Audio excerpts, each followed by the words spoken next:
can say, Niger, go better. I reach for this is the Vawulence space. Go better. I need my touch. They go 40. What's 40 with our system? What's 40 with this nation? What's 40 with Nigeria? Because Nasakba, there ain't no. Nasakba, there ain't no. Corruption, they get no. Corruption, there ain't no. Nasakba, there ain't no. Nasakba, there ain't no. Corruption, they get no. Corruption, there ain't no. Subsidy gone from day one. Propaganda on the two. Fake news on the three. Oh you, oh you, oh you, oh you. Breakfast from Chicago. FBI they come with the big cargo.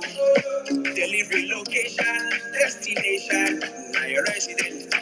Article you do this. Article you do this. He's a female barber. Article you do this. Article you do this. He's officially a Lucy. Chaka forgery in our nation. Inside Oluwale. Chaka forgery in our nation. Inside Oluwale. Hey, Baba! This is the Vawulence space.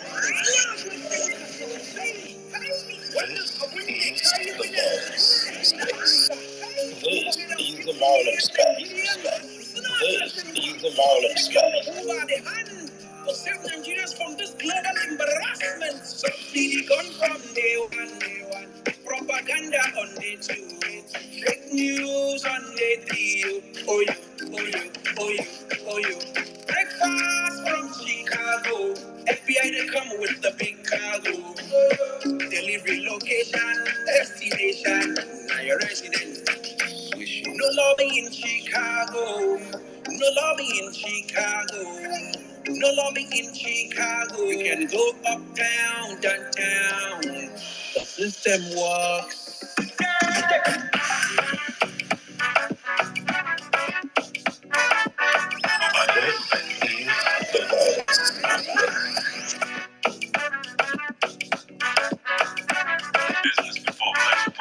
This is the Vawulence space. Many things where I don't see you. The way many things for my country they go. Many things see they pain my soul. The way many people they suffer they go. Many things where I don't see you. The way many things for my country they go. Many things see they pain my soul. The way many people they suffer they go. To listen to news and depression. If you get connection now oppression. We dey pray to possess our possession. Yet the country they stay for recession. Many people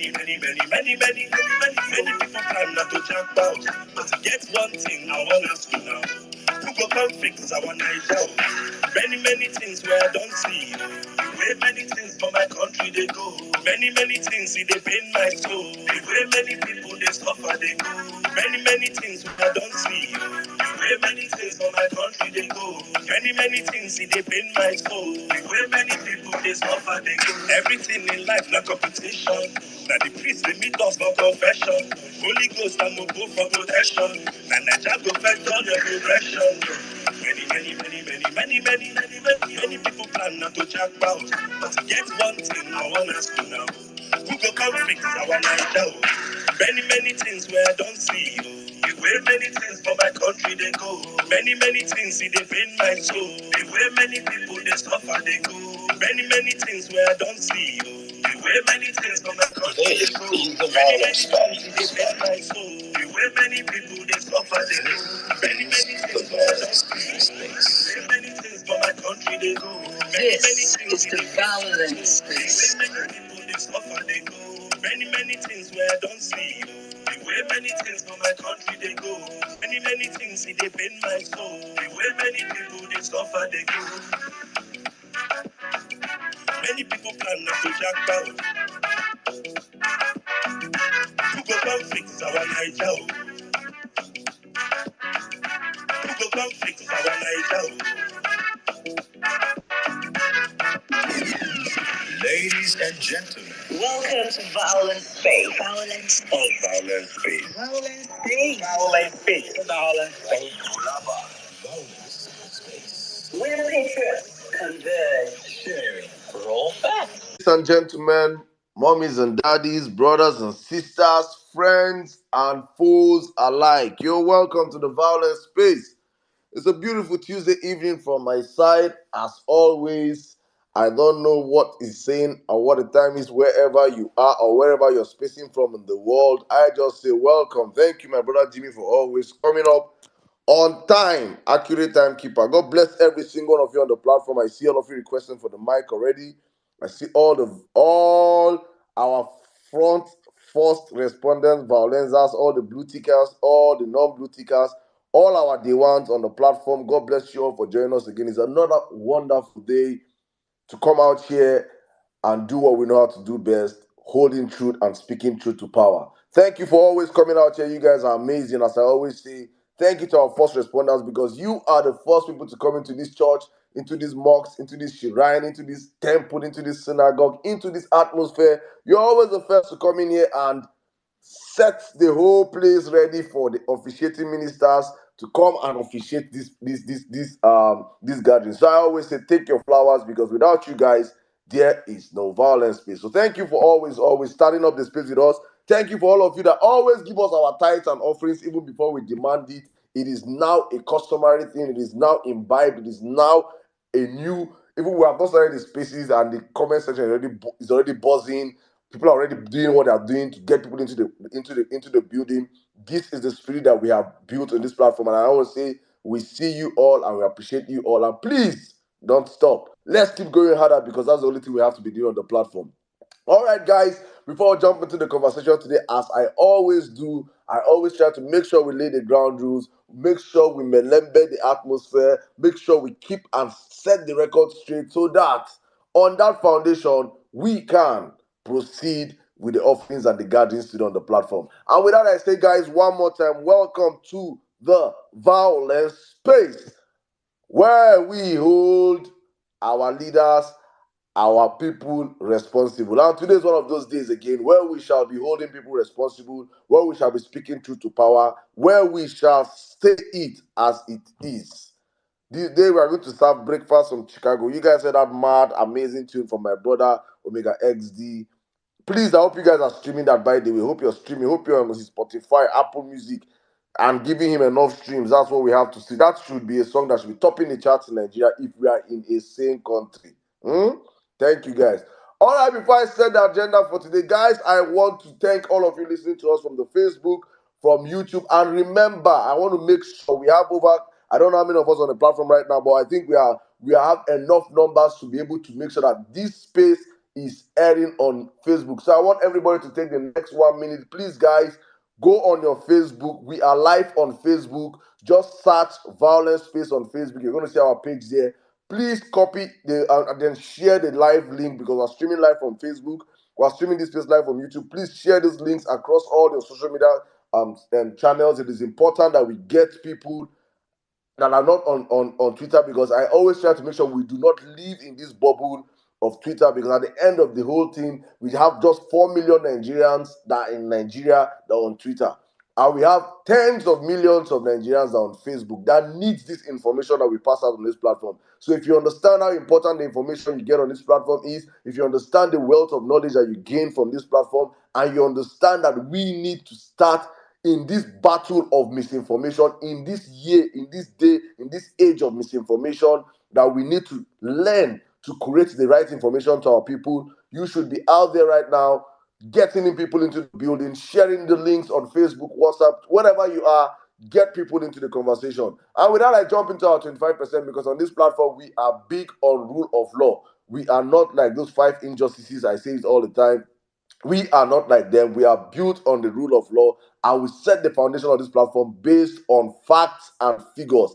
If it's not facts and figures, verifiable figures, do not call us. That is what we built this platform on, and that's what's going to be forever and ever. So help us God. And with that, I say, if you're joining us for the first time, you are welcome. If it's your second time, you understand and you know what you got the last time. That's why you're back here again. And if it's your third time, it means you are now a family. And to all our regulars, I've been here all through the months, all through the years, all through the hard times, in the stormy weather, in the rainy weather, you guys have been here pushing this stuff, saying, guys, we no go agree, we go fight this to the very end. You guys are welcome. And as we always say on this platform, give us our 25%.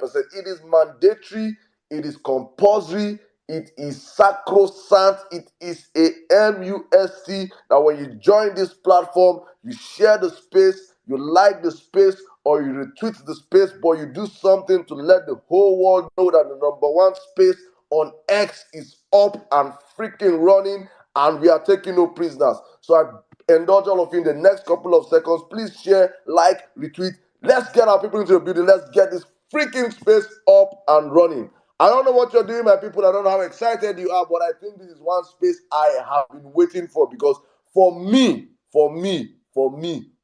I want to drag these LP people. I have always longed for a day that I'm just going to come up on this platform and just use it and speak my mind, because at the end of everything, I'm trying to make sure that I am not what I preach against.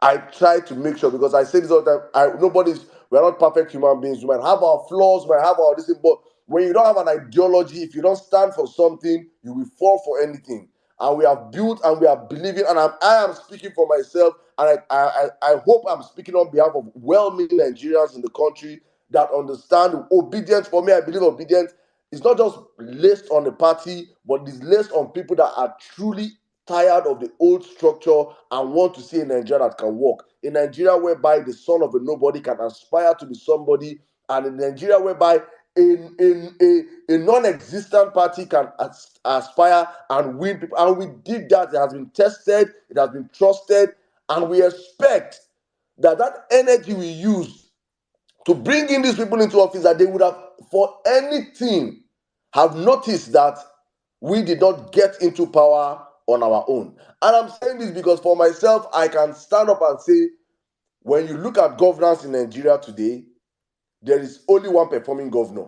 And this is not putting sentiment in it. This is based on facts and figures. If you're doing well, it will show. You don't need to come out and publicize or come out and do pay for paid ads or all this stuff. No.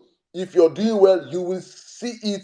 Your people, we're in that internet generation whereby if you're building roads, whether you want to hide it or not, people around that vicinity will take out their phones and snap and post, and it goes viral, and the people see what you're doing. So if you're doing special roads, let's say in Zamfara today, you cannot say that, oh, I'm doing it and I don't want everybody to know. People in Zamfara will pick out their phones and view and snap and send it, cut across every region in the country.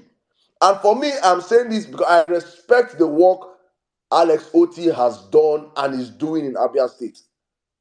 And for that, I'm going to give him his flowers, and also give. I'm not going to. I don't want to tie it to Labour Party, because if I tie his flowers to Labour Party, it looks like. Well, let me give him to Labour Party, because it's a party that gave him the platform to run on where he is right now. And I say big ups to Labour Party in that aspect. But when you go to that House of Rep and Senate, we have made excuses for these guys for so long. We have made excuses for these guys for so long. We have allowed these people. They have gotten so comfortable in the table of criminals. All of a sudden, they are now an opposition that do not even know how to speak. And I'm not saying like you guys are a majority and you guys should be the ones control. No. I don't even expect that from you guys, because me being factual is I know that you are in the minority. But even in that minority, if you guys understand anything called politics, you should be able to even pretend to be working. You should be able to go inside there and stand, and if possible, you request for the mic, because we know in that Senate floor, you might want to request for the mic. And when you have a rubber stamped Senate president, you have a rubber stamped House of Rep speaker, definitely we know that nothing will go for you guys. But at least the minimum you guys should be doing for Nigerians, for people that had to change the course of the election season in Nigeria, change the voting pattern all of a sudden from a two-party system to a three-party system, and we got good numbers in the House of Rep and 8 senators.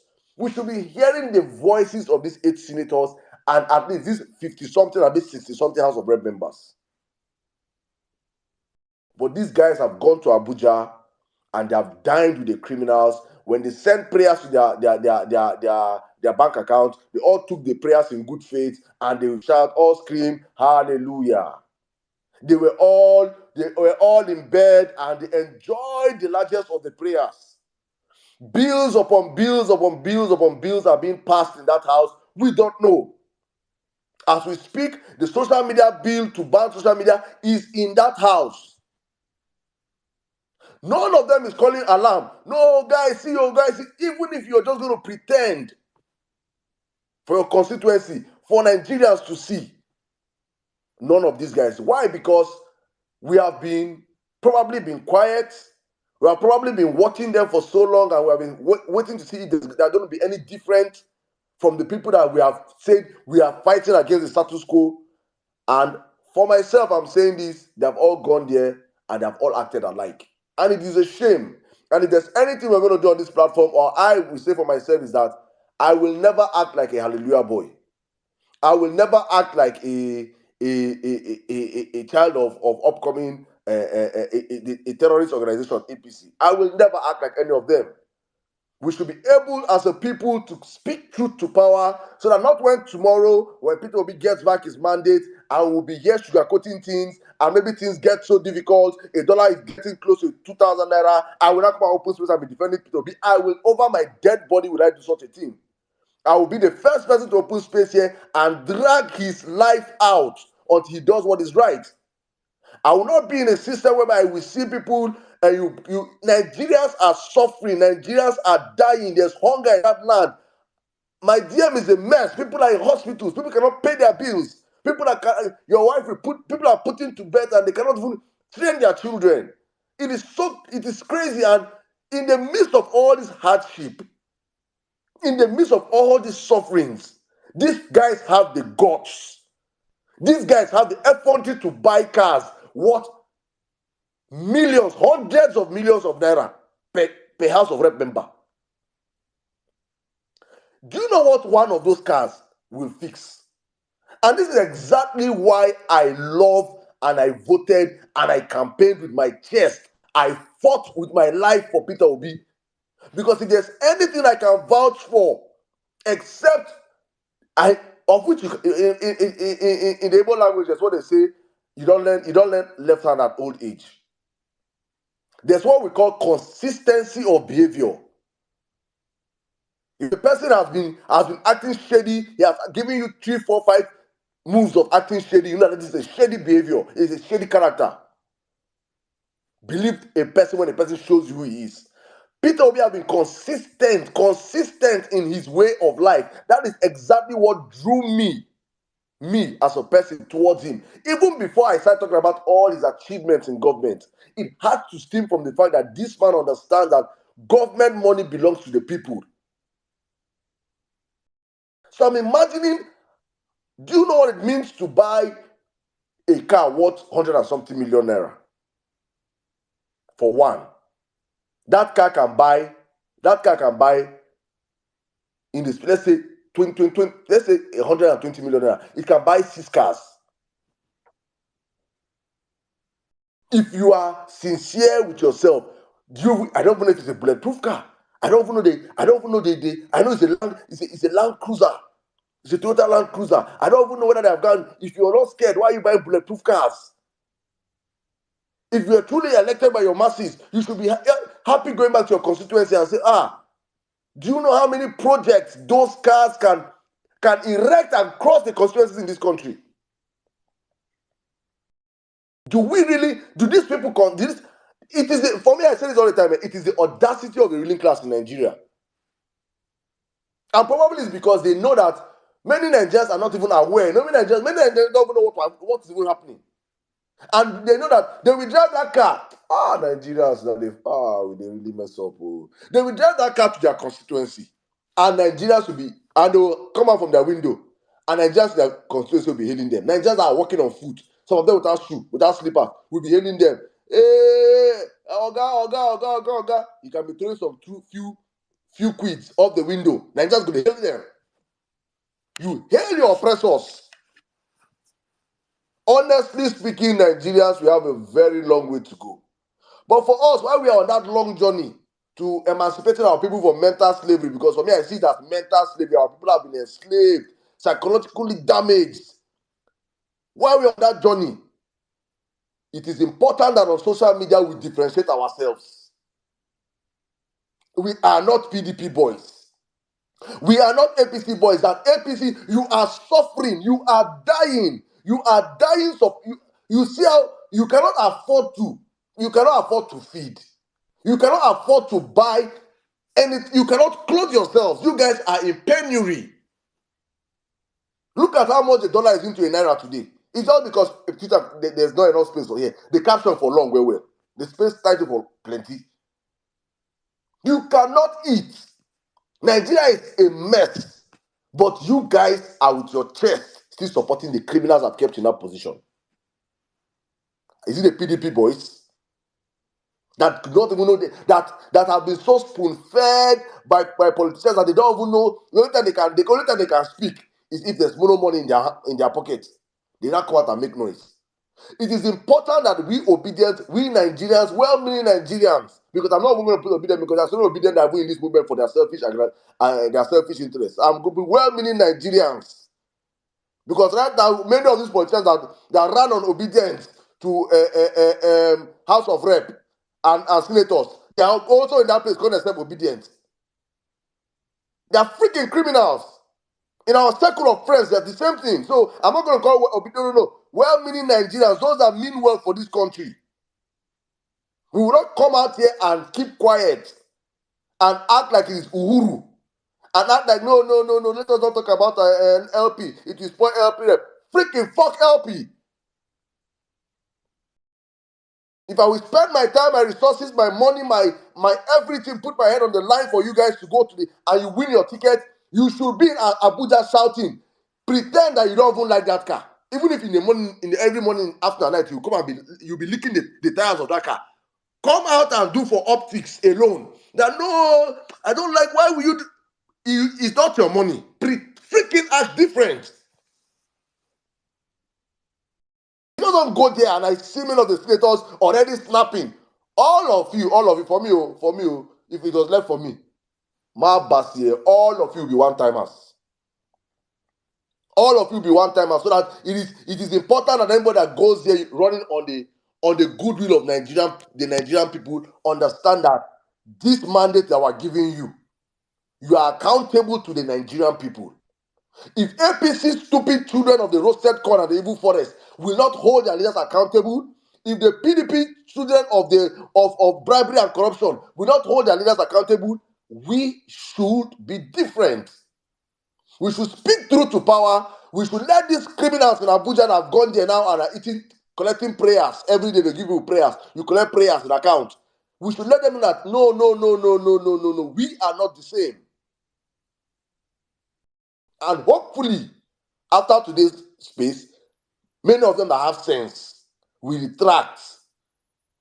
We retract and go back to the drawing board and remember on whose mandate were we elected. That for us to sacrifice and come out with all the insults, we have no structure, these people, there are no more than 4 people tweeting in a room, all this and all that, you guys went on a clean sweep across the country, winning House of Reps tickets, even in Kaduna.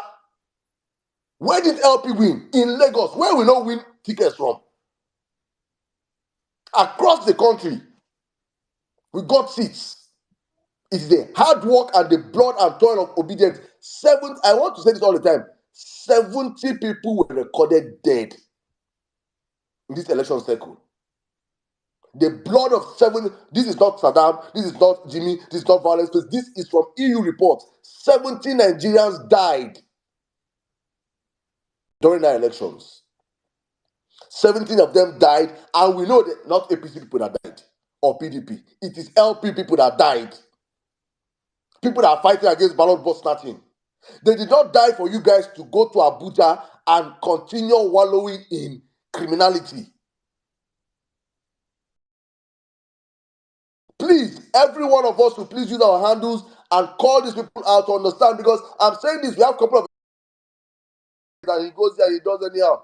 Saddam will be the one to open violence space, and the headline will no longer be Tinubu the career criminal. It will be Peter Obi the career criminal for deceiving us, for making us work with him, for making us fight with him, for making us do this with him. I will call him out. There's no attachment to this thing. We're here fighting for a Nigeria that will work for every single one of us. So please, my brothers and sisters, let us remember what we're here. Let us remember, let us understand that we are not like the Vuvuzela boys or the children of the evil forest. Please, it is important we understand and set this part straight, because when we go back to campaign in Kogi State, in Imo State, or in Bayelsa, or in Edo that is coming up next year, we can tell people, look at what we did as a people. We are the ones holding our House of Rep members accountable. Not when they will not ask you, because this APC people will go there and say, you know, she say if you vote LP also, now the same thing will be. You know, say that they follow correct moto. You know, say that they follow chop money for Abuja. What thing them they do? What thing the LP supporters them do? What will we say? What will we say? So it is important we set ourselves apart right now. Let the whole world know where we are standing as the people. Let the whole world see us with our hands up, that we are calling our freaking lawmakers to order. If you know any of those lawmakers, tell them. If you like, I know of you have collected the car, because many of us have now hunger. We have never seen that kind of thing before in our life. Now, we are not even believe ourselves. Many of we know some of our person from Enugu where they win. One way for Enugu. You have never a place they say na vigilante him be before. Vigilante no go still that kind of thing say no collect them. You go collect them. We know the Nigerian spirit. But at least when you're collecting it, have the guts and effrontery to come out and tell people, no, I did not want to collect the car. It's just that it came by. Tell us it came by force. Please. Don't make a fool of the hard work Nigerians have put in their hours and their lives just to make sure many of you are sitting and eating like affluent people today. It is important this message is sent out very, very, very strongly to the LP lawmakers. Let them know that we are not comfortable with how they are representing us in the Abuja. And with that, guys, I say welcome to the violence space. Let's go straight to the criminal himself, the man of the moment. You know, when I say when time will come on violence space, every 2 market days when we're dragging this criminal, when he's trending, his modus. I said this, I just said it earlier, and I said consistency of character. If you study Bola Ahmed Tinubu, he has not changed. If you have studied that man, if you are for the past couple of bones and years I've been studying this man now, if there's something about him, he's a very consistent being. When the heat is on, when the heat is on him, he retracts himself. He runs away from the public light. He does not make appearances. Then he sent his fifth analyst, fifth columnist, to go and water it. Tinubu is sick. Tinubu is dying. Tinubu is this. Tinubu is that. Tinubu waka for Aso Rock. He hit leg for stairs. He tumble, break head for floor. Tinubu is there one. Tinubu is that one. And all this is just to what? Distract you guys from the fact that he's a freaking career criminal. He has done this repeatedly. Go and check through the whole campaign season. That was how Bola Ahmed Tinubu evaded interviews upon interviews, evaded scandals upon scandals, because most of the things I was saying today about him came out during the campaign season. But in every 2 times he travels out to France, and the story that comes out, even our popular news blogs that we take it out. Oh, Tinubu is pray for Tinubu. I'm having first-hand information. The hospital is in. He's using caretaker. They came out with PIPC. Blah blah blah blah blah. We now get distracted from the fact that he's about to die. That freaking old criminal does not want to die, and he's not there to die. He did not spend all those billions to go to Aso Rock and die. He did not bribe his way all through knowing that he was about to die. No. That man will live as long as he wants to live, except God says, oh yeah, make an off in tap. So the career criminal has been hiding. I'm saying this so that we do not fall for this man when this FBI case probably start coming out. He will retract again. Shebi when I see video today where they don't leak, where they walk around Aso Rock. They walk around Aso Rock. They show now. Because the case, it looks like the Chicago case is simming down, because as normal with Nigeria, we tend to move on. We on this platform, we say we'll not move on. No. We will stay on this man case. We stay on this case until let the whole world know, let Supreme Court know, let every place, let the world know that this career criminal will not bypass this one. We will stay on this case until we get justice, or until Nigerians wake up and say it is enough and take the Mozambique route. We will stay on this case. So he's looking as if Chicago story is dying. He has come out and made an appearance again. All those I was saying 2 weeks ago, he's been sick, he's this, he's that. Where have you been? Where have you been? Sure, I don't see him, Abi. In 1 month time, we'll repeat the same formula. Because we have failed to learn the antics of a criminal. If you want to catch a thief, think like a thief. If you want to catch that man, start thinking like that man. If I was in Tinubu's shoe, what will I do? Then you now see how he's playing the system and using the system just because he wants to make sure that this case does not go as viral as possible. And lo and behold, today, another one leaked. Yesterday, there have been a back and forth with A.Abiola, the A.Abiola story. Hopefully, since join the space, we have a breakdown. The man was having a go at David Hunde, and I went there and I saw that story and I said, oh my goodness. Apparently, Bola Tinubu was even deported from America. Not once, not twice. So when you say you are getting to the peak of getting this man with one scandal, another one comes up. When you think you're getting another one comes up. With this man, Saddam, if you remember clearly, I stated it. I said this man was deported, but people say a liar, they lie. So why he enter America again? Yes, you don't talk this thing before, bro. Even this time I thought you were lying because there's no evidence. No evidence that even the rape on the say no evidence. I thought it was play until yesterday. And had it been this man that came out with this story now was someone that just brought out a story, let's say a fresh story, it will look like it is. With Tinubu, all his expose can be dated back to 5 years ago, 7 years ago. Articles that were written by people 7 years. So it was not as if that he was running for presidency or something. No. And that story came out, and it has been. I don't know whether you people have not heard about it, because for me, I felt it was meant to be going viral. That even this man was even deported. How can a deportee from America be your president today? How?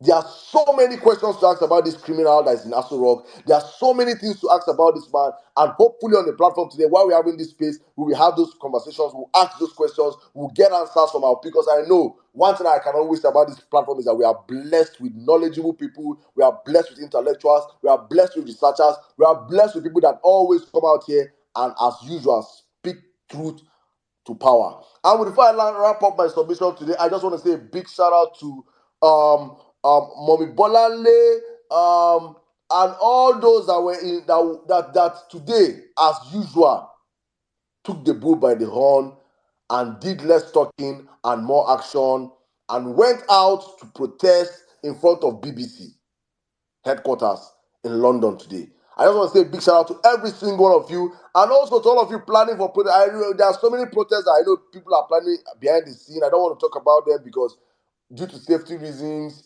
for some planning reasons, we're not talking about them. But for every single one of you that are out there planning something, just to show your disapproval against the system, against the criminal, I just want to say, God bless you all. Do not stop, do not relent. If it is just 5 of you, if it is just 10 of you, I say this all the time.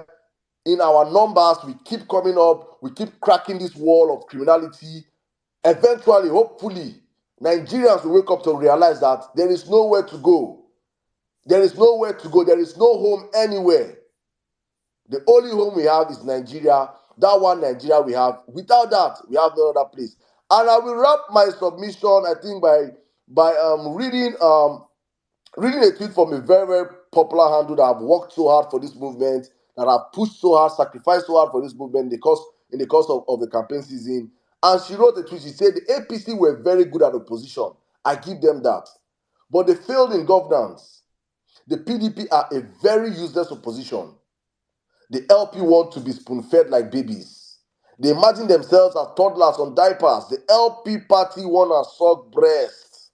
No wonder no one understands the urgency of time. I should remain the patriot while you remain the crook and bigot. Is that it? Some Nigerians think they can pray and tribalize their way to success. Wait for Somalia. Soon they will catch up with you. Perhaps overtake you. You will find yourselves at the bottom of the world pyramid food chain. It is going to happen. Capiche that? It is going to happen. All the federal executive and cabinet meetings, all the steering committees, road shows, symposium are useless. The politicians go there to meet and greet and award contracts to themselves and their cronies. Shetima is in China like Buhari and Tinubu. Kashim will return with an empty basket. Chinese diaspora built China. No one is going to believe in Nigeria more than diaspora Nigerians. What have you done to attract us? Bigotry? Snatch it, grab it, and run with it? Can we please get serious? Until your political party become ideological, until you define the Nigerian agenda, until you nip corruption and bigotry, fight them to a halt, Nigeria is going nowhere. You will continue to wallow until you can wallow no more. Then boom. Whatever that boom represents, I do not know, but I totally and 100% endorse this switch you just made. I have said it consistently on this platform that Nigeria can never and will never work until Nigerians in diaspora come back and fix Nigeria. I have said this all the time. There is no amount of borrowing, there is no amount of policy, there is no amount of magic, there is no amount of juju, there is no amount of prayer Tinubu and co will do for Nigeria to work. The next couple of years, if we do not get back our mandate, will be hell on earth for Nigerians. Take this to the bank and cash it. You will see Naira reach 5,000, a dollar reach 5,000 Naira. It will happen before your eyes. Until Nigerians stand up and say no to this nonsense, it will happen, and we will be here to remind people that we spoke up when everybody was staying silent. Thank you guys and welcome to the Violence Space. Let's have an amazing conversation today.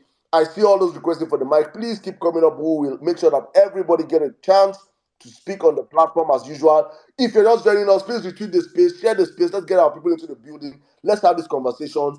I really want to hear your message to the LP House of Rep members, and also tell Nigeria one more time, Tinubu the career criminal. We will not endorse that. Let me pass the mic right now to my brother Jimmy. As it seems right now, it is just two of us that will be officiating the service for today up until probably our other officiating priest coming to the building. But till then, let's have the show going on. Jimmy, how are you doing today, my brother? Good evening.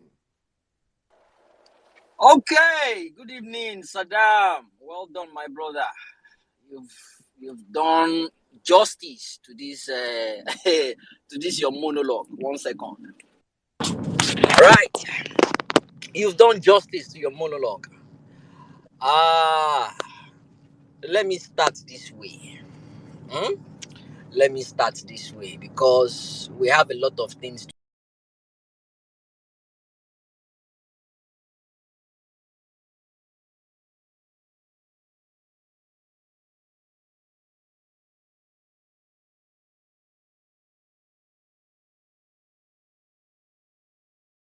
Too many big men. Of course. So I go to his house because then he will bring his champagne, eat his fabulous food, and at times when I'm going, they will give me something to take back. Goodbye. But don't go to government house because government house is not a restaurant. It's not a place to drink champagne. A bottle of champagne. A bottle of champagne today costs about 400,000, 500,000. That is salary of 20 people at 20,000. And you drink it with the public money. No, you can't do that. If you want to do that, you go to your house. So I said to them, no, this is government money. We brought down the cost of feeding governor. If I tell you where I brought it down from to this place, I say this will be enough. Don't worry about me. And I can go on and on. You can go and work with people. It's not anything, not any magic. Every flight I've taken in Nigeria as the governor was the economy. Reason is simple. If I come and say business class 54,000, other one you go to internet is 19,000. Is it not just from Abuja to this for 40 minutes? Why would I pay additional thousand? I said no. I went to Young Shagura and said, your hotel in Abuja, can you give me this guy? He gave me 50%. So to sleep there is 30,000 naira. And I said, no, these things, that is what people want me to go to another bigger hotel and stay for 250,000 naira. And people say, oh, Peter, I said, well, I have a problem. If I sleep there and pay somebody 250, I will be awake. I wouldn't even sleep. Because I think they've stolen my money.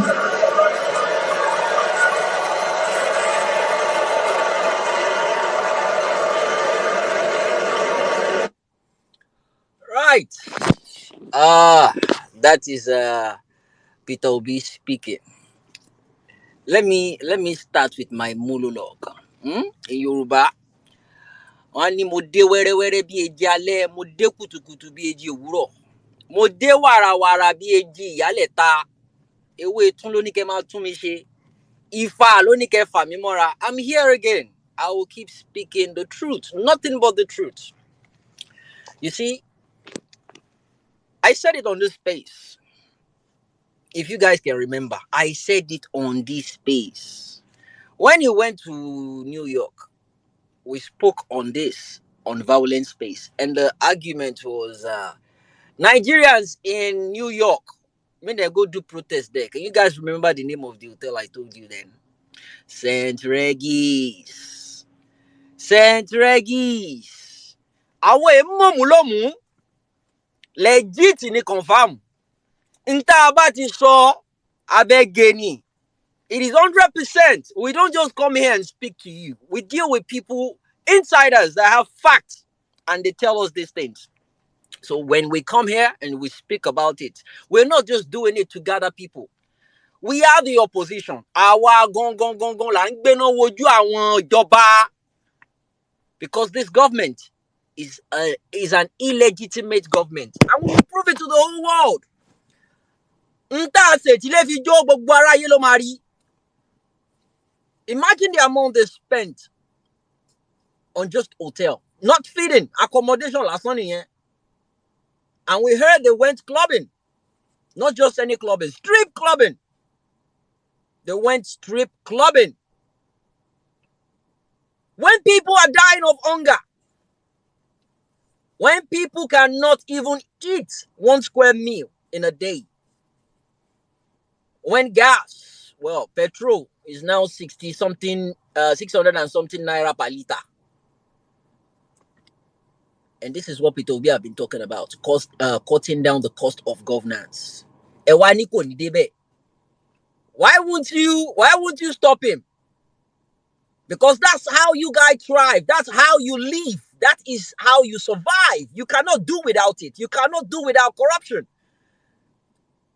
That is what gives you the gas to your livelihood. There is no two ways about it. Imagine the amount of money they spent in that hotel. St. Regis. 1 room, $35,000, presidential suite. I made a tweet about it. You can go on YouTube. Just type in St. Regis Hotel, New York, the one in Manhattan. Google it out and see. Meanwhile, we have a Nigerian house in New York. They spent, I think, about $30 million, or is it $3 million? They spent it. That is a place they're meant to actually stay. That will accommodate every single one of them. But you know, on fait jailler foreign. On fait jailler foreign. But it's not their money. But you have people in your country dying of hunger. You have people that cannot even send their kids to school. Due to the policy, you yourself, due to the policy you put on ground the first day you were sworn in. 507,000 US dollars. Convert that to naira at the rate of 1,000, even though it's more than 1,000. Convert that. Convert it to naira and do the maths. You see, something gotta give. I don't know when, I don't know how, but something definitely got to give. And our vice president, shit man, is in China. Me, Monton Wakiri, seeking for investors to come and invest in a country whereby there's no legitimacy, there's no rule of law, it's filled with corruption. And you expect people to come and pay? You expect people to bring their money to come and do what in that country exactly? But guess what? There's so much belief in Nigeria. There's so much belief in Nigeria. But guess what? Shit man, I hear say one of his wives, the Atlanta, went to Atlanta to give birth. Wọ́n give birth ní Nàìjíríà o. Automatically ọmọ yẹn ti di akátá báyìí, ó ti di ọmọ Yankee, ó ti di American. Torí bá ti bàjẹ́, when the head is rotting, what message are you passing to the Nigerian people? You're letting them know you don't trust the health sector, the health system in Nigeria. Ìyàwó ẹ lọ bímọ l'Amẹ́ríkà, inú ẹ̀ dẹ̀ ń dùn. Ẹ̀yin tẹ̀lé wá Nigeria, they are standing on their mandate. You are standing on their mandate and their families. They are going abroad to school. They are going abroad to get the best of healthcare. And you talk about Nigeria, mandate to the keep standing on the mandate that you you guys don't understand what is going on yet. You don't understand. You see what's going on in Mozambique right now. You see what is going on? There is a huge protest going on simply because a fraudulent election took place. And the people, they revolted. They're not having it. They're tired of that bull crap. They are not having it. The protests have been going on for, I think, 2-3 days now. I'm not certain about it. But they're out there. Tom, Dick, and Harry. Everyone is out there expressing their displeasure regarding the last election that happened. Some people are saying the opposition called for the election. Oh, well, it's a good thing. It's a good thing. That's the state of the nation we are right now. The country is so fucked up. It's so bad. They are now rehabilitating criminals as police. They are rehabilitating criminals.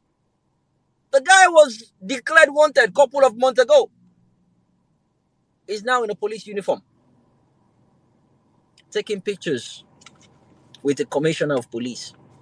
In Nigeria, in a sane country, Abi? Oh, you guys think it's still a sane country? All right, let's keep watching. Do you know what it is? Handing over a gun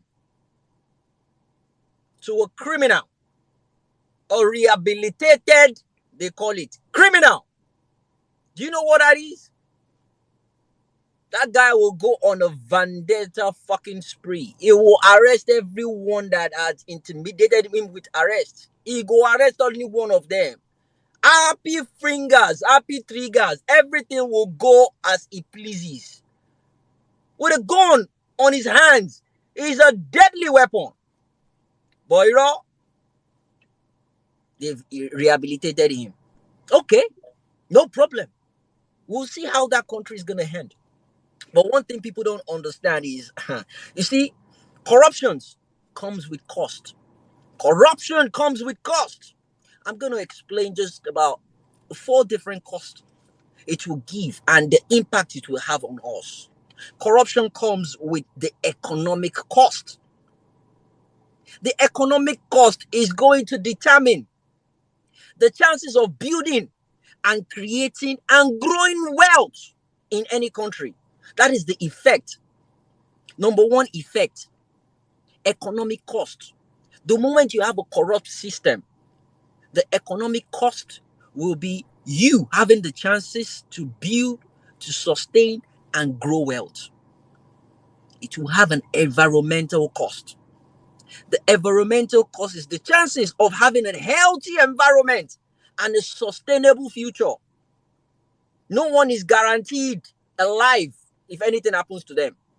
No one is guaranteed the opportunity of getting revived or getting a good health care if they are sick. Environmental cost. The third one is social cost, which is very important.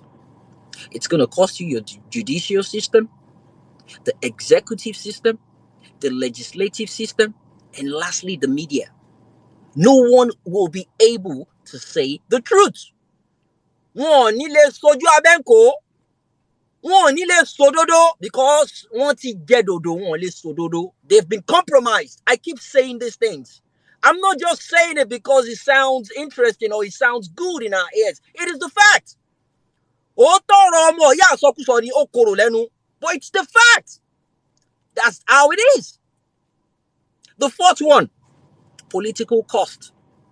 Many people are not paying attention to this.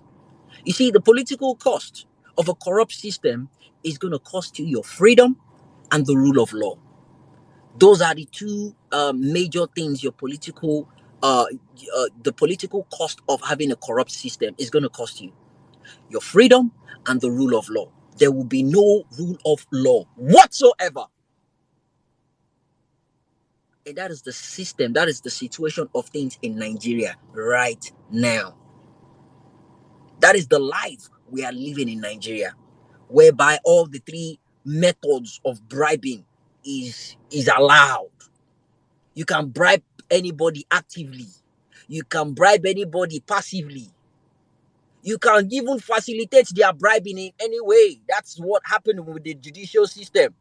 They deserve they deserve a good residence and good lifestyle before judgment. Now it's the media. Are you guys reading in between the lines? Now it is the media. He's now saying they deserve good lifestyle. The media. Media. That is what they call facilitation payment. Is a form of bribery and corruption. That is exactly what Tinubu is doing. What is good is good. What is bad is absolutely bad. And what I don't want us to mix together, there is lobbying and there is bribery. You see, the difference between lobbying and bribery is this. Lobbying, usually, it's known by the Americans as lobbying, and it's to them the legal way of bribing people. But you do it openly, and you have to be registered with the government, and you let them know exactly what you're doing. That is lobbying. You let people know this is exactly what you're doing. You might not go into details with the terms and conditions, but yeah, you let them know this is the whole point of what you're doing. But you see, bribery, it is a crime because it's not done openly. You do it to compromise a system. You do it to compromise the judicial system. You do it in a way whereby it is not allowed. It's against the law. You do it to break law. Corporate people, they do it. Bribing officials just to get lucrative deals. Politicians, they do it. Using public money or granting public jobs to their friends and families. Some public servants, they do that as well in Nigeria. Taking money in favor of exchange of services, they do it well in Nigeria. It's not the first time. We don't know how messed up things are in Nigeria right now. Well, we're beginning to find out. We are beginning to find out. I don't blame our lawyers. We have the likes of Doja, UC Maxwell, Ugo, AA, Mr. Baron. You see, I've noticed every single names I've mentioned, even more of them. I've noticed them. When you have them on spaces, they stand their ground regarding their occupation, which is a beautiful thing because they have the right to defend what they do. They have the right to speak about their occupation.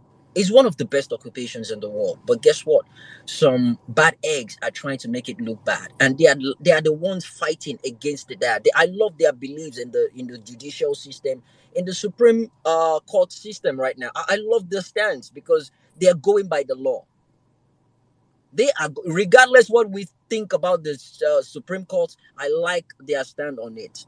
because it's their job. It's what they do. They practice it. You don't expect them to condemn what they do. But guess what? We will see what will happen at the end of the day when the Supreme Court comes out to tell people that this is what it's going to be and we're upholding this. You see, when the election happened, a couple of excuses popped up. Fair enough.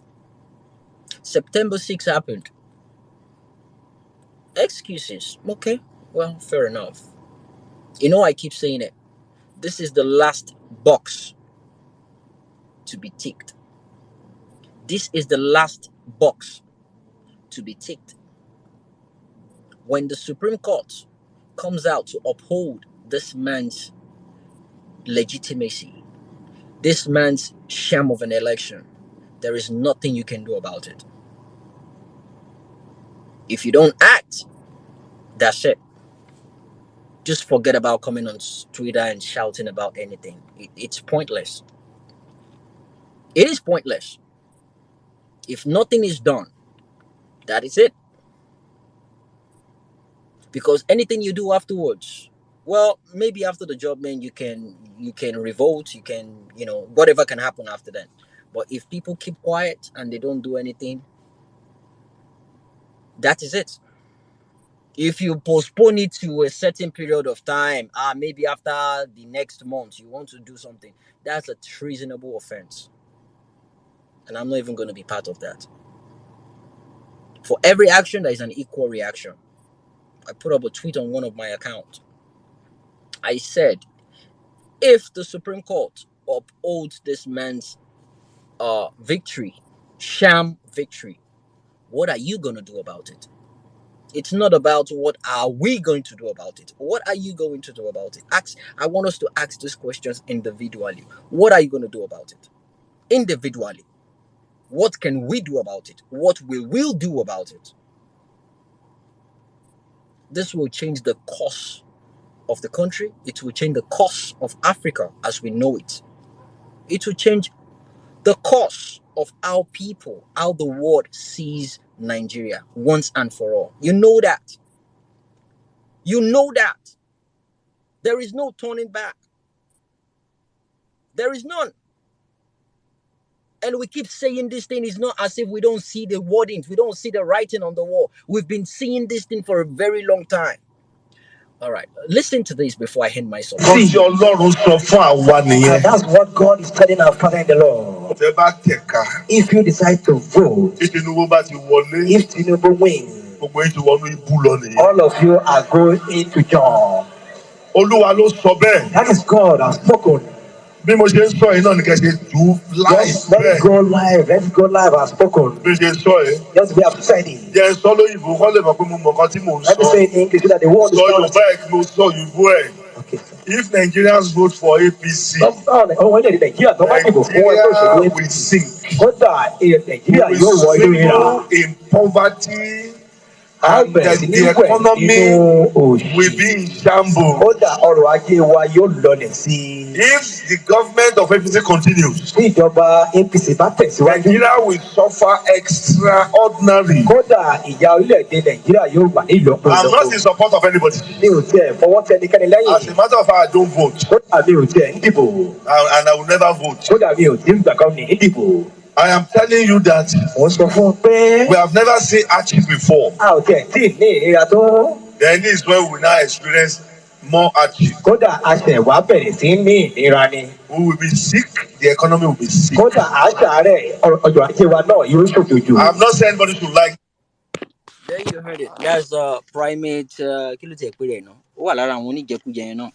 But yeah, he said that once upon a time before the election, and he said it loud and clear. Babatongo bi abonyo musu yen. He said it loud and clear. Well, we see what is going on now. And if you guys can remember, I said it. I said at a point in time, people you look up to. If you guys remember, I said these things.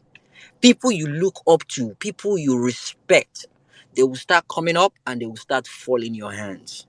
But do what? Stand your ground. You are not mad. Obedience. Yahweh. Bonu. You're on the fucking right side of history. Always have that at the back of your mind. If it's gonna be my job to keep reminding every single person you the right side of history, stand your freaking ground. They will do anything to convince you that red is black. Do not budge. Just stand your ground. Know you're standing on the right side of history. Know you're doing the right freaking thing.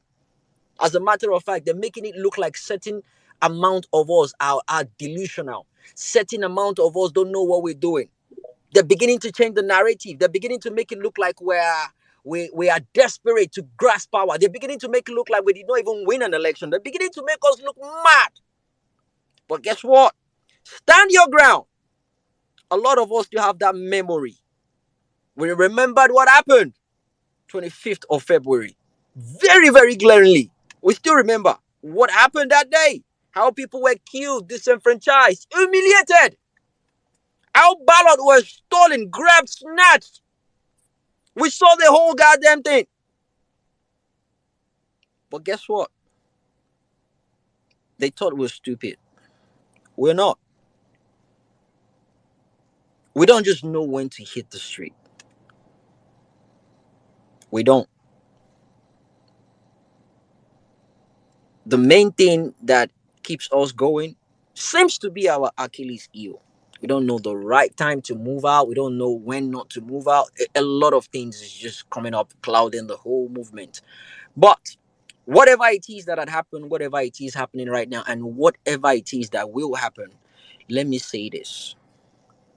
I am certain that whatever it is we've done in the past, whatever decisions we've made in the past, when the time comes, let's not hesitate to hit the street. Let's not hesitate to do the needful. I don't know when that time is going to be.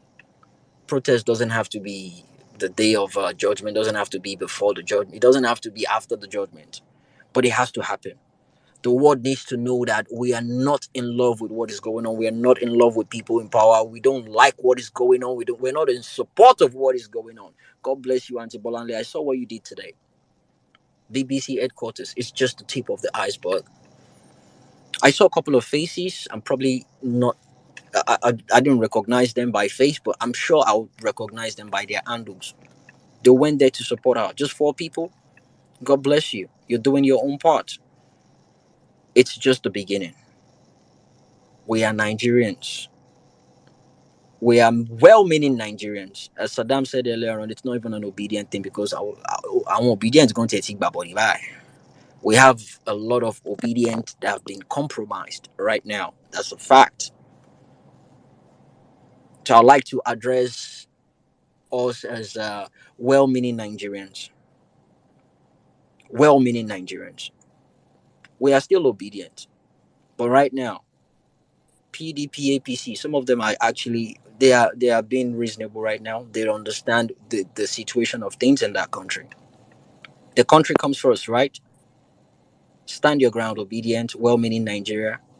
If you want the betterment of that country, you need to understand one thing. Poverty has been weaponized in that country. Religion has been weaponized. It has been weaponized so badly that even the people you look up to, the likes of Feladro Toyi, Mogalu, name it. They've been given an offer they will not resist, and they've taken it. But then again, let's be reasonable with them. They've acquired absolute power. They have acquired absolute power. They can do and undo. If they offer you the job, if you don't join them, they will threaten you. But it's about what we know that is going on. It's better for us to know they're threatening you than for you to just take it on a platter of gold. The moment you join them, you are supporting that government. You are supporting that bad behavior, and we need to nip it in the bud. That is what we expect our elders to do. They're not doing it. It's our job to do it. It's our job to remind them, and we'll keep doing that. We will keep doing that. Welcome to Violence Space, Tuesday edition. We do this every Tuesdays, Thursdays, and Saturdays. Thank you for coming. If it's your first time, thank you. Welcome. Tuesdays, Thursdays, Saturdays. We start early on Saturdays. Uh, Tuesdays we start 5 p.m. Nigerian time. Sorry, 7 p.m. Nigerian time, 1 p.m. Chicago time, my own time. Same thing on Thursday. We start early on Saturdays, 5 p.m. Nigerian time. Join us here on the YouTube, Facebook, on Twitter. We do these every Tuesday, Thursday, Friday. Sorry, Saturday. Welcome, welcome, people. I see the regulars are here already. Antibolanli, welcome. Flag Boy, Siwen, Osemo, been a long time. Truth, I see you. INEC, official, Napapa, I see you. Unique, SIM card, my brother. Oluwato Singh, I see you. August Steven, MOB. Mag, I see you, my brother. Real Ever Best, Madonna, Antonia, Omega, X. God bless you, my brother. Sweet Angel, Anka Dede, Gregory, Willie, Mr. David, I see you. Toluwalonimi, Belumi, Honorable Ada, Efrani, Prince, Oluwawumi, Panach, Patience, Tags, Nos, I see you. Mr. Kolade, Ikechuku, Health is Wealth, I see you. Mission Baba, I see you. God's Will, Maureen, Shino Alio, I see you, my brother. Lily V, Shilelu, Ogateke, I see you. Az Ayo, Professor Talabi, Skipper, Ugbo, Kelly, I see you. Luadamilare, Naira Exchange, Zege, Julius, I see you, my brother. Lekon Nina Orob, Senor, Dr. Olu Jom, Temitokwe Aderunke, I see you. Bro ID, I see you. Dr. Aruna, God bless you. It's a lot of people out there. Thank you so much, obedient 12 million Nigerians. God bless you. Thanks for coming. It's gonna be a lovely one. Dr. Ochi, I see you. Fuga Lamidi, thank you so much. Mr. Tony, Mike Team, Prisma, I see you. Stella, UC Fixie, I see you. Anze P, God bless you. Every single person. Mr. Williams, I see every one of you. God bless you. Thanks for coming to Violence Space. Saddam, are you okay to get the mic now? I see, it seems you're busy right now. Thank you very much, my brother Jimmy. I've just been listening to some sound clips of one minister, is the minister of, I don't know if you saw that clip, one of the ministers, Minister of Women Affairs. Oh my goodness, oh my goodness, oh my goodness. Oh guys, welcome to the Violence Space. Let's keep the conversation rolling. Just as in this set of people that these people have that have stolen power. Almost it's just going to be a very long cruise for Nigerians. It's going to be a very, very long cruise for Nigerians. Honestly speaking, as Jimmy was speaking, I was just trying to put myself in the position whereby I'm looking at Nigerians and saying, do Nigerians really understand what is at stake? Do Nigerians really understand what is at stake? And I say this all the time for Nigeria, especially online Nigerians, because online Nigerians, you people understand what is at stake. Offline Nigerians, they don't understand what is at stake. And if you as an online Nigerian in Nigeria, you're not making sure that offline Nigerians don't have the access to information that you have, are getting this information you're getting, you are totally getting it wrong. It is important you understand this. So that they should understand why they are buying fuel at so and so price. They should understand why the cost of inflation is so high. As in, Ensis was telling me, so that we should talk about inflation. I say, how many Nigerians don't understand what inflation is? Inflation have risen to 26%. I say, how many Nigerians do you want to explain what inflation is? Now understand inflation. How many of us? But we need to understand that come on those basic that cup of rice I buy last week at 500 naira for a cup is now 600 naira. It is that inflation that has caused it, but they don't understand it. So it's our job as a people, especially informed Nigerians, that you are making and putting this information out there, because it is a very, very, very long ride, though. I'm saying this. People that you're fighting against have all the power, have all the instruments of media at their beck and call. The only thing they don't have is social media. They have all the media to be feeding the people. The people will be in penury, suffering every day, and they'll be giving them gist upon gist upon gist, lies upon lies upon lies, to make the people feel like their suffering is not from the government. It's not from the policies of this government. It's not from the inactions of this government. It's not from the maladministration of the government. It's not from the corruption of the... It is not from them. And our people will be suffering in the grassroots, and they will be resorting to prayers and fasting. It's the system these guys have created. It's a system as the people we have to fight to dismantle collectively. But ask yourself, what are you doing towards that? Welcome to the Vawulence space. Let's take the space up. As in our usual fashion, we always start with the lady. I don't think SC is available to speak now. Hopefully, when it's available, we will know. Mommy Bolale, I saw the work you did today. God bless you. For one of you that came out earlier today. I know you guys did not want to make it public because the children of the roasted corn, when they know such a thing is happening, they are very good at mobilizing anti-protest. So you guys had to just go out there to make a statement, and it was very, very important you guys put that statement out there to BBC. Hopefully you can come out here and share your story of what you guys did today for Nigerians. You were giving me some feedback, and I was like, no, I think everybody should listen to what you have to say. I think it was an amazing outing today, but I think you should also come out and share what you were saying today. I think every Nigerian should really get to know it. Well, brother, if your hands are not busy, if you're shaked off the cold, if you're in a good environment to speak now, you have the space, man. Good evening. Welcome to the Vawulence. I'm in my bed. Good evening, Mr. Tam and Six, Jimmy, everyone on the space. I greet you from my neck of the woods. I've literally just gotten home. Yeah, I mean, it's like I and so many others. I mean, I didn't quite capture everybody. I think there were about 8 of us in total. Somebody who is from PDP. Some people couldn't make it because it was really short notice. But obviously, they did the posters and the QR code. If you use your camera, it takes you to the 10 reasons why BBC is talking nonsense. Anyway, we went there, and the acoustics on where we were standing was lovely, so our voice carried. And we were there right at the time when a lot of their employees were leaving work, and which was our target, and we made a whole lot of noise. I mean, it's like we were making up chants as we were going along. And fine, I don't mind doing things on my own, but it's much easier when you have other people speaking, because at some point I had to sit down.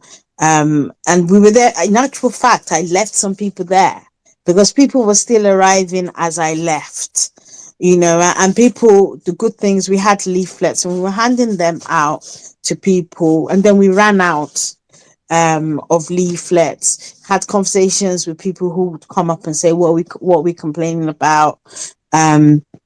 Then we had to invite people to just use their cameras to click the QR code on the big posters, which they did. And I had an interesting conversation with an older gentleman. He initially was about to walk away. He just said, "Oh, thank you for your feedback." And I said to him, "Don't go. You don't even know what we're complaining about."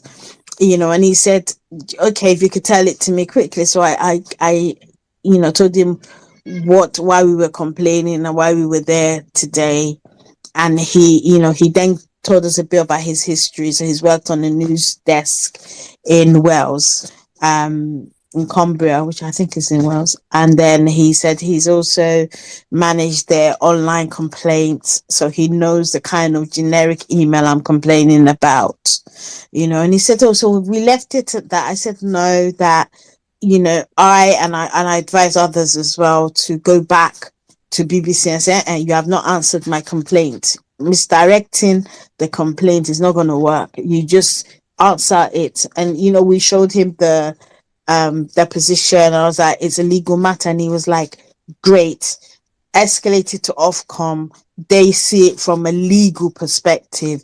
And if we're saying that there is a deposition that was heard in America, which confirms that the BBC is wrong, he said then we needed to I said, well, I've broken it down. He said it doesn't matter how many times they say it, if they don't give you the answer, keep on going. He asked us, those of us based in the UK, to approach our local MPs. He said because they can raise it as a point in Parliament.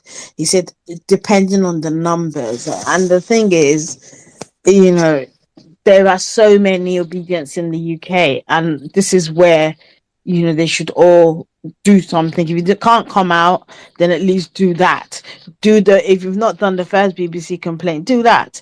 And a lot of people just came and had a chat, and I think because they'd only just had protests by the Palestinian protesters the other day, where they were accused of lying in one of their articles, and they had to retract, right? So we couldn't get as close to the building as we wanted, so they cordoned it off, right? And so I mean, it's like shout out to Ladi Etty. I mean, she was amazing. She was coming up with these chants, and we were all, after a while, I think you get into it, right? And you make as much noise, and you could see that people were listening to what we were saying, right? So whilst in my mind, I was like, I'm gonna go back.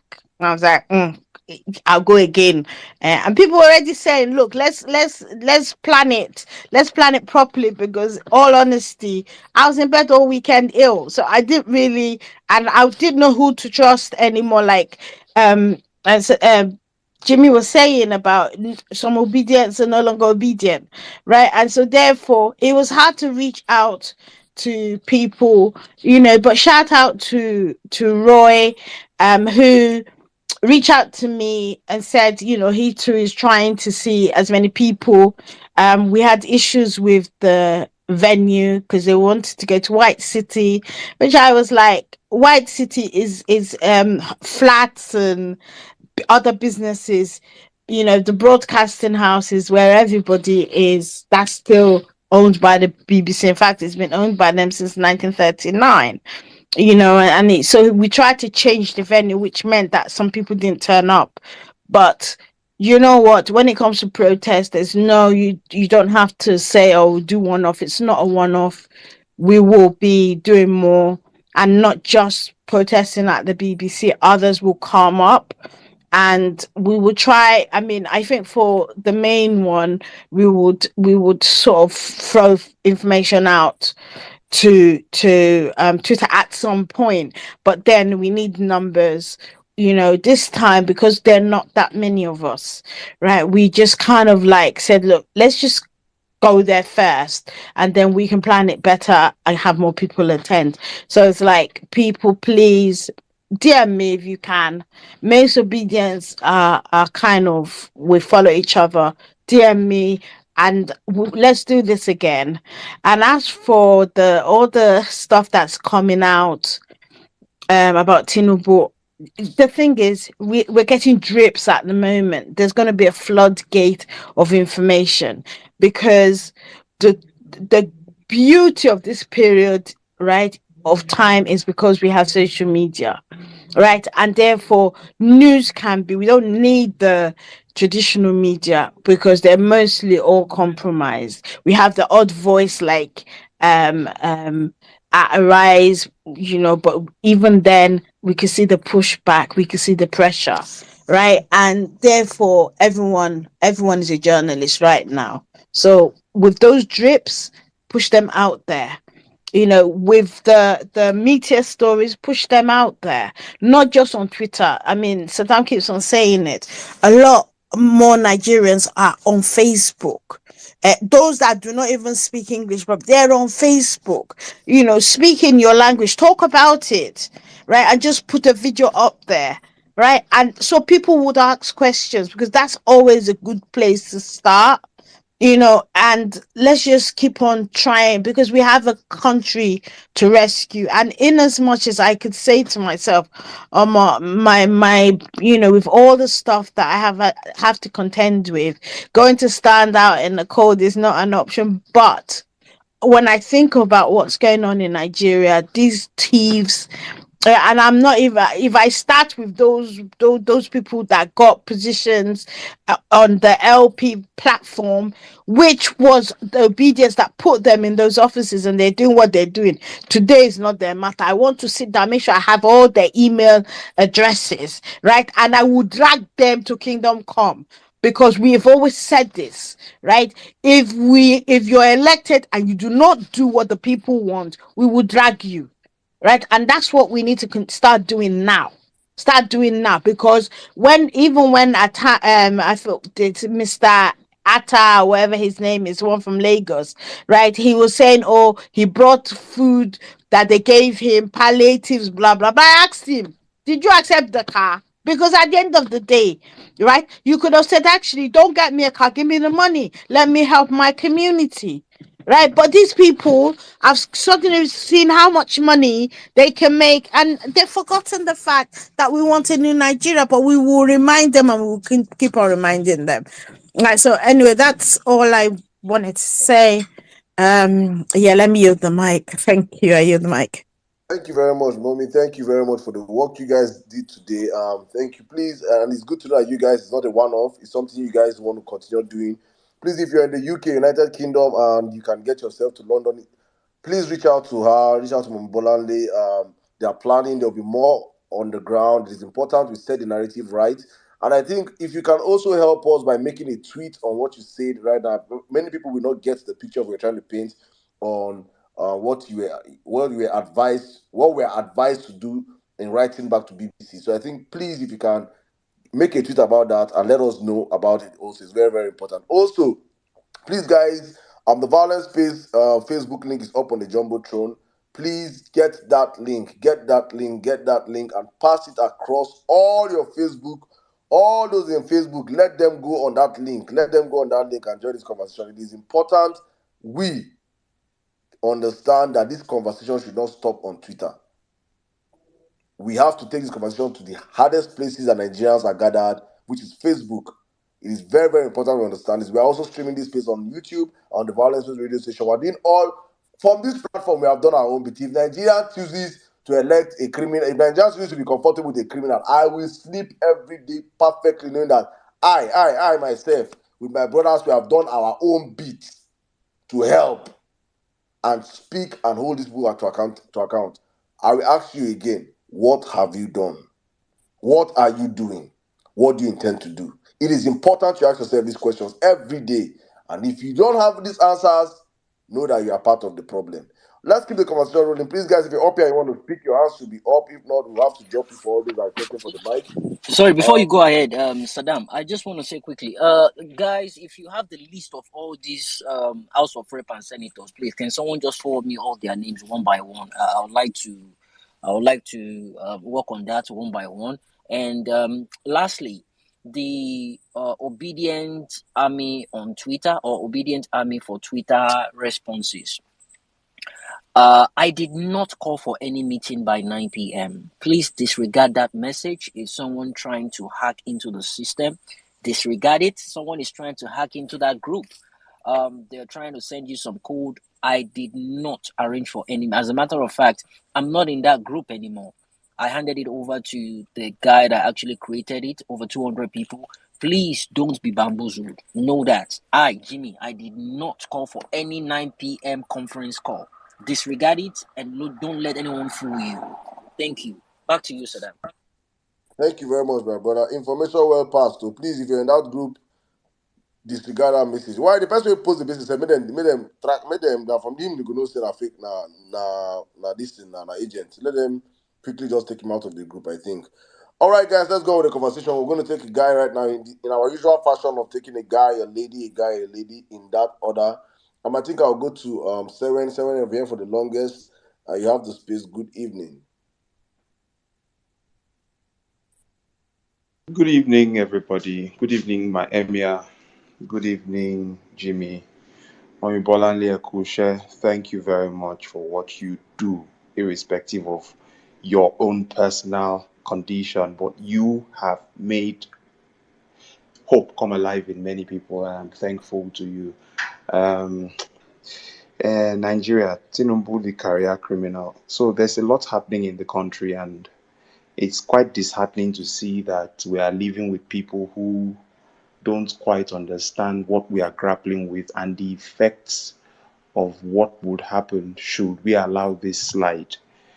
Um, as much as I don't, I try hard to not relate with a lot of these people because it's only insults that will come out of this, and I try to keep my conversation civil most times. I can't help it sometimes whenever I see or read their things because we know we are dealing with someone who has is like an onion, but the onion of evil. When you unwrap one layer, you see another layer of evil. You unwrap that layer, you see another layer of evil. The man has too many shady things hidden under his garb. And okay, so what I do is this. What me I personally do is I take the information to people on my WhatsApp because I have quite a following there and I take my message over to them there. And sometimes they ask me, are you sure this is not just propaganda? Are you guys not just cooking up these things? And I'm like, see the link, read for yourself.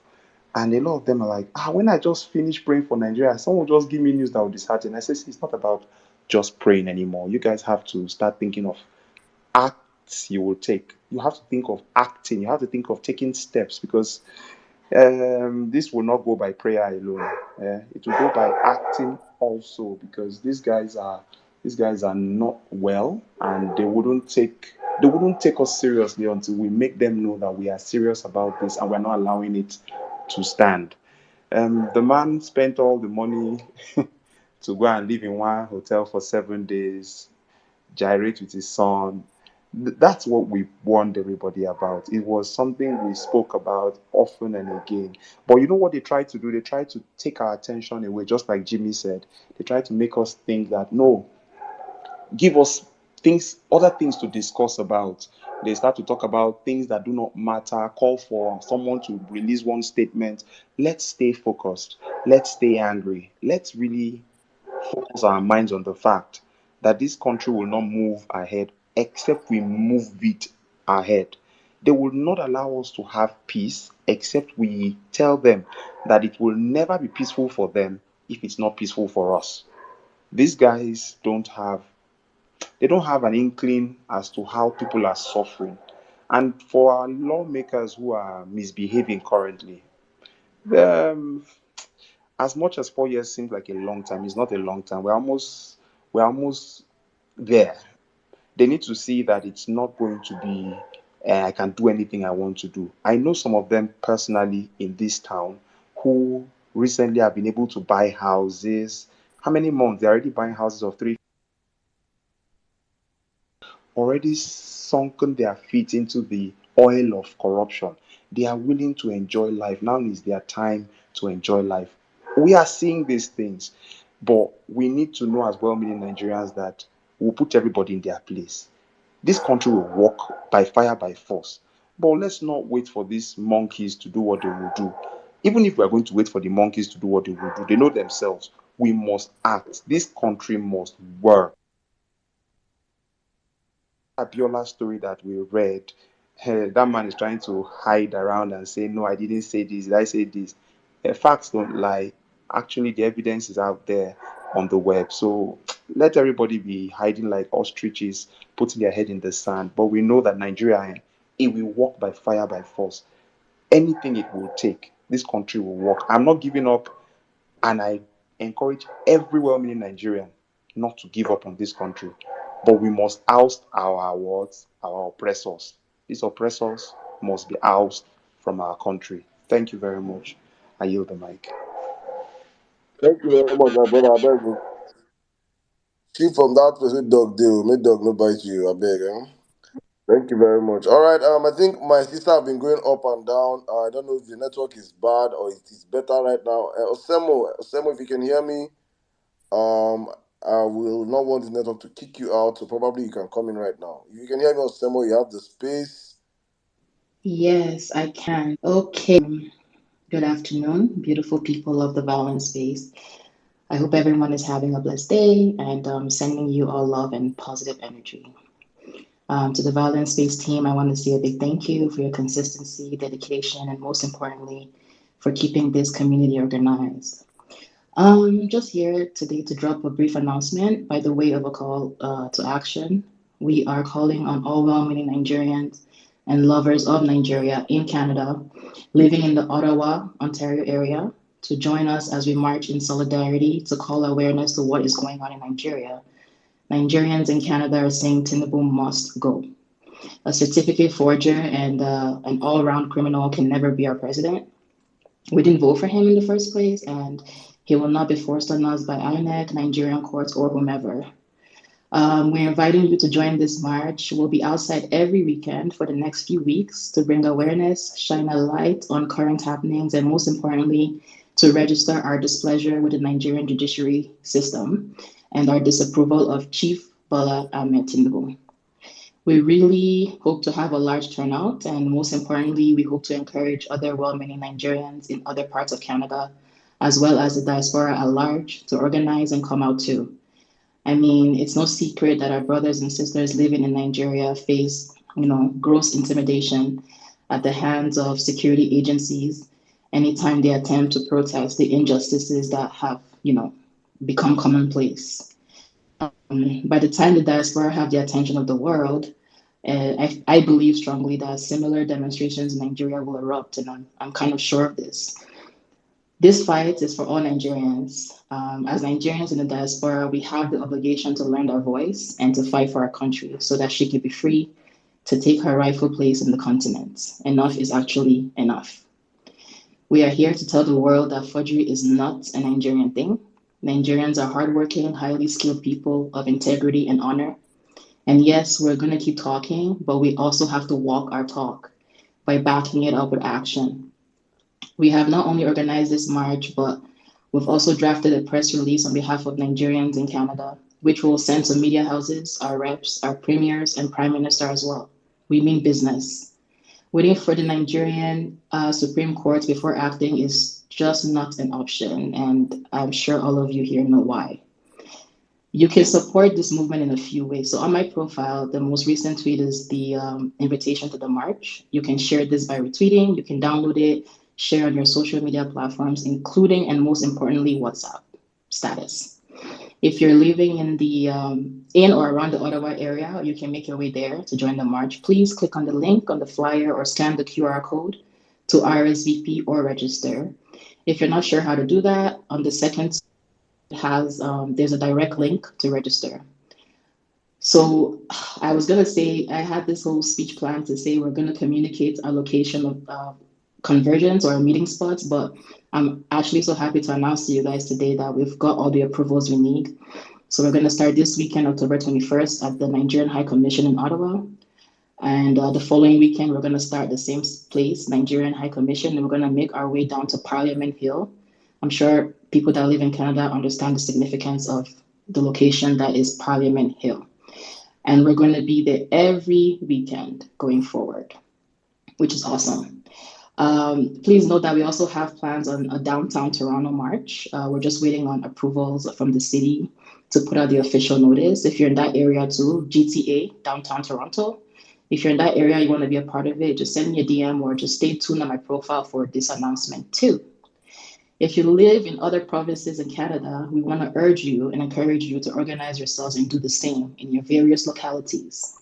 And lastly, if you're unable to come out and you want to support, we would welcome any donations to help scale up our efforts in materials.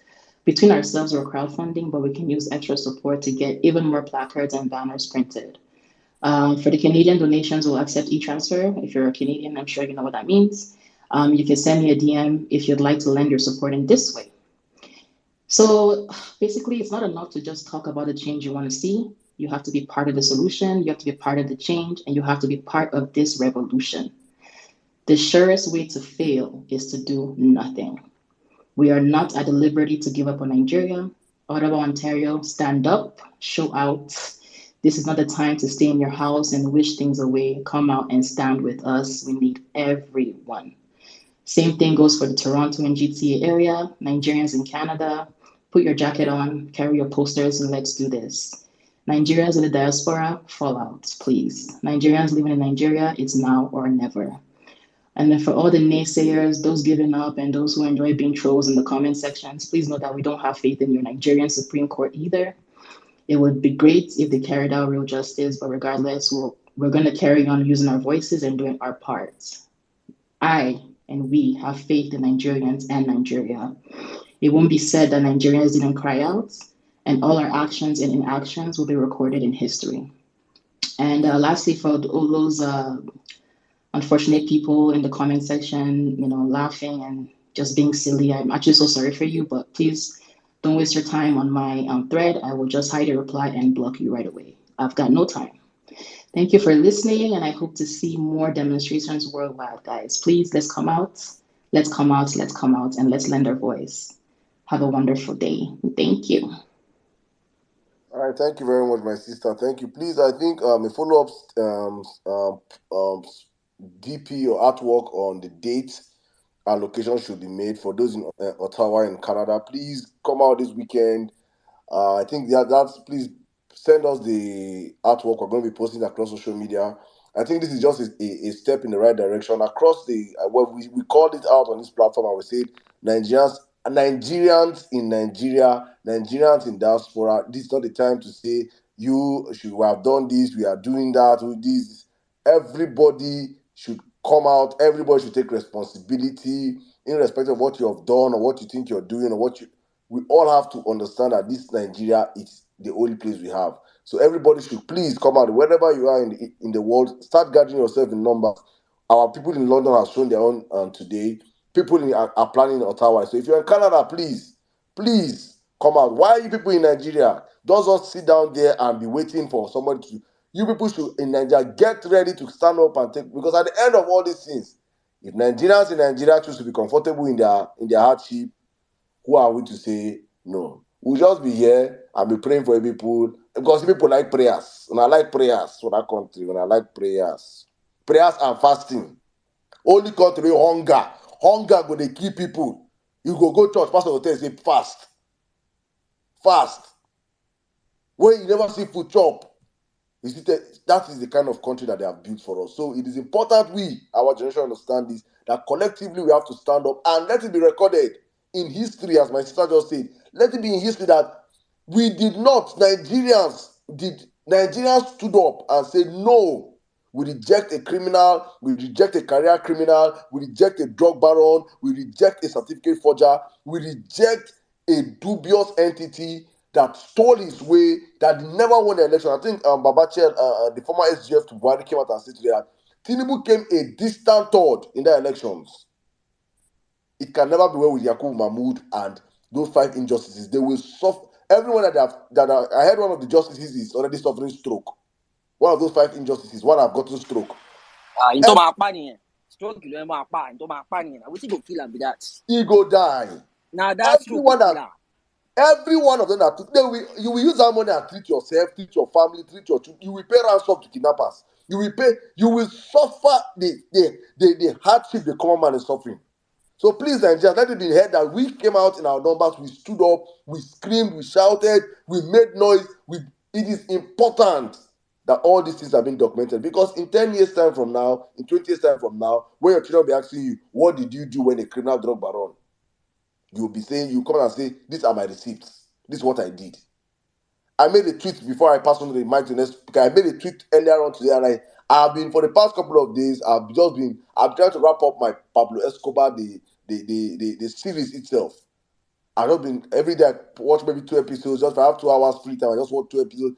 I'm trying to wrap it up, and I sat down today and I was like, Colombia, when you Google Colombia, Colombia is as equally as blessed as Nigeria. blessed with mineral resources, blessed with a wonderful landscape, blessed with the way everything in Colombia is blessed. But if you call Colombia today,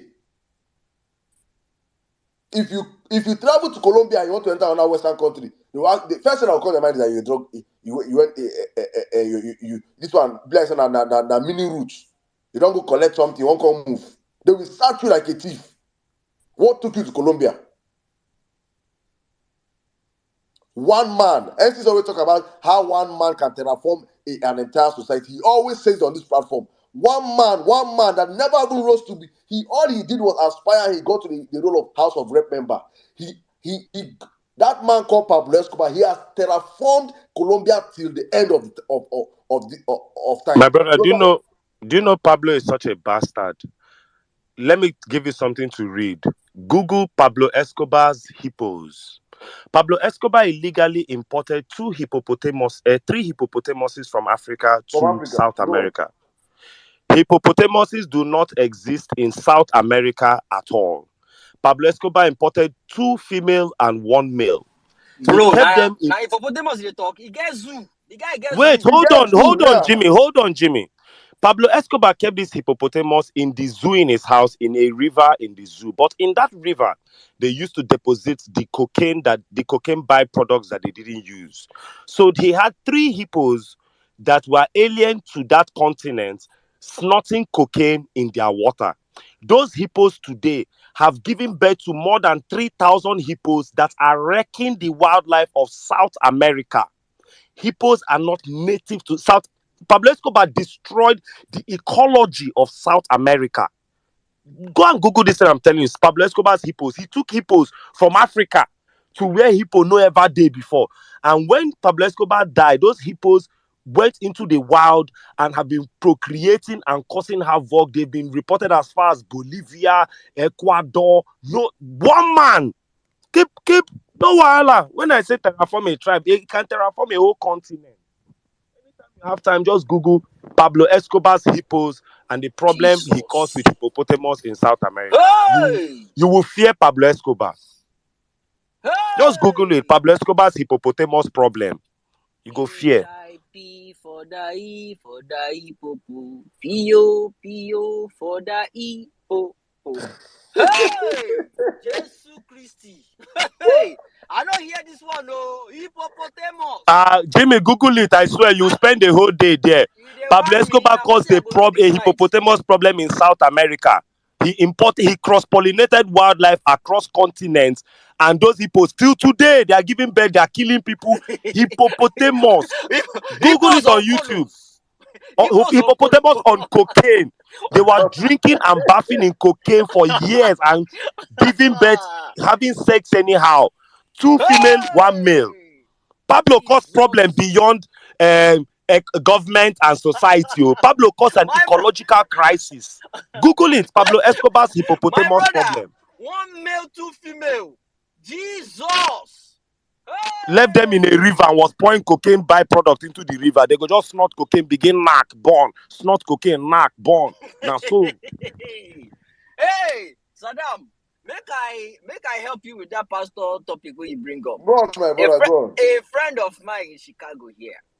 He normally sends money to Nigeria to people, send money to parents, friends, and the church pastor too he was tapping from that glory, and not until the church pastor started seeing vision about my friend wife where they here America here. Problem not they their house, so be like say where they know they give you too much money. The thing don't they enter pastor don't they see waiting no supposed see. That's so that one just cut them off. Then cut pastor off totally. They don't send pastor anything again. They don't even delete pastor number self. Now so pastor come they send message give my guy say may they help and raise money saying sick. Say pastor sick. I trust my friend. That one say anointing I don't finish. Pastor, your anointing I don't finish because people, your congregation go come church. You will tell them to pray, fast. Now, you yourself don't sick now. You can't they seek for help from people where they abroad. Make them send you money. Make them send you money. All of them are pastors where they in Nigeria. None of them they get treatment for Nigeria. None of them. None of them they get treatment for Nigeria. If they cough like this, they don't fly them come out. None of them they get treatment. But you now, if you not did that place, they say person gets person will get cancer. They go tell me they drink holy water. They go down. Jesus Christ. Person we suppose go they collect treatment. We suppose they collect chemo. They go they tell and say they go break how many coconuts. May that one go cure that treatment, and the people are dying. And you go see people where we say they go talk say that handkerchief where their father the Lord give them. That handkerchief now from Jerusalem they go bring them from Israel. Now where Jesus coffin day they come out that handkerchief. Say anything where the handkerchief touch, you don't turn. Hey, and people are just dying. Emma Tarayin, Sakamaji. Emma Tarayin, you.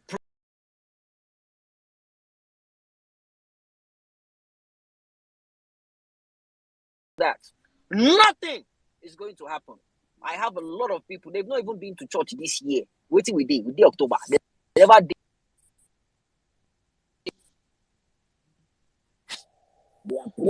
Jimmy, we are losing you. You don't go school. No, they try enter. Am I good now? Oh, yeah, okay. yeah, go on, bro. A call was trying to come in. So people will never even step church. Then they work regularly 9 to 5. Then they pay their landlord rent. Then they pay everything. If they want to give offering, they can send money to pastor. If you pray from now to Bible self talk. If you pray and you not do any work, your prayer is useless. Go and read it. I will find that chapter for you. If your prayer is useless, there is time for everything. Put that one aside. My brothers and sisters, or John Lololuawi, the days are drawing nearer. I don't know what is going to happen, but within me, something is going to give. Something is going to give. There's never been such awareness in the history of Nigeria. Every morning, when people wake up, they go check news for Twitter. Every morning, people are tired of what is going on in that country. But we need to pass it to the grassroots. We need people on the grassroots level to understand what is happening, what they are using their money to do. Please, if we can do that, if that information can get to the grassroots level, translate it in Hausa, make people for Hausa, for North, make them they hear, make them they understand what they happen. Then that revolution is going to happen. All we want is the betterment of that country. APC, PDP, whatever party you belong to, what we want is the betterment of that country. And the administration there right now, they did not get there legitimately. If he had won fair and square, there wouldn't have been any problem. I'll probably not like him. I'll probably just dedicate my life to be an opposition, right?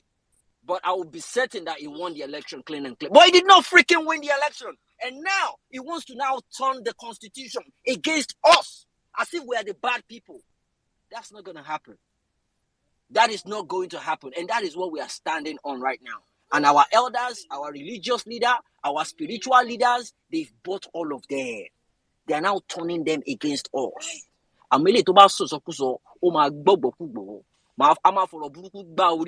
There is no time for any elder right now. There is no time for elder. If elder come, do anyhow, talk anyhow, because people are not happy in that country. People are pissed in that country. And you want to be Jimmy, I say if you want to cry, if you want to laugh, go to Tinubu's Instagram page and read the comment section. You see, Agbado people then come Twitter, they do shakara for us on Twitter. Baba, they are wailing in his comments. Ogami, your policies are too hard. Oh. People are suffering. Boss, please look into my business. I need 1 million. Go to Tinubu's comment section. Obedience, they load them. Oh. They call Sam. Then Agbado people are there begging for help. Go and just take a stroll to then when they finish, they'll then come online and form Peter Obi, drag obedience. This thing for them is sporty bets. It's Arsenal versus Man U. Is banter for them. But in reality, they are bleeding. Just if you want to catch cruise now, just go to Tinubu's Insta official Asiwaju Bat. I be waiting, is verified. Laughter go nearly kill you. You will see the real marketplace of wailing. So, In that, in essence, we have to contact Agent Harry. Agent Harry needs to go there for Morris. Saddam. I say, I'm sure you will see them. But your policies are too hard, sir. Can the you go now? There they do analysis of it. They say, sir, Akpabio did not remit the 4.9 billion out of the 500 million you borrowed for. I say, so now Sabi analyze economics. But when obedience analyze economics, statistics we go chop. then they give person say statistics we go chop. Then go there, they quote statistics for them. They know they chop our money afternoon and night now. Person go there, they quote, sir, the inflation is 26.2%. We really need to do something to bring down the cost of this. Ha! I say, hey! So you people know how to do analysis. Jesus. But if financial planner Carlo Aja do one analysis now, and I go come, you are cursing the country and insulting the sovereignty of the embarrassing the nation. Go to Tinubu page for Instagram. Laugh go nearly. You go just read comments, they laugh. I go target that one. Lastly, I went to one of their spaces day before yesterday with a burner account. That is when you know how mad these people are. First, they tabled the fact that I called out Stella, Esther. Hey, then table my talk. Oh, say me, I they do like superhero. There is no one I know if you talk to. Say now I feed my shot and they follow talk. I don't put my hole. That Jimmy, that one, Uber driver for America, for Chicago. He's a Uber driver. He's a honest job, they always sour their belly. He has master's degree in mathematics. They always sour their belly. Say that Jimmy now is a drug dealer. You go say they go hear you. My brother. He's a kidnapper. Hey! They go hear you. He's a gun runner. They go hear you. They love criminals. Militants that engage in jailbreak. They'll give you the deputy governor. When they can't insult me, finish. I did hear them. When they can't insult me, they can't start their talk. Say, anything when these guys they talk, may we not allow them, even if not true. May we not allow them. We can't let them win. We've gone too far. We can't let them win. Anything they talk about, let's just tell them. Let's bring up a policy and just give it to them. Let them know it's working. Exactly. The shame will be too much. We cannot. Hey! I say Jesus is Lord. About 20-something of them on the. They say the shame is too much. We cannot stand it. Look at what they are talking about us. How do you want us to open our pages and tweet? We cannot say anything. They will jump on us. Let us stay on this narrative. Even if Asiwaju is killing people, let us tell them he's doing the right thing. Let us stand on him. Let us support him. I say, hey! That's where they are now. Yeah. I say, so to them, they are being patriotic. They are being supportive. Say, no matter whatever it does, let us remember, it's Yoruba, Tiwa, Takizam Teton. Hey! I say, Jesus is Lord, blood of God. These guys are determined to go all out, no matter what the problem is.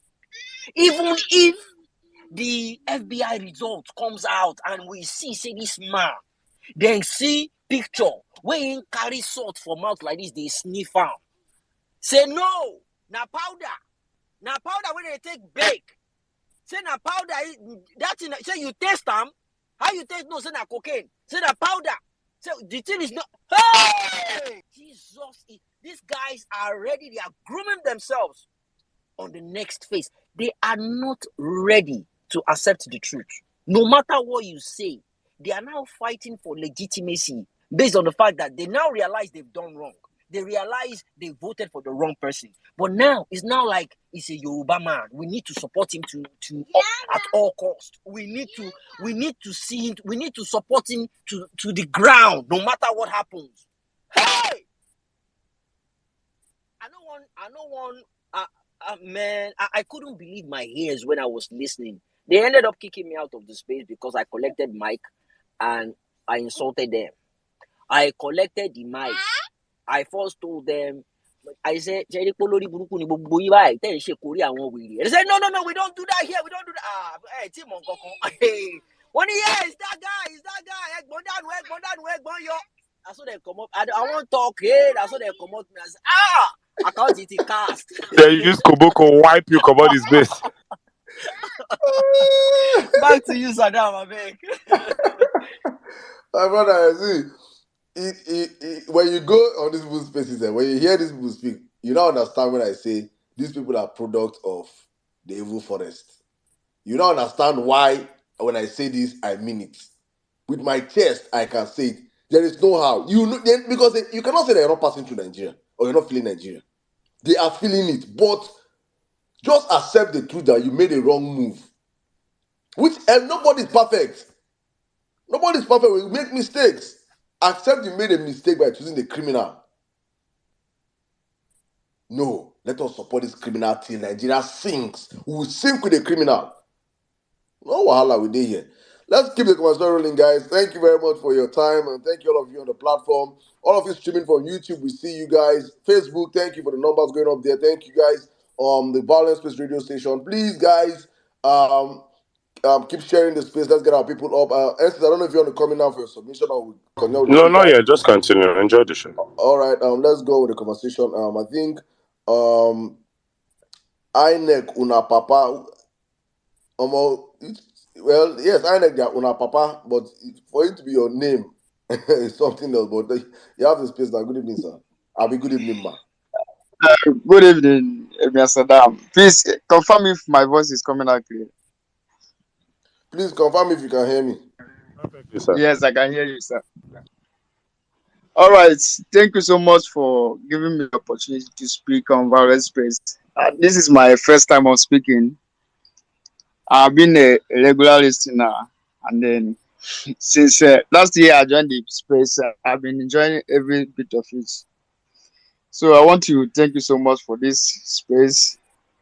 I greet you, Sizo, and I greet you and every violencers in this space. You are welcome. And also to the children of Evil Forest, you are also welcome because we are cooking for you guys. And the word we are cooking for you, trust me, you cannot finish it. So you are also welcome. Now, Tinubu the career criminal.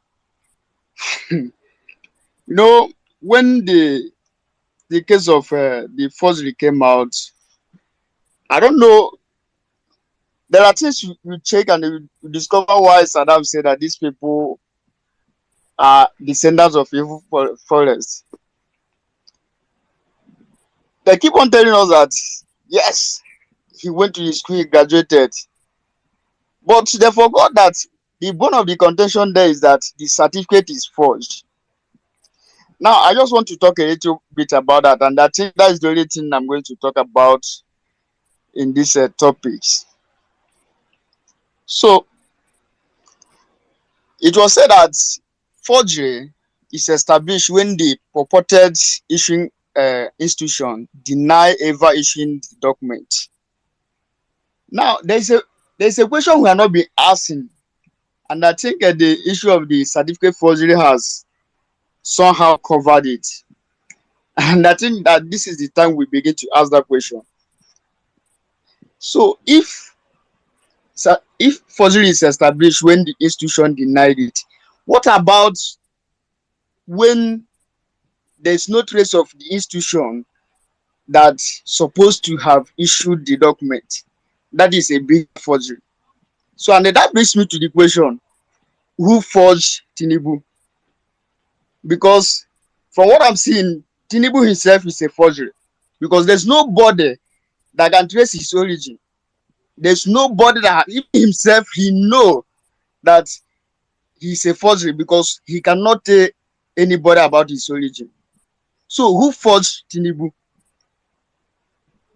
Okay, for example, now the certificate, at least we know the person that forged it, that Tinubu forged the certificate, but who forged the man that forged the certificate?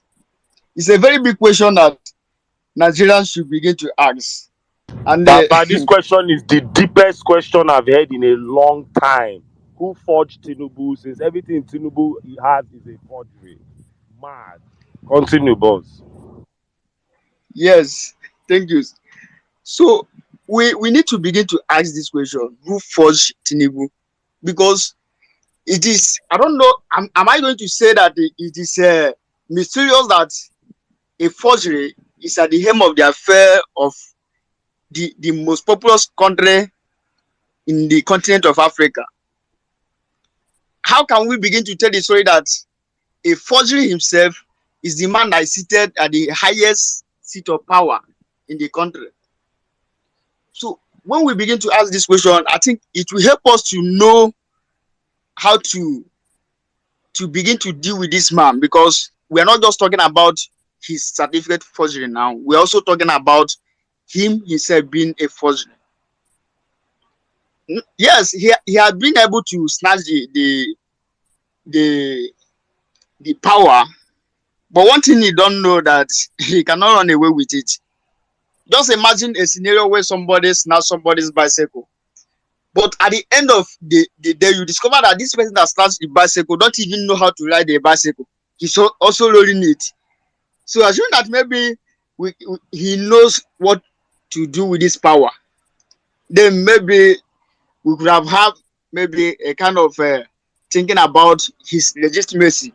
But this one, he doesn't know what to do with the power, and he has snatched it. So you guys, obedient and the well-meaning Nigerians, I want to tell you guys that you are the real freedom fighters. Don't let anybody tell you that the little thing you are doing is not adding up. That is a deceit. Whatsoever you are doing, keep on doing it. Being consistent in it. They are adding up. They are adding up. And when the result is going to come out, it's going to be very explosive. So don't let these people discourage you. You know, when we started that, oh, after 2 months, after 1 month, they are going to fizzle out. But when they attack us and we come back to them, they now begin to play a kind of emotional blackmail, that they call us different names. But to me, those names they call us is what gingers me. So that those names should ginger you also. When they call you a mob, behave like a mob and they deal with them. So I don't want to talk about every other topic. Let's just keep it, and they keep asking the question: who forged Tinubu? Thank you. I yield the mic. Thank you very much, my brother. Thank you, sir. Aine Kuna Papa. What a name. Thank you. On this, for me, you are on this platform. I never think about this one before. Who forged Tinubu? Who forged Tinubu? Tinubu, who forged you? So as in, we now know who forged the certificate. Tinubu forged his certificate. But the man himself is fake. Well, I think I know who forged him came out from, but I don't know who forged him. I know who forged him came out from the evil forest, but I don't know who in the evil forest forged him. So now the X, we are looking for X. Find X is who forged Tinubu is in the evil forest. Please, dear William, meaning Nigeria, go to your evil forest and find X. Thank you very much, my brother. Let's keep the conversation rolling. I think who have been here for the longest? Truth. Please speak truth to power. You have the space in 5 minutes. Good evening. Good evening, everybody. Okay, let me go First of straight all, to. please, do you know who fought Tinubu? Now the person if you answer that question, then we need to do crowdfunding for us. Ah, okay. I want divert small. Okay, let me put it this way. Who forged Tinubu? I think Emir Saddam, you answered it already. Or should I say not really answer? You've done a little bit of the workings by telling us the evil forest. So let's go to Irabiji and ask questions from them. Anyways, Jimmy, how far now? You made a tweet recently about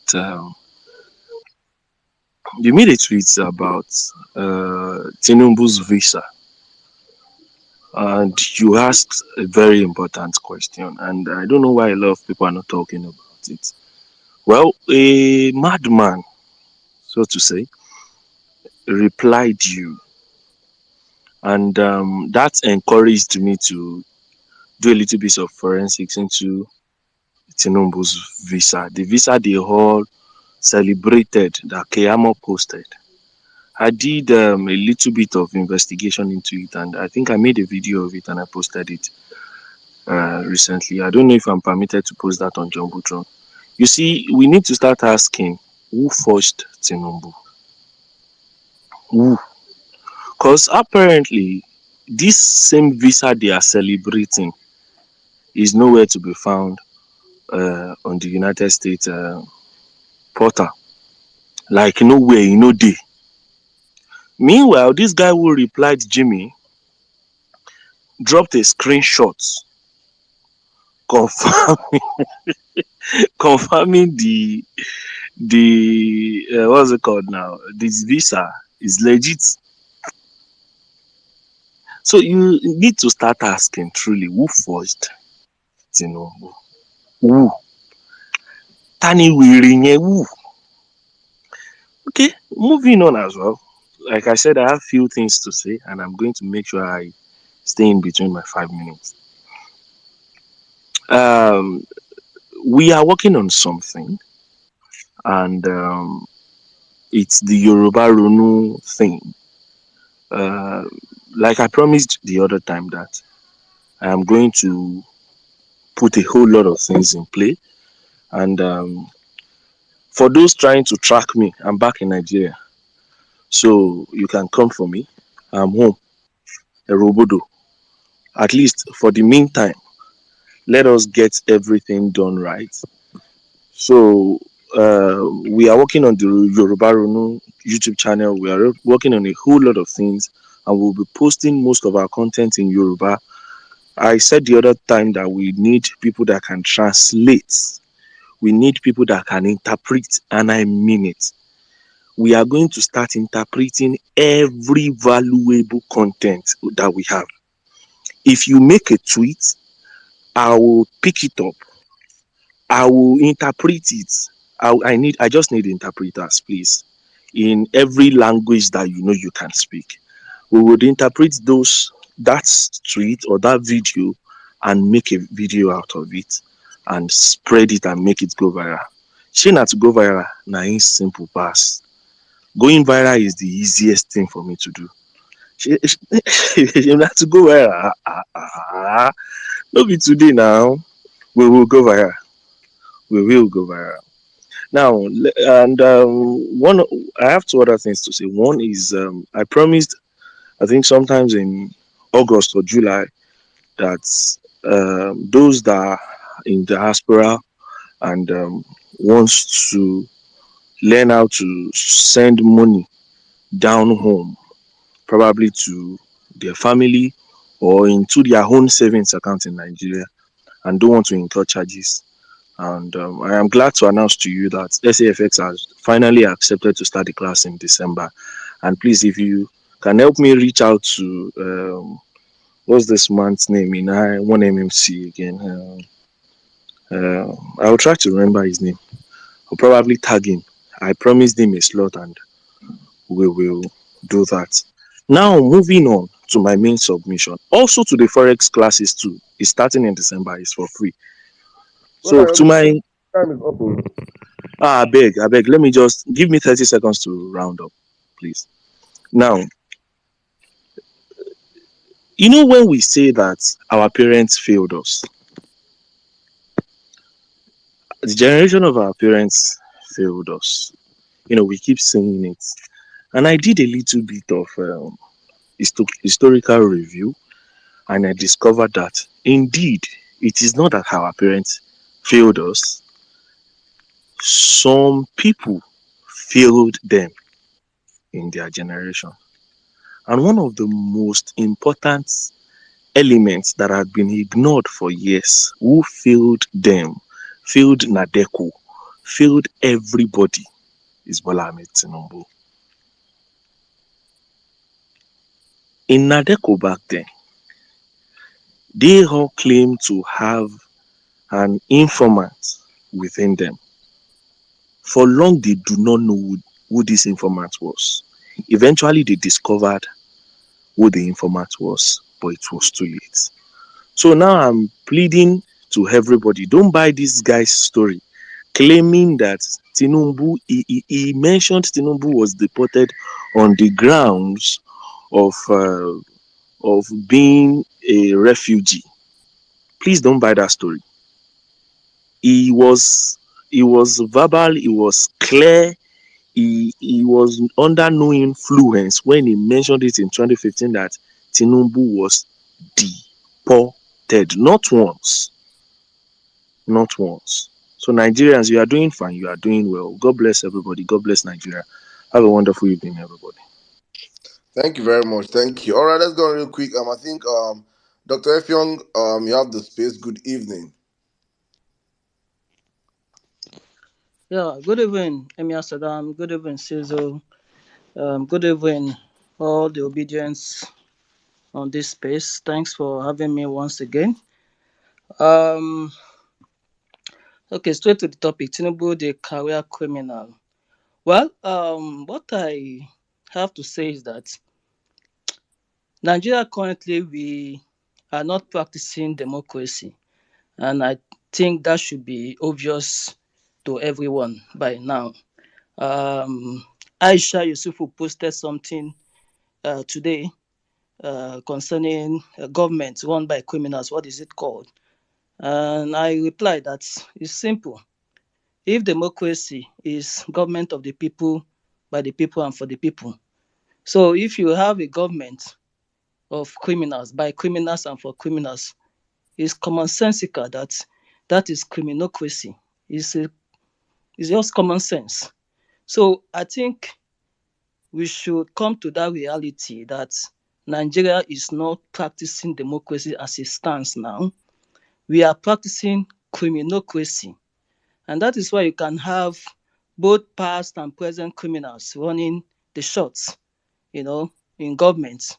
So coming from Bola Tinubu to Femi Gbajabiamila, who was deported, who had issue with the US in terms of fraud, going to Dapo Abiodun in Ogun State, fraud, a fraudster. So we have so many criminals running the government, you know. Now the current news today that we heard was somebody that was wanted at the time is now incorporated into the police force in broad daylight. This is not a secret. In fact, they are doing it now very bold. They have been emboldened. You know something about criminality in those days. When you do it, you hide it under the cloak of darkness. But these days, what we are seeing is that they are now doing it in the open, as if to say, nothing you can do, go to hell. So that is what is happening now. They are now doing it boldly. They have been emboldened by their own, who is now at the ends of affairs, and is crazy. I think we should continue to speak out. We shouldn't get tired. As they always say that if Satan does not get tired, then God too will not get tired. If the evil people don't get tired of doing evil, the good people should never ever get tired, because the day the good people in this world get tired of speaking out, get tired of acting, that is when the evil will triumph. So we must continue to stay the course and continue to speak out against this criminality that has overtaken our system. And the criminality is widespread, both in the judiciary. We now have judges as criminals. And most of our judges now, they look at the constitution and say, well, we will decide to write our own. No, a judge has no right to write a constitution. You are only there to interpret. It's just like a doctor. You see a patient, you now decide, okay, I know that this is the standard thing, but I will decide to do whatever, even if the patient dies. That is not my business. It's not acceptable. So a judge does not have any right to alter the constitution. What you have to do is to interpret it. And if you interpret the constitution and it is not in accordance to what is supposed to be, then you have committed a crime. That is a crime. That is what we call miscarriage of justice. And miscarriage of justice is not a small crime, because miscarriage of justice can lead to the death of an innocent person because you decide to compromise the justice. So I think we must stay the course and continue to speak out. And I am very happy that different parts of the world have started, doing pockets of protests. We saw the one of UK today, and I'm happy that Canada is also coming up with their own protest. I think this should continue. We must continue this pocket of protest, because we know that in due time it may skyrocket into a very bigger protest. I must also inform us that NSAS protests that happened in 2020 did not actually start in 2020. Some of us here are well aware of when NSAS protest started. It started as far back, I think, before even 2017 or so. It started as pockets of protest. In fact, that was when this Sega Link was now at the forefront, was now even saying that he was the originator, because he was there at the very beginning when this protest began. So when it now culminated into the massive protest that happened in 2020, many people thought that the protest actually started. No, the protest did not start in that 2020. It started far back.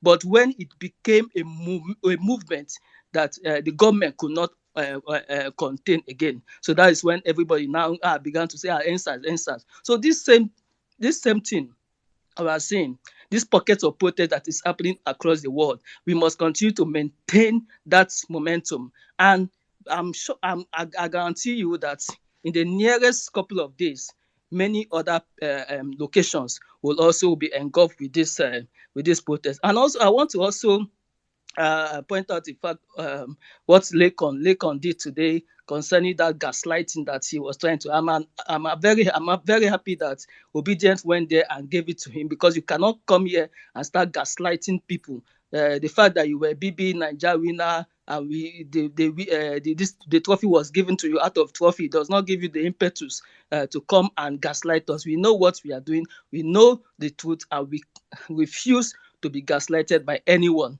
For the wastage that happened in US, of course, we already know that the government is government of waste. So we are not surprised of the wastage. They will continue to do the wasting, and while the people continue to suffer in penury, suffer in poverty. So we are not surprised. It's just very, very sad that while you see people like some of us that are doctors, we go to the hospital, you see people that die out of just small malaria. They can't have money to even buy their drugs. You see, like in my unit now, I have a patient that is suffering from breast. Just a small girl, 29-year-old, has advanced breast cancer, and for the past how many days we've been contributing money within ourselves as doctors, just trying to get the guy, get the lady to get a simple thing as getting blood, getting the normal drugs. We have not even started chemo yet. So this, when you see these things, it's very painful, and you see people going abroad to waste such money where they can use this money to impact positively on the people. So it's very, very disturbing. So fact, I'm almost getting emotional now, but what I have to say is that we must maintain the course. We must refuse to be dissuaded by whatever these people are doing. And another thing I want to point out is this issue of Doctor, please, you can Tinubu. wrap up in 30 seconds, please. Thank Okay, you. thank you very much. I'll wrap up now. This issue of Tinubu faking his sickness, I think, is becoming a recurrent decimal. We must rise above these shenanigans. Whenever they come up with this sickness of a team, we must ignore it, because we are seeing that this is a distraction to us. When big news want to come out, they will bring that sickness so that they will use that to attract sympathy. I think Obedient must rise against these shenanigans, and whenever that sickness issue comes up, we must not share it. That is what I have to say. Thank you very much for having me. I yield. Thank you very much, Doctor. Thank you. I think it's important, as you said, we stay the course. Wonderful submission. We have to understand that I'm happy the timeline you gave for the whole NSAS stuff. It's important to understand that it's not just a one-off scenario. Things built to things that build to things that build to is coming to that way. And also good to know that we have Nigerians now rising up to the occasion across the country, across the world. Hopefully, I'm just all about Nigerians in Nigeria, not seeing people back in diaspora doing all this, and we just chill and say, okay. Now I go suffer ram. I don't even have anything to say. Una go suffer ram. Una go suffer ram. It's important you can understand this. Let's go with the conversation. Thank you very much. And Flag Boy, you've been here for the longest, so I think I'll take you Flag Boy, then Gaboni, and then Office. Dr. Olu, please, when you want to speak, let your hands go up. Let's know that you want to speak. Flag Boy, you have the space. Good evening. Good evening to everybody. I just want to say something very, very short, not to take your time. What I want to say is this. First of all, Tinubu, that name Tinubu. I don't want to be mentioning that name. I don't want to call that name because that name, na barrier name. Sorry to say that, but anybody, any mama, when born pikin now, name am Tinubu. I not sure say that mama think well because first, the name na failure. Nothing good they come out from that name. Now failure. So what I want to say is this: those our Labour Party senators and our Labour Party House of Rep them. I want to talk something towards that their direction because Flag boy. okay, Flag boy, sir. sorry. I love the statement you just made now. I will emphasize on that after your submission. The name Tinubu, I want to decipher that name to break it down what it means in Yoruba. Tinubu. Go ahead, my Okay, brother. okay. So I want to say something about our Labour Party senators and the House of Rep. So I know say for this space now, many of our big oga them, then they here. Our Labour Party oga them, then they this space. Even our Labour Party madam, then they this space. Me, I know they fear anybody. Because if I dey fear anybody, I no go carry flag, they waka for Abuja, they do wetin I dey do. Because inside last month, I don't decide say I won't do flag for all the whole senators and House of Rep. Man, ask them whether they sleep. I be they know well. I be they no know wetin dey happen for this country. Because I won't do that flag, carry am. Now, this one na like now warning to Labour Party senators and House of Rep. Because we not vote for them. Make them go there for that National Assembly. They drink tea or they receive prayer for their email.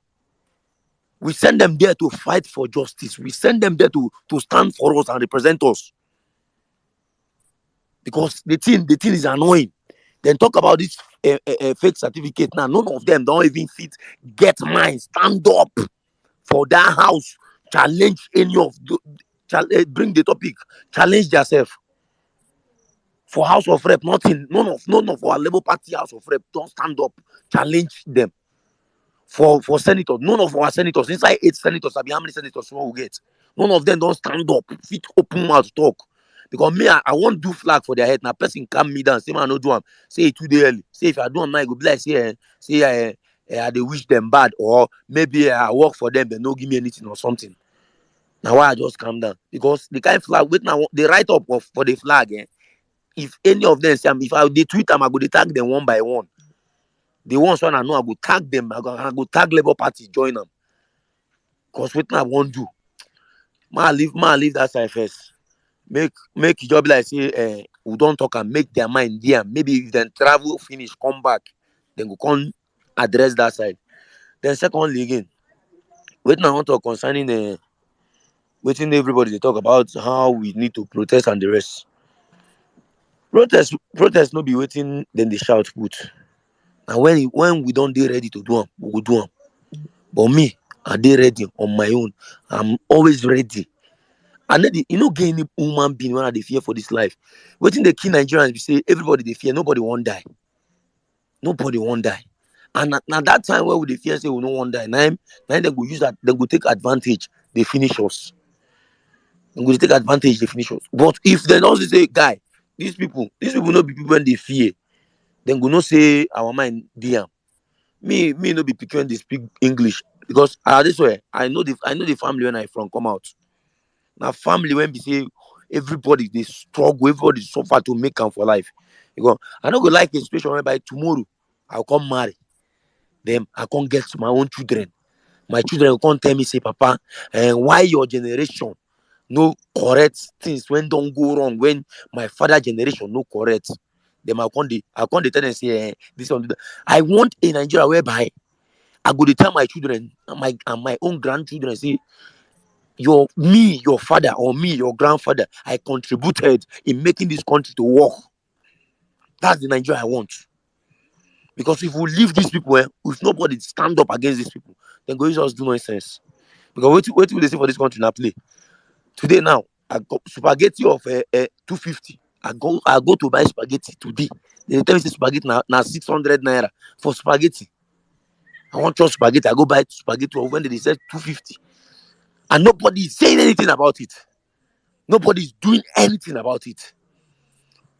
The rate of corruption in this country now is too much. See, like most time if I dey, I go dey imagine say, imagine now people when they abroad, now them they hold space always. They ginger we hold dey Nigeria here. Then when they abroad, when we say they don't, okay, more say okay, they know they Nigeria, their own don't better, their own don't better, then they don't get way. At least if you do abroad now, if you get 5,000 pounds, you okay, if you dey UK, you get 5,000 pounds, you come back Nigeria, na big money, or you get 10,000 pounds, or you get $10,000, na big money. You will live where pass we all day. Now then when they that side, now then they think to do wetin we when we dey Nigeria here, we na be say now we dey suffer. Now we dey suffer am. We suppose they talk, they put action. We not only need to dey talk, we need to dey put action. Now them now people when they diaspora, now then they remind my fellow Nigerians when they Nigeria here, when we dey suffer together. Meanwhile, now we suppose they ginger everywhere because we did this country. And we see thing that happen for this country. I beg. Wait not they beg everybody into this space. If you did this space, you know say you did Nigeria here and you there Abuja, I beg, contact me. Make me and you make we start Abuja own. Because as I is now, I know if you take them again. I know if you take them again. I know day to the talk, plating talk. Me no go fit take them again. Because the country no sweet. Nothing about this country ain't sweet. Nothing. Because only thing they happen for this country, we say the rich will they get richer and the poor, like the poor will just they suffer. Why? Because this country belongs to all of us. We need a country whereby a daughter and a son of nobody will become somebody tomorrow without knowing anybody. Just the way Aisha Yusuf normally say it. A Nigeria that will work for everybody, not a selected people. See, anywhere, anytime, any day, carry me go anywhere. I will tell you, Chief Tinubu is not my president. I know my president. I know who I voted for. You cannot come out on and tell people drag it, snatch it, grab it, and run with it. Then at the end of the day, a selected president will come out, a drug baron, A1 in forgery. Mr. A1 in forgery will come out to tell me that he's my president. He can never be my president. So I'm telling all Nigerians, you come out that fear, throw one side. Come out. We need to stand and to offer. They tell us, he come out, they tell him people say they don't make a deal with Europe. Say then thousands of Imo people will go Europe if he win the second. What nonsense. Okay, then they create opportunity to pursue Nigerians, come out for Nigeria, so that them now go balance, rule the country the way they want to rule them. At the end of the day, wrap up in 30 seconds, please. Yeah. no problem. At the end of the day, we have nothing. So what I'm saying is we are all obedient, and obedience is a family, and we work together. God bless everybody. Thank you. I hear my mic. Thank you very much, my brother. Thank you. Please, guys, if you're speaking, please just try and pay attention up here. So when you are done with your 5 minutes, I'll be waving my hand so that you can just wrap up your submission for other people to have a chance to speak to. Our spaces are not that long anymore, so it's important. Jimmy, you want to say something on the Tinubu name, or should we take more speakers before you come to that? All right, I don't think Jimmy's ready to speak right. No, take more speakers. All right, that's fine. Thank you. All right, let's go on. I think my brother, Dr. Olu, you have the space. Good evening. You say it was Gaboni. Oh, am I the one, Emma? Dr. Olu, please, just you come after Gaboni, please. Skip me, please. Gaboni, you have the space. Good evening. Yeah, thank you, Saddam. A quick one. First and foremost, there's something that has been going through my mind. Because you're not audible. I'm not audible? Yeah. What about now? Better. Okay, it's better now, right? Okay, good. So, something has been, really disturbing me and worrying. It's something that worries me because today I was just thinking about the situation of Nigeria. Dollar is above 1,000 naira. The fuel price is rumored to be going to 1,000 per liter of petrol. Diesel is high. Prices of food are high. People are getting poorer, and these politicians are propose are buying 150 million naira worth of vehicles for 360 people, and Nigerians are still saying, "What do you want me to do?" Because I speak to some people when I people will say, some will tell me, say, "Come back, come protest." And why you don't travel? They want me, and it kind of make me feel like, say, it's like, is it possible? Because they try imagine and they try like how this kind of thing they happen, and is it possible, say, these politicians for nights like this they carry helicopter for the whole Nigeria, go spray jazz for people, they just spray otumokpo for the whole country, make everybody, make everybody just they how would I put it now, they're enchanted by with jazz, because minus tribe. I not say, this our tribe strong tribe, my brother, you want to go protest against my brother, but minus tribe don't know, you know bad governance no tribe, you don't get discrimination, but because everybody they feel, man, everybody just dey act like, say, everything they okay. When you hear story of people that are suffering, the amount of suffering, and it is even we, the diasporans, that are thinking about protesting and calling these people out. And most people in Nigeria, they just feel like, see, nothing they happen, nothing will happen. Even if the fuel go 1,000 naira, people go still keep quiet, like, say, now normal. Oh, it's not normal. I don't know. Let's say they use jazz for us, because I don't know if you understand how things they go bad every day, every freaking day, and people we just feel helpless, like, say, yes, they can just kill us, we don't do anything. It is shameful, and it is really, really annoying when I think about these things. Now let me go to the topic. I will just speak about the LP lawmakers. Sincerely, I'm really, really, really, really disappointed, and I will be completely disappointed if they don't say anything. The LP as a party have come out to give a statement that the portions of this car are wrong. I'm waiting for the LP lawmakers to speak. If they don't say anything, then I think, as obedience, because there's something we say here. We say that even if Peter Obi become president, now we go first drag him. Now we go first drag in trouser. I think we should give a statement, a statement about these lawmakers, because this is unacceptable. It is because of how docile we have become, this I don't care attitude. That is why these politicians do these things, and they just do it with impunity, because I can't understand how the country will be in this situation and these people are doing this. It's sheer wickedness and sheer, insensitivity and callousness. I think we should continue calling them out, and as a group, we should call them out, even if it means marching to the Labour Party office, and make sure we call them out seriously, because this is all shades of wrong. I think we should focus on these our LP lawmakers and tell them to their faces that this is wrong. This is not this is not why the obedient movement was formed. This is not what we are all about. We are all about the people, because I'm highly disappointed in them, and I think we should continue speaking out and calling them out for this nonsense that they've done. I hear the mic. Thank you very much, my brother. Thank you very much. I hope you join them in the protest in your city, also, please.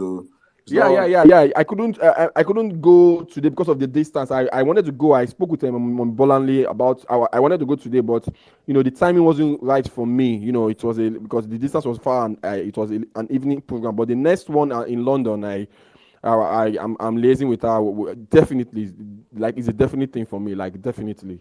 Thank you very much, my brother. Thank you very much. All right, let's move on the conversation. Dr. Olu, you can come in now. Good evening. Good evening. Well done, Adam, and everybody on the space. Actually, I requested for my remark because when your volume, my brother, your volume. Are you using your earpiece? I'm not using earpiece now. Can you hear me now, please? Better go on, please. So what I'm saying is that I requested a remark when you guys were talking about Colombia per se. I saw one Colombia somebody yesterday. Is it today or yesterday or something? And what struck my mind was, I was like, "Are you from Colombia?" The guy was looking at me that, why am I repeating that? Are you from Colombia? He said, I hope next thing he's going to tell me that I hope you are not talking about Pablo Escobar. Oh, I just busted to laugh. Like, wow, this is the kind of image that we are toying with as a Nigerian. But I'm not, it's not as if I'm tired, but I think Jimmy have said it. You don't need to, I don't think that I don't think we need to remind people about the suffering of this, the evil this government is, we continue to perpetuate. You know, by the time we have passed that level whereby. News. What is going on? Sorry, please go on. Sorry, please. I don't know who's that, but So go on, bro. what I'm trying to say is that personally, we any people should come to people. I think people have come to realization that we are in soup, and unfortunate thing is people like Laker, which me I'm never his fan, believe that obedience are praying for failure of a government. Like we are like anti-government. I don't know what I can't at times I find it difficult to imagine it. Because how will my prayer say the dollar should be more than 1,000? And I keep on saying these things, probably because me, I'm in the medical profession and I have a lot of people that are, at least I'm close to in terms of patients. People are dying of seriously. People are dying, as in dying like some of my patients that I remember times that I cannot, as in that maybe they require to maintain some of their medications, cannot afford it. And the reason, and if you ask these people, the government, everybody is fixated on the fact that dollar is increasing. Everybody is fixated on the fact that the transportation, fuel, but basic things like getting medication to get treated, people cannot afford it. So at this stage, I don't think I need to preach to anybody that Tinubu is a criminal. The only thing that always pay me is that this guy is just wasting the slot of Southwest. That is the only problem I'm having personally. As in, this is not the true representation of people from the West. An unfortunate thing is that we have sold our birthright to a drug baron. Anyway, in a nutshell, I'm hoping that judiciary will do the right thing. Me, I'm still one of those people that still believe in 10 people. At least even if it is 1%, I believe Supreme Court can perform wonder until at least it's not over until it's over. Because my experience recently when I saw those two Colombians patients, and the way I exclaimed and the way I was shouting and the way they busted into lava attempt that, I hope you are not seeing us at Pablo Escobar. That is my greatest fear with this Tinubu government and the image of Nigeria at large. Thank you. Thank you very much, my brother. That's that part that many of his supporters in the diaspora don't look at, the damage that we cause to our image as a people. They don't understand it. You're looking at a forever damage. Pablo Escobar died 30 years ago, and you now, where you grew up 30 years ago, I don't know how old you were, Doctor Lu. Probably you're still a boy. Then you've grown up now in 30 years after now, and you're looking at someone from that country with that mindset of it's exactly how every other person is going to look at Nigerians going forward. It's a very scary place to be in, and many people think this is cruise. That's the most painful part I have for his supporters, that they think it is cruise. And most of you, it's not as if we are trying to make mouth or brag or something. Majority of the people suffering are his supporters. Now they beg, now they do give away and the rest. If you're ever going to leave Nigeria, it will be through the Libya route. If you leave through the Libya route and you get to, the moment they find you as a Nigerian, because of the image alone from this man, you won't get access. These guys they can't even think above the next day. They just think for their stomach and for their tribe and for their, therefore, just, it is crazy where we are as a people as it stands right now. It is just honestly crazy. But hopefully sensible Nigerians continue to change the narrative and continue to speak truth to power. Guys, thank you, Ibrahim, the birthday boy in Arias. Thank you for joining us, sir. It's always a pleasure having you on the platform. Anytime you want to speak, you can just chime in. It's home here. Please, guys, if you're up here and you want to speak, please, it is important your hands are up. For those that are new on the platform, if you come up here, please, your hands will be up so that we can know you want to speak. If not, we have to drop it because I have multiple people that want to speak on the platform. All right, let's go on straight now to Office of the Nigerian Citizen. You have the space in 5 minutes. Good evening. Good evening, Emir Saddam. Good evening, Sizu and Six. Good evening, Uncle Jimmy. Each time I see your side arm, it makes me happy. So that men like Donates cannot do anyhow. Good evening, Mommy Bolanle. Good evening, Real Ever Best. I've not heard Sweet Angel for a while. Good evening, birthday boy in Arias. Good evening, everyone else in the Violence Space team. In fact, for my own business right now, my priority, for those of us that attend stand-up, they will normally give you something to talk about priority. My priority business is just to tell everybody, please follow Parallel Facts everywhere. Parallel Facts is now on WhatsApp. There is a link to the channel so that you will not say that you don't have opportunity to send these things to other people in your WhatsApp. There's share channel link. My own is just advert I came to do. Please share channel link. And for those, of course, the other thing I'll just say is, I'm sure Emir Saddam has already said it, that this scourge that we have found ourselves in affects everybody. It's not just Nigerians in Nigeria. It's going to affect Nigerians in diaspora. I'm sure we already know this already. So Nigerians in diaspora also. I'm glad that we are standing up. Thank you. I've forgotten her name. Is it Omeha or Ome something?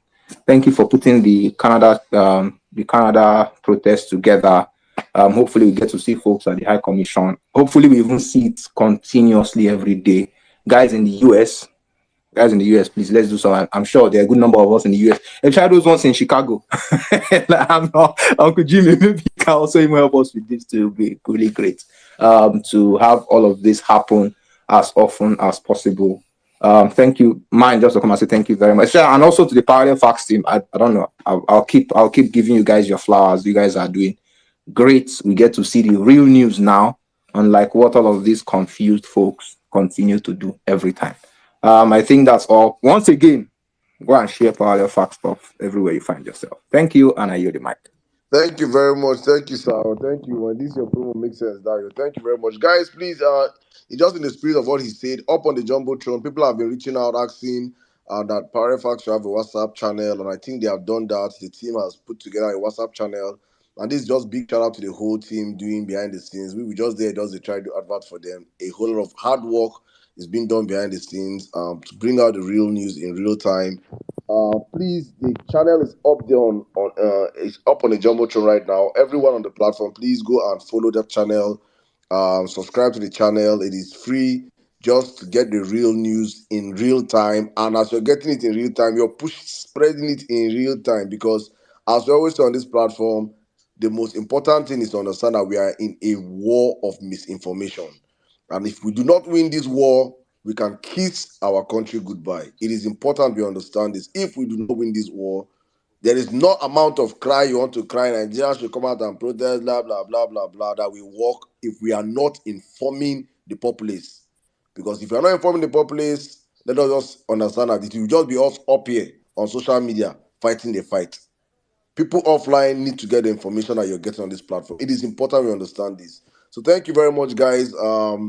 Let's just keep the conversation rolling. I think, please, if you're up here, if you request for the mic, I just want to say this one more time. If you request for the mic, please, it is important to understand that you should be checking to know if when you've been brought up to speak, because many people request for the mic and we bring you up and you don't even know that you've been brought up.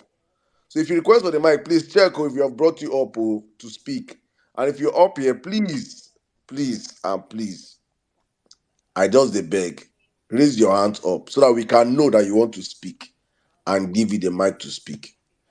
Thank you. All right, let's go real quick. My last born, call me Lexi. Lexi, how are you doing? Well, Nigeria, it's good to have you on the platform. You have to be. I know you are very, very busy on what you're doing, your schedule, and I even never expect that you're going to come out today. But here you are. You still have to come out. I hope they are not. I hope they did not break your leg. I hope say they don't break your leg. But where you go? Good to have you, my brother. I mean, talk. Make I know whether they don't break your leg. Only few people go understand that that they don't break your leg. Over, Roger. Let me say this real quick before Convinex comes on. You see, the name Tinubu means something miserable in Yoruba land. We have Tinuola. We have Tinuke. Tinuke means Tinu in the first instance. Tinu means the one inside. Tinu, the one inside. So when a parent or Yoruba parents, when they name a child Tinuke, that means they've been spoiling the child from when the child was in the mother's womb. That they've been spoiling the child with goodies. They've been preparing for the child when she comes out. Tinuke is always a female name. So Tinuke ati inu ni wọ́n ti ń kẹ́ ọmọ yẹn.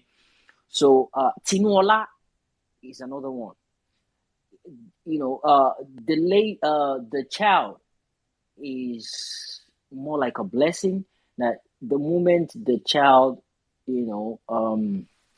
came to life in the mother's womb means that's when the family starts progressing. That's when the father probably gets a new job. Things are just coming into reality, in a good way for the man.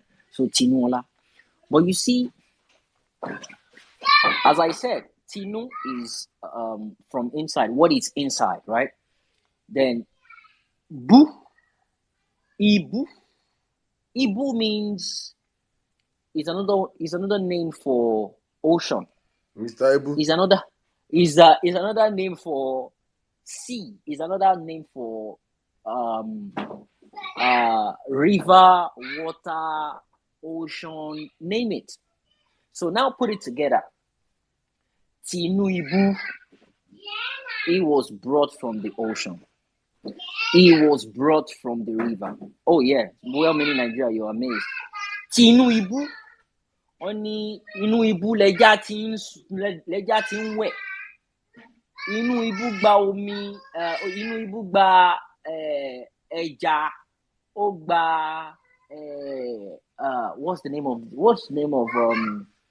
I've forgotten crocodile in Yoruba, but Tinubu is the one from the river, the one from the ocean. That's the meaning of Tinubu. Tinubu, the one from the river. So that just gave me a flashback from what Saddam always says, that some people they ask of them from the river. They are the children of the river. So the honest truth is, I've never thought about it for this long. But when Flag Boy mentioned it, there was a way he said it that thing just rang bell. Tinubu. If there's any Yoruba here that you're listening to me, please come up and discredit what I just said now. Tinubu. Inú ibu lẹja tí ń forí la omi já. Inú ibu ó tẹja wẹ̀. Ó tó kí ná tún pè ó. I'm trying to crack up my brain for the name of crocodile. But any Yoruba that is here, Auntie Bolande is here. Ẹja mi tó bá dàbí irọ́. Dr. Olu is here. Ẹja mi tó bá dàbí irọ́.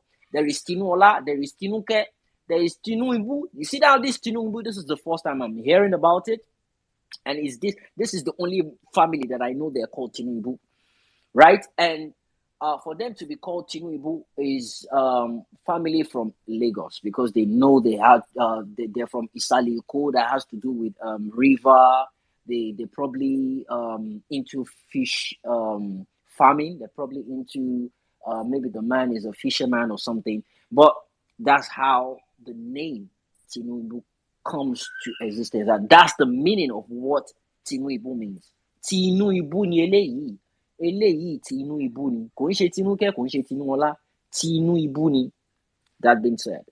Now, we've been talking about how Pablo Escobar tried to take over the country. He tried going through senator, then he tried going through presidency, but it was crushed.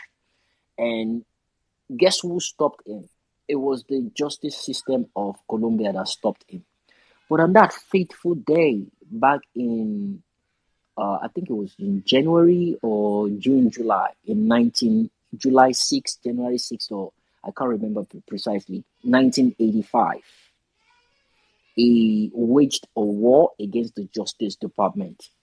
There's a documentary about it. I laid my hand on that documentary.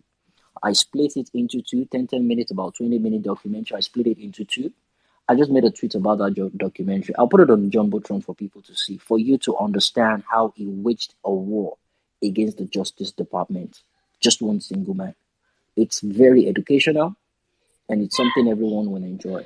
I'll put it on the Jumbotron. I made a tweet about it, but I'll put it on the Jumbotron for people to have access to it and see what a man did to a justice system of a country just simply because he wants to get power at all costs. But guess what? The country stood firm. They stood their ground that a power of a single man cannot win over the majority of the people. And he did every single thing Tinubu is doing now. He did every single thing. He had soccer team. He was giving them money. He was throwing money left, right, and center. He did everything to buy the people. He did everything. But it was the law of that land that stood their ground and said, you know what? We don't care about how much you have. We don't care how much you're trying to launder your image. You are not going anywhere. And that is what our own Justice Department couldn't do. Watch the documentary. It's going to be educational and people will learn and perhaps will know, it will ginger some of us to know this is where we need to draw that line.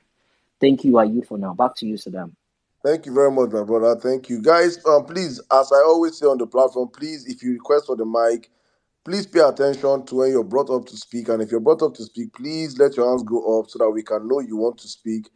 If not, I've dropped a couple of people, and if I've dropped you, no vex, it's just because we try to keep house rules here and sanitize the whole speakership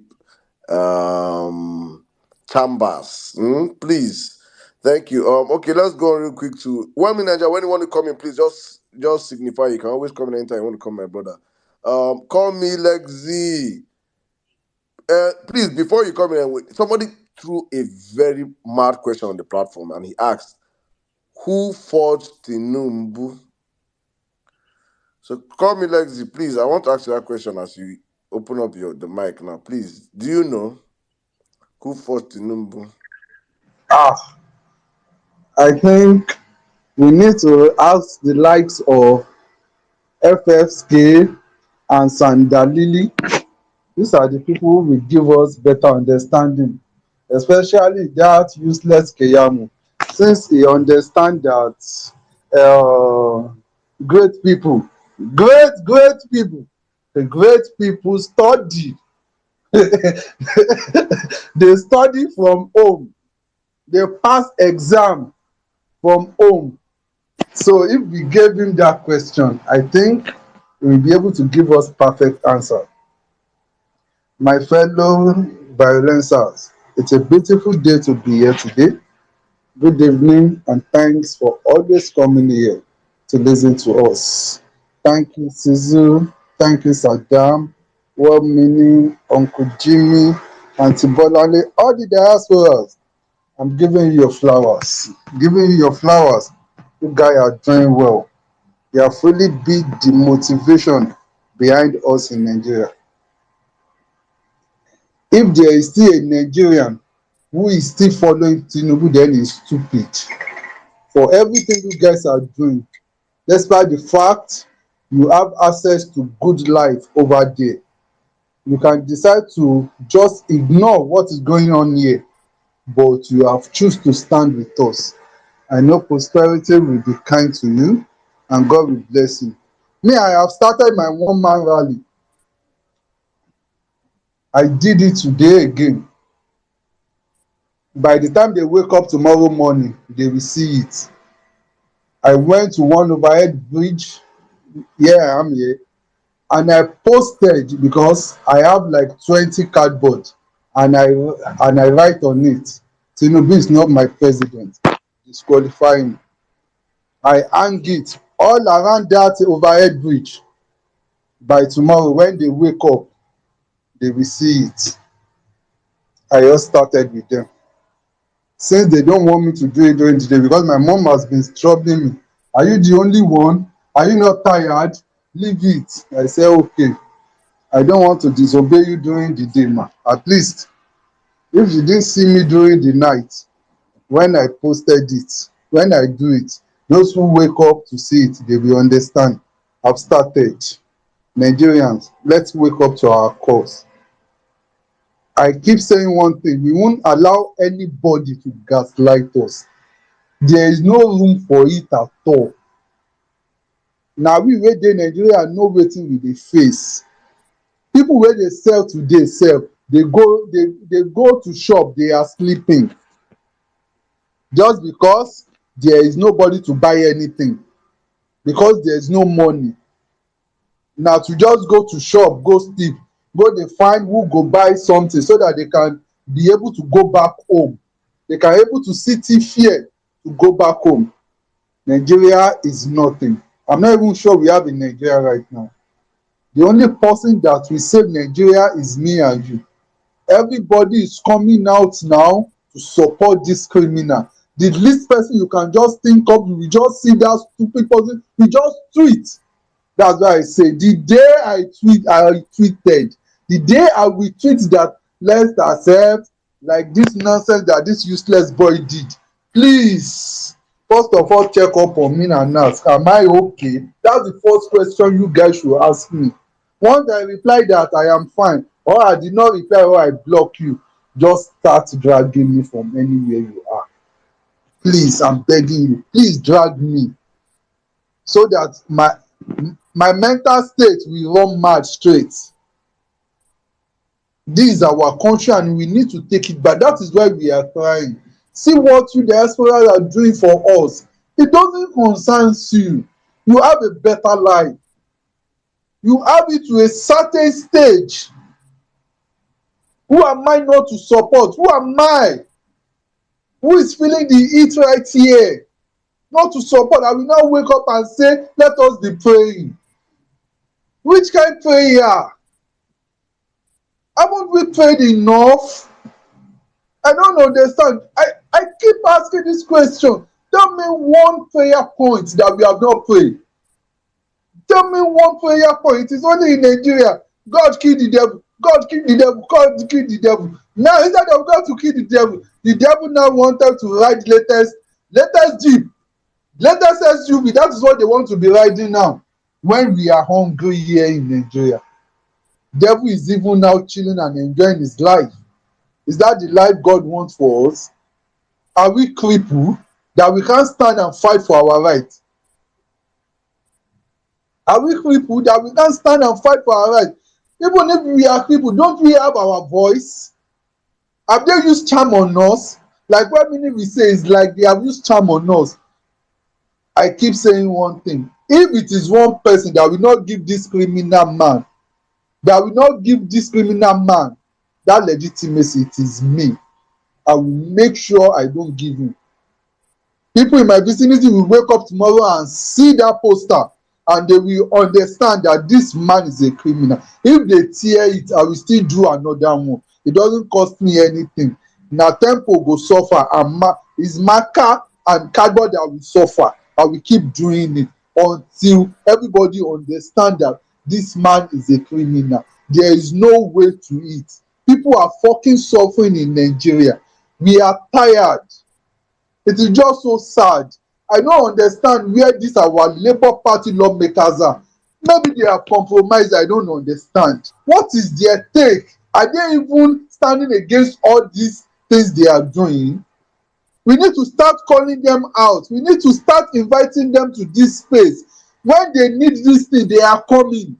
They are always under this space listening to us. We need to start bringing them up, holding them accountable. What have you done? Please show us what you have done. It is not about mouth. Show us. Abba, Alex Oti haven't spent 6 months. Things has gone. That man has done a lot. Can you imagine? That man has not even collected salary. Please, we need to stand up to our cause, Nigeria. Please, let's just do it for once and win this battle. We are almost there. This man doesn't have peace of mind. Those around him doesn't have peace of mind. And it is because we are speaking up. If we keep silent, they will take advantage of it. Nigerians, it is up to us. Don't let's forget, we have only this country to save. They all want us to leave this country for them so that they can do it the way they want. But we are not living. Not everyone will live. Not everyone. Not everyone. Every Nigeria is a reflection of bad governance. If there is a good government there with a good rules of law, everybody will comport. Nobody will be collecting bribe. Nobody will extort one another, knowing fully well there is a price to pay for everything you do, every crime you do. Not that somebody will come from the top and cover you up. Nigeria is here today just because we have a bad leader. When you know if this person steal is going to jail direct, nobody will steal again. When you know that if this person take from the government is going to pay for it, nobody will do it. Everybody will sit right. No Nigerian is bigger than any Nigerians. We have this country to save and we must save it. I know God will see us through. It's just a matter of time. We are not giving up. Thank you everyone for listening. Thank you, Saddam. Thank you, Sisu. Thank you, women, for everyone. God will bless you. Please don't give up. I love you all. I read the mic. Thank you very much, my brother. Call me. Thank you for what you do. Thank you for the sacrifice you're making. Also, please, you don't give up. Keep pushing. Keep pushing. Keep knocking on that door. Very soon it's going to crack, and we will get what we're looking for. Thank you. Keep it going. All right, let's go real quick. I think my brother Releva Best. It's been a while. It's good to have you on the platform. But before you come in, I think Bonale, in the spirit of gender equality, Bonale, I think I will give you 2 extra minutes. In fact, 3 minutes because you are for as it stands, you are the face of democracy in Nigeria. You are the face of you've backed your actions with your words with your actions. So please you have the space. Go on. In fact, talk as long as you want to talk, safe. I don't have much to say. No, I'm confirming what Jimmy said about the meaning of the name. And you know what just occurred to me? You see that deepest part of the ocean, where even submarine, if it goes that deep, the pressure of the ocean will literally, everybody will just die. Mm, only creatures that are not seen in everyday life. Now then they there. So this man is basically telling us, say, it be one of those familiar spirits. And it makes sense because I have never known a Nigerian politician who is like this immersed in criminality. And I keep on saying to people, he isn't a Nigerian. He can't be.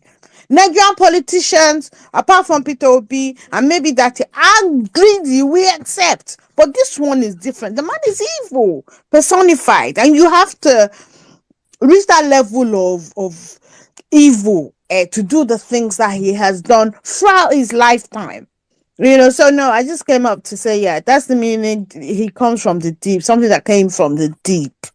So maybe na mami water. Say as we know, we're not sure whether na man or woman. Maybe na mami water. Let us say what we need to say about him, because otherwise, who is he really? Who forged him like that? Person who spoke earlier on said, I put my phone down when the person said it. Had to go leave my bed and walk for a bit because I'm like, oh my god, it's true. We don't know his real name, so we don't know anything about him, right?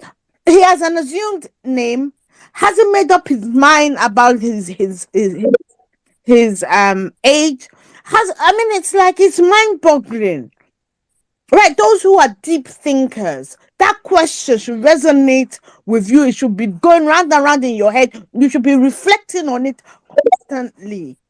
Because who the heck is this man? Who is he? Because he's not who he says he is. And there's nothing that makes him, even him claiming the Tinubu. I feel sorry for the Tinubu family, but their elders sold out. He paid them off and they collected money, which is why he bought their silence. Right? But Nigerians should really be asking. Before it was bad with Buhari, that the certificate, whether or not he had one, he may not have, he didn't finish, but at least we saw him in school. This one, we don't know who he is, and it is very worrying. It's extremely worrying. And seeing the stuff that has been put, AA was, I saw a thread by AA just a few minutes ago, and reading through it, I was like, Jesus is Lord. There is so much about this man that we don't know. Right? And we're already worried about the bits we know. That said, I want to ask, because I'm not sure, all these members of the House and senators, can you recall both of them?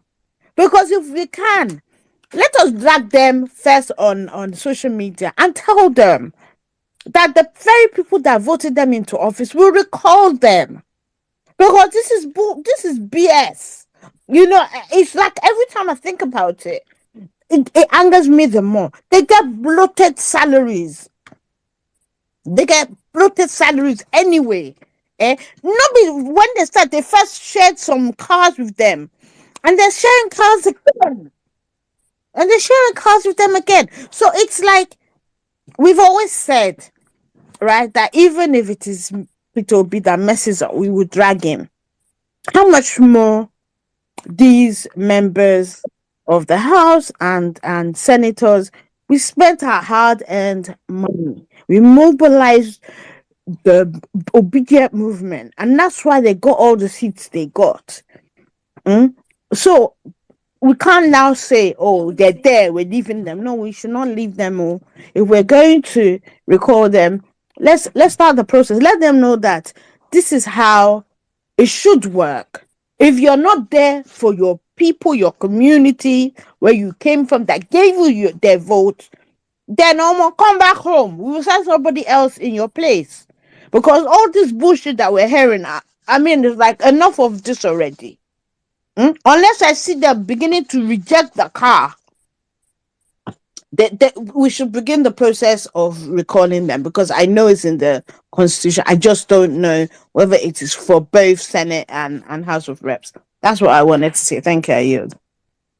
All right. Thank you very much, Mommy Bonali. It's very good to have come immediately after you finish speaking, because I wanted to give you and the entire obedience in the UK, especially those that were able to come out, a big shout out. Thanks to you guys for that. I mean,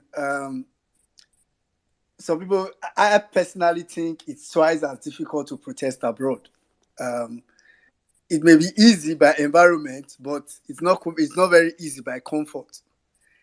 People abroad, you guys, you probably do not have any reason. The government where you are did not do anything outrightly to you, but for love of country, you go outside your comfort zone to do all that. So thanks to you and to everybody that joined today, and maybe that still intend to join subsequently. So, I mean, I won't concerning the topic. I think I only want to talk about LP lawmakers, but before then, I'll just first of all go to Real Level Best for him to give his submission. So, Real Level Best.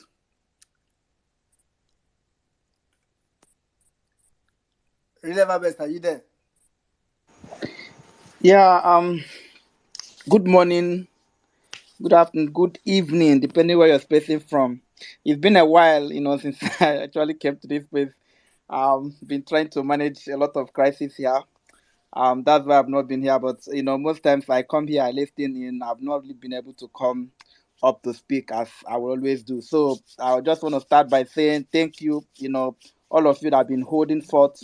Emir Saddam, women in Nigeria. I saw NCs. I don't know where he's in. I saw Ibrahim. I can see Ibrahim, Jimmy, Madam Bolanle, and everyone, here right about now. I can see Miss Pearl. I can see Kempela.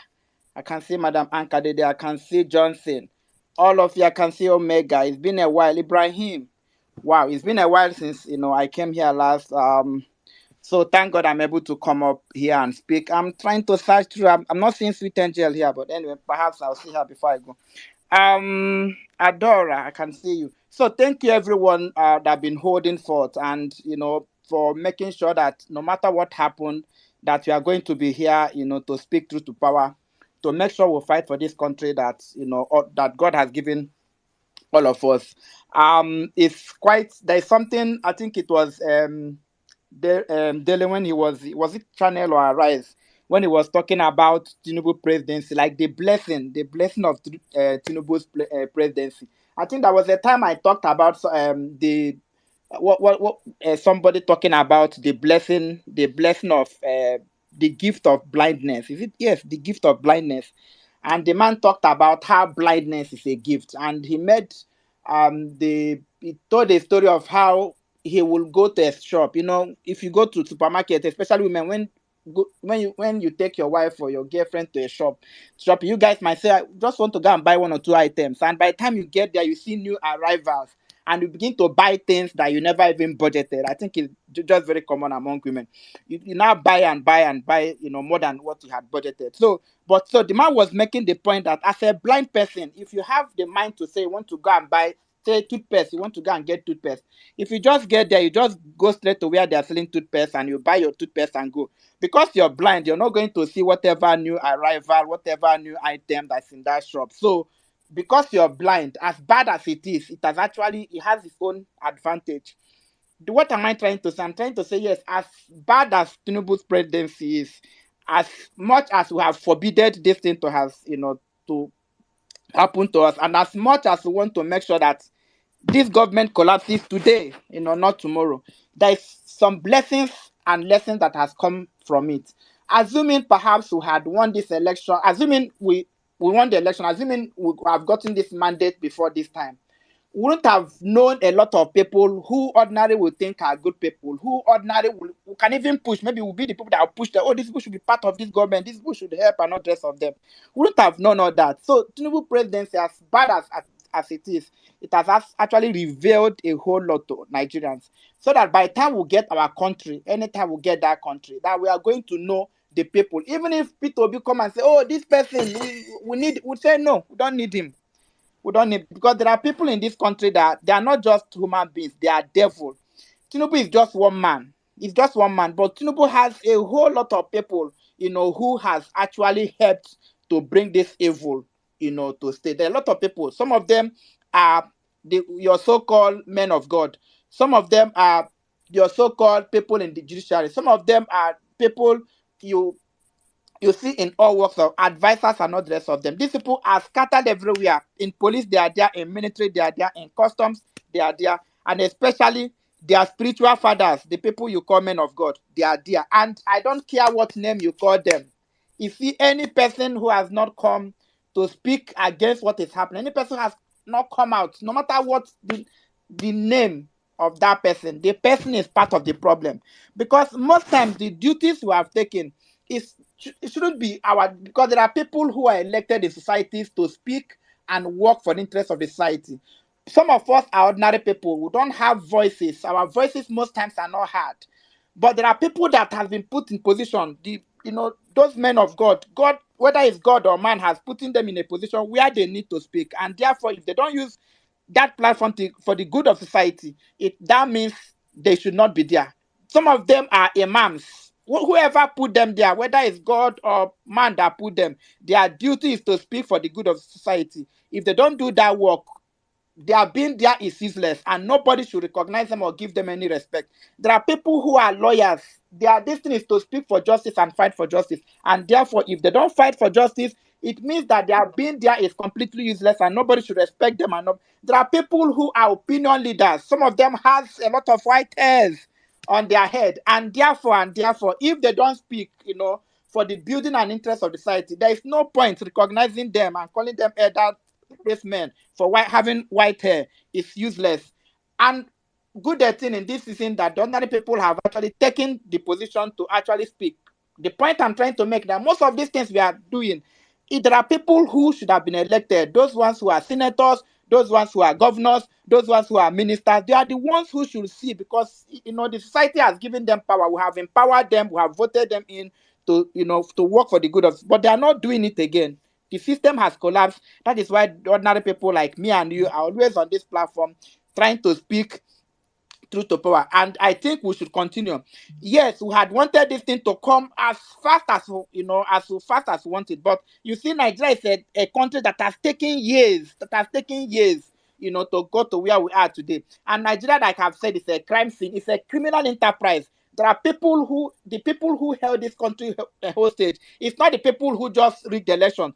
Everything about the foundation about this country, the constitution, these things were carefully crafted to actually make sure that the country will not survive. Nigeria is a country that is actually created not to survive. I want to take that again. Nigeria is a country that is created not to survive. Nigeria is created not to progress. And everything that we are seeing in this country is a testament, it's a manifestation of a country that was created not to succeed.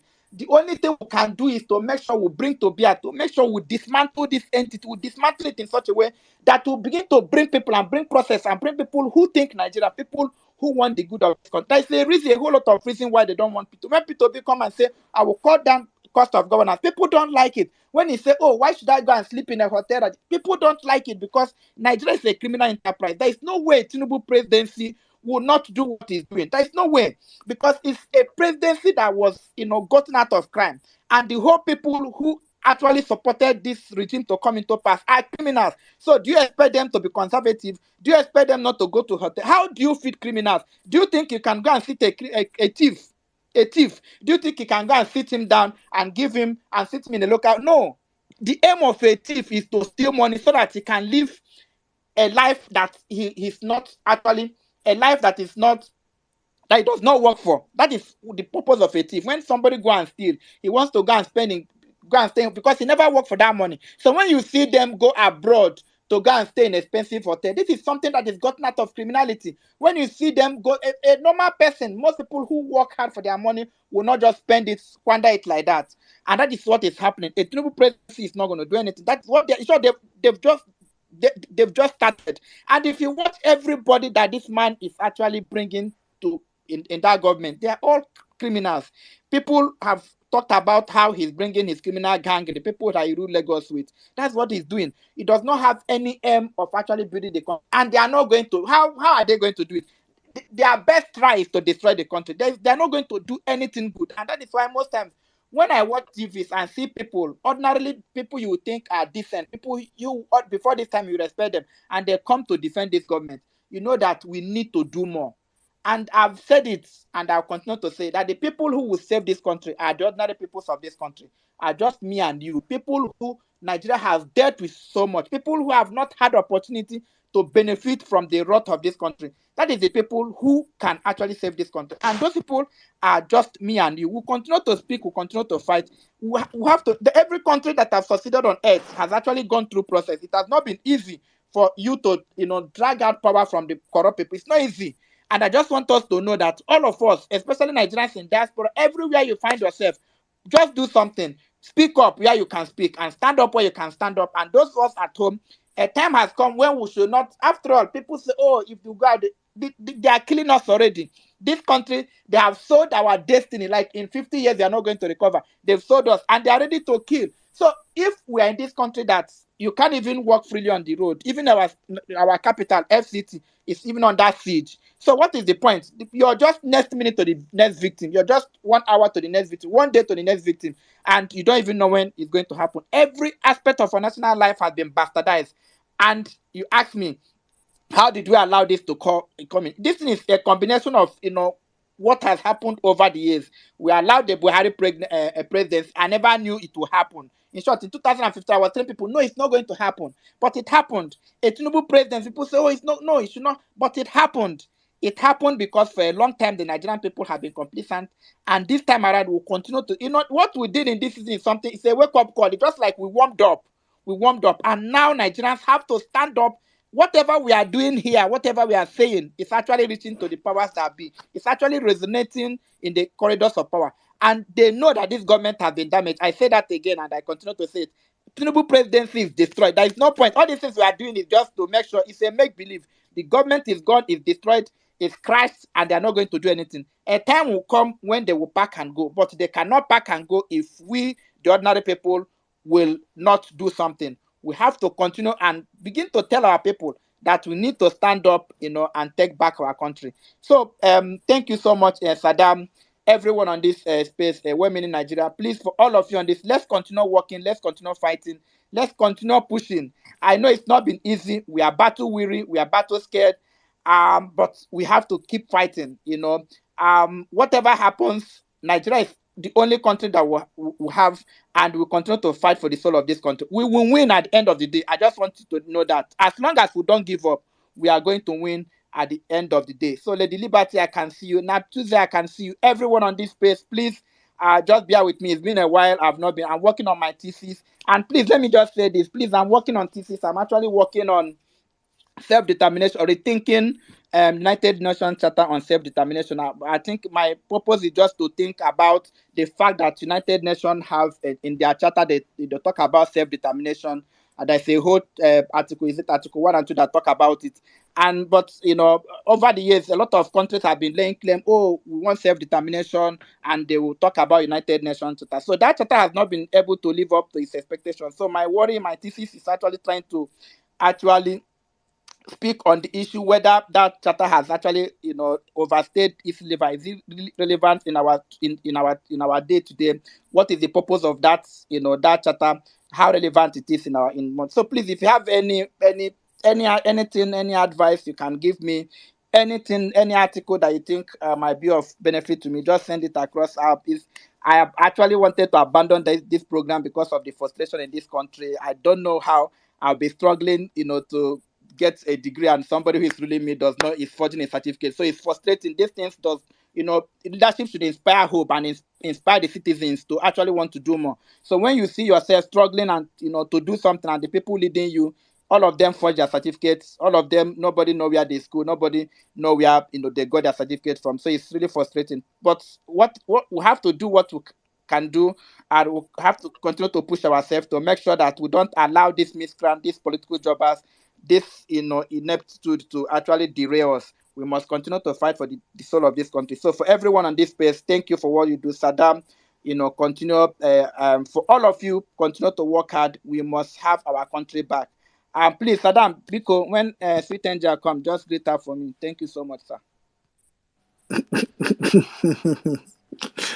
Oh my God. Oh, relive harvest. Oh no. Oh no. Oh no. Oh no. All right. Thank you very much. Thank you very much, relive harvest. Thank you for that submission. This. Whew, I really do not know how else to tell us as Nigerians that where we are is a very dicey place. We're in a very dicey situation. That's for a fact.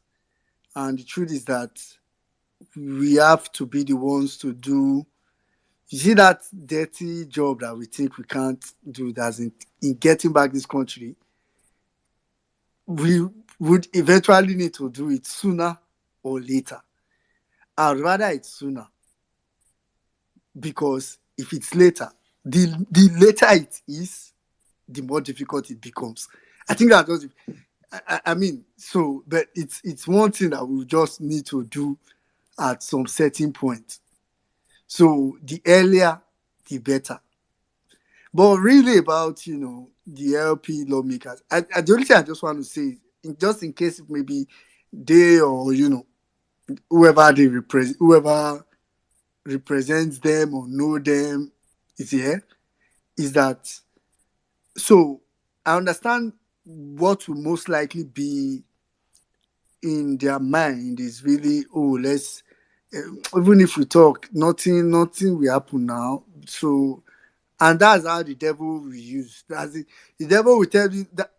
That's one thing about it. I've noticed about it. The devil have many excuses. Can I give you an excuse if you are looking for an excuse for yourself? But I just really want to make it clear that this call for, LP lawmakers, or at least maybe the lawmakers generally that used to pretend that like they mean well, like they wanted to go and do something good when they were going, is that nobody's really saying, oh, whatever you say will change whatever the National Assembly will do. But it will at least be on record that you said something on the side of the people. I think that's the very least that you can get from it. So don't give yourself the excuse of saying, "Oh, okay, even if I talk now, let me now. There's not going to change anything." If you speak, because the direction I see that Nigeria is going to head into it's a very. I don't think for anybody that if you can really have a good sense of imagination to picture it, I don't think it's going to be a very palatable image, to be honest, in one way or the other. Like whether the people remains docile or not, it's not going to be very. So for me, I really just advise, every lawmaker, fine, look for opportunities to air your mind. He does not even have to be on the floor. So if maybe on the floor you're afraid they cannot give you mic, or you don't want to, look for a way to air your, and thank God we are living in a very digital age where even a tweet alone from your handle, people can say, okay, at least this person is trying to, do something right. If it's to ask one of the TV stations to invite you for a 15 minutes interview, but just speak up. And which is the problem? Although personally, to be honest, this does not surprise me. I've said it many times that let's wait. Let the Supreme Court do what they want to do. Most of these lawmakers are only waiting for the final seal so that they can manifest their. I've told a couple of people that even the Labour Party, that's why I'm just doing a Labour Party, let them be doing smell and be doing this thing. Some Labour Party lawmakers, because people don't understand. I've heard people say this, that, I really don't like talking about recall and reality, because the truth is the reality of a recall is, if we really want to go into the details, is something else. But I've heard people say things like, they can't decamp and this and that.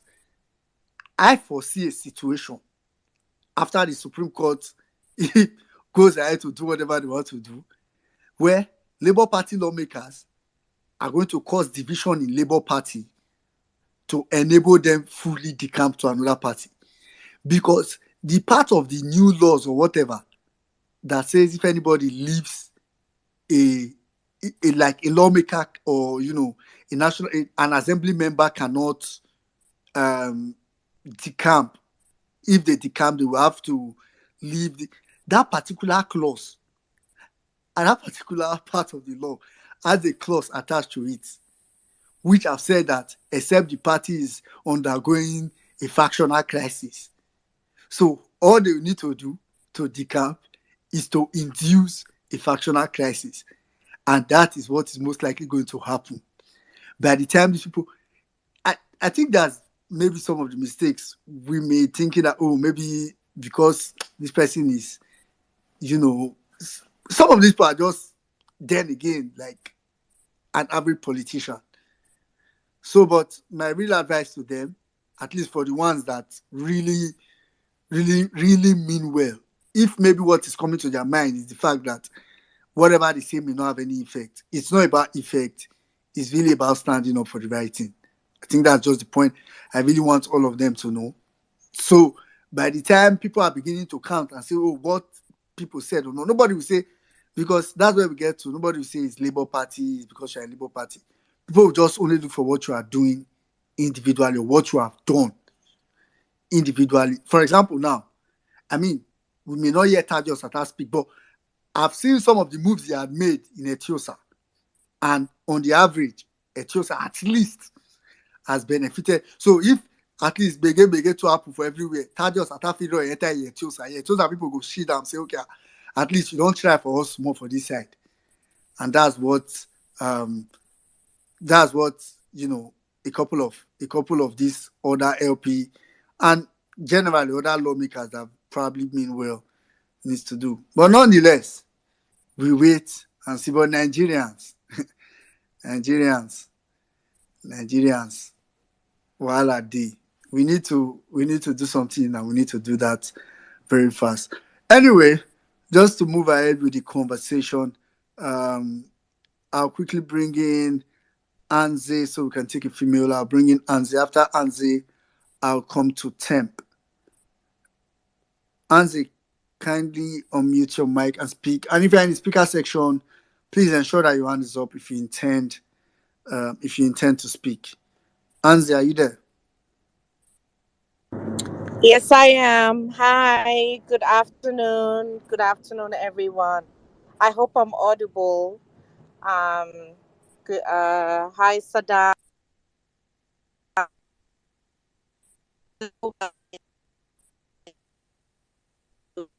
Osamo, thank you so much, dear, for what you do. I'm sure by the sound of my voice, you can tell I'm good. If Nigerian problem does not take you close to the grave, at least it raises your blood pressure. So I'm trying to get well. I'm not too well. But the question was Tinubu's the career criminal. Uh when somebody is in a career, it's something you dream about, it's something you plan for. So Tinubu has always been a career criminal because from the time he saw the benefits of it to his life, he went into it and he invested as much as he could. Time, his money, people's lives, people's intelligence, everything you can think of. But I beg to say that Tinubu was forged by the system. And why do I say that? Because when you see a patch in your house that has a problem, you don't ignore it. You try to fix it so that it doesn't give way to a bigger hole. In Tinubu's situation, the people back then saw that tiny crack, ignored it, and that tiny crack is now rocking the foundation, which is what Tinubu is. He is now rocking the foundation, and this time around, he doesn't just want to tear the whole land, he wants to replace the whole soil, which is what we're experiencing now in Nigeria. So it's really, really sad. I'm not feeling well.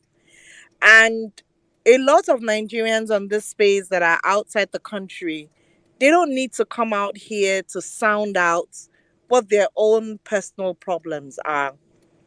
But week in, week out, thousands of hours are dedicated by so many people to call out the shame, to call out the ill, to join hands together and try and change things. And which is why I said those lawmakers that were elected under the LP party, they don't need to come out and speak by themselves individually. They can delegate that work to somebody else. They can at least make it seem like we are saying something. We are not silent to what is going on. We see. It breaks my heart. It moves me to tears. I'm emotional now. It moves me to tears to see littered body on the streets like it was trash, like it was pure water. That wasn't the Nigeria I grew up in. It's very shameful to see people going to get petrol and ignore the dead body. When did we become that insensitive? When did our conscience become so dead that we cannot even pity the next person to us? When did Nigeria deteriorate to that? I keep asking, did all my generation die off? Did we give birth to people that don't have any atom of empathy or sympathy in them? It's painful to see. You see the situation in Israel, and I ask myself, God, I hope it will not get to that. But bit by bit, we are getting to that stage. We are getting to that stage where a baby's head will be chopped off and nobody will feel bad about it and just be like, oh, it's just one off. A woman will be violated in public, stripped naked, and everybody will be, well, you don't know what she did. A man will be beaten by a gang of people, and everybody will just walk away like, well, it's just another one of those things. When did Nigeria get to that point? It hurts. It hurts. It hurts. It hurts. My head aches. My body repels of what I see and what I hear. It makes it difficult for you to want to listen to anything. It's almost as if I am insane. It's insane that people can't even afford to eat. When did we become that? Once upon a time, people would cook food and share with their neighbors just because, we can't do that anymore. We can't. It's painful to hear what we have brought ourselves to. When does it have to end? How bad does it have to be before we can say enough is enough? When? So, Nigerians at home, the people in diaspora, they have to deal with their own problems. We may not come out to speak and call out what our problems are. As what I see since Monday, because you know how comfortable she's making herself, but for the love of country, she does that. And the rest of other people, look at what Osama is doing in this part of the world that nobody gives anything free. You have to work and tear your back to the middle of your table. You have families. So please,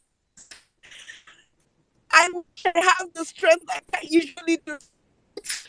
But it hurts. My whole body aches. Nigeria is struggling from my own personal problems. And it shouldn't be like this. If you can do anything, like Peter Obi said, it sounded like a joke. Now, how can you sleep in a room without money? How can you sleep peacefully and clear your conscience if you haven't done anything? How can you not be sad when you hear things? Sadness and that anger should make you want to do things. And thank you for giving me the opportunity to speak. I yield. Oh, all right. Thank you very much, Anzi. And don't worry. I'm going to say something to Anze, and I hope this helps. Guard your emotional health very, very carefully at these times. This was done to us in Lagos. We woke up one day, an election was meant to happen in 2015, and the Oba said we will throw an entire tribe of people into the ocean. From where to where? A Lagosian that can trace himself back 4 generations got up in an election because his mother is from here. So I would tell you, my sister, hold on to your sanity. You're going to be gaslit out of your mind. A presidential spokesperson got up and said, Dubai visa is now free for all Nigerians. So I'll beg you, we are dealing with mad people. Sometimes I go to General Oluchi's timeline and I see the kind of Nigerians there, and I ask myself, were these people alive prior to 2022, or did they create a new set of despicable human beings that are Nigerians? So my sister, don't run mad. Don't let these people affect your mental health. Don't let one Mahmoud Yakubu make you feel like, what the hell is going on? That's why we are here. That's why we are fighting. Channel all this pain, all these issues into anger. I've told you, my sister, wake up every day and hate APC. This thing, when I say it, maybe some of you think it's banned. Write it down. It no go better for APC. It no go better for them. Just write it somewhere so that you can channel your anger where it's coming, where it should go. Don't feel bad. Don't feel bad. All these tears. This is not a time for tears. Oh. This is a time to tighten your boots. We are going to we have a career criminal in Asu Rock with career criminal supporters. So, my sister, I understand the tears. Sometimes to cry. But when you're done, wipe those tears off. And we must rescue Nigeria. We must. We must. The Crown Prince of Dubai used 15 to 20. This Dubai you're talking about, I went there in 1996. It was one main road, Sheikh Zayed Road. We paid for a 7-day holiday. We got there, the weather was so hot, and there was so much construction. We left after 3 days. That was the first time I wore a face mask. I go back there in 2001 for Tiwa Savage's wedding, and I saw something that I was wondering, if Dubai is like this, how is heaven? So less than 20 years, we will build this Nigeria. And from 1999 till now is 24 years. So rather for us to dull it or allow this one chop 8 years, then start planning this 20 years after with Shetima, we will start today. This one that's entered our trap that is a forgery. Well, we will look for who forged him. So please, my sister, wipe your tears off. It's okay to cry, but realize the reason you are crying and channel this anger in the right place. I love you and I understand your emotions. It is well with you. Thank you, my brother. Thank you so much. And thank you, everyone. Thank you. All right. Thank you very much, Anzi. Thank you. Stay strong, though. Thank you very much, Caesar, as well. All right. It's also cool to leave social media for a while, for your mental health. We'll be here. You can come back when you feel better, okay? Yeah. Cheers. Yeah. I mean, sometimes the only reason why I laugh is not because I try to find the funny in what these guys are doing, because what Nigeria is, where we are in now. If you think of the way we take it there, as in which your sense of full reality, you enter immediate depression. That's just the fact. So, anyway, Temp can go ahead. After Temp, we'll go to Rita and Mr. Strong. Oh, good evening, everybody. It's been a pleasure and a privilege having to speak on this space. I can't say it's a sad day because nobody has a right to take away my happiness, but I'm angry.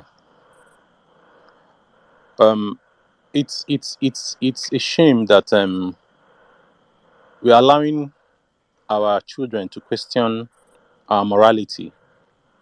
I was discussing Tinubu with my son today, and he said, "Daddy, is it that forgery is now allowed in Nigeria?" And I said, "My son, it is the criminals that are in power that we are trying to remove from that power so that we can set the record straight." And his words to me were like, "Daddy, people better try you because I love going to school." A criminal is a criminal. There's no way you can paint it. And he's one renowned career criminal. On the topic of LP and the lawmakers, I want to channel my displeasure to some of the comments that Wemini said. Wemini, please forgive me. There are some things you say that I totally disagree with. And one of them is this. By the electoral law, every person that is valid or qualified to contest an election should be at a certain age. So all these lawmakers, they do not need anybody to give excuses as to why they are not speaking up. A few weeks ago, I was in a space and I heard some people calling out Labour Party and all that. And I was like, in as much as what they are saying might be channeled towards the wrong angle, but it makes sense that Labour Party is being inactive. And I reached out to one of the Labour Party executives and I sent him a chat and I said, look, this is the signal I'm getting. For your inaction, there could be reasons for you not to have taken any actions. Don't you think it will be better you come on space with us and you tell us, guys, look, the reason why we are doing this is this. Because the same Bible that we all read and believe and hold on to says two heads must come together to reason so that we can straighten that ideology. We do not have knowledge of everything, but that knowledge you have and you share it with us and we rub minds together, we might say, okay, this is why you're not acting. And he said, thank you for your suggestion. And I keep pressing on him. You people, before now, let us, I beg for anybody to correct me on this space. Labour Party did not win the election. It was the obedient that gave them that. They rode on the back of obedience. And the reason why they rode on the back of obedience is because Peter Obi and Baba Ahmed Dati chose to run for the presidency under the Labour Party platform. By the electoral law, that is the only way they can. They must run through a party. And the obedient movement saw the character of these persons and decided to ride to push them and carry them, because we demand a country that works, because we have seen it work in other places. Why is our own not working? Sorry, excuse me. Now, these politicians saw a beautiful bride and used the opportunity to get themselves in power. Do you think that they are not old enough or matured enough to know what is right and what is wrong?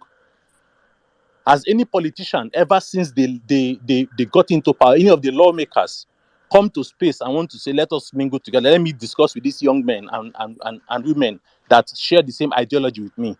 So no, we shouldn't give them any excuse or reasons why they have not acted.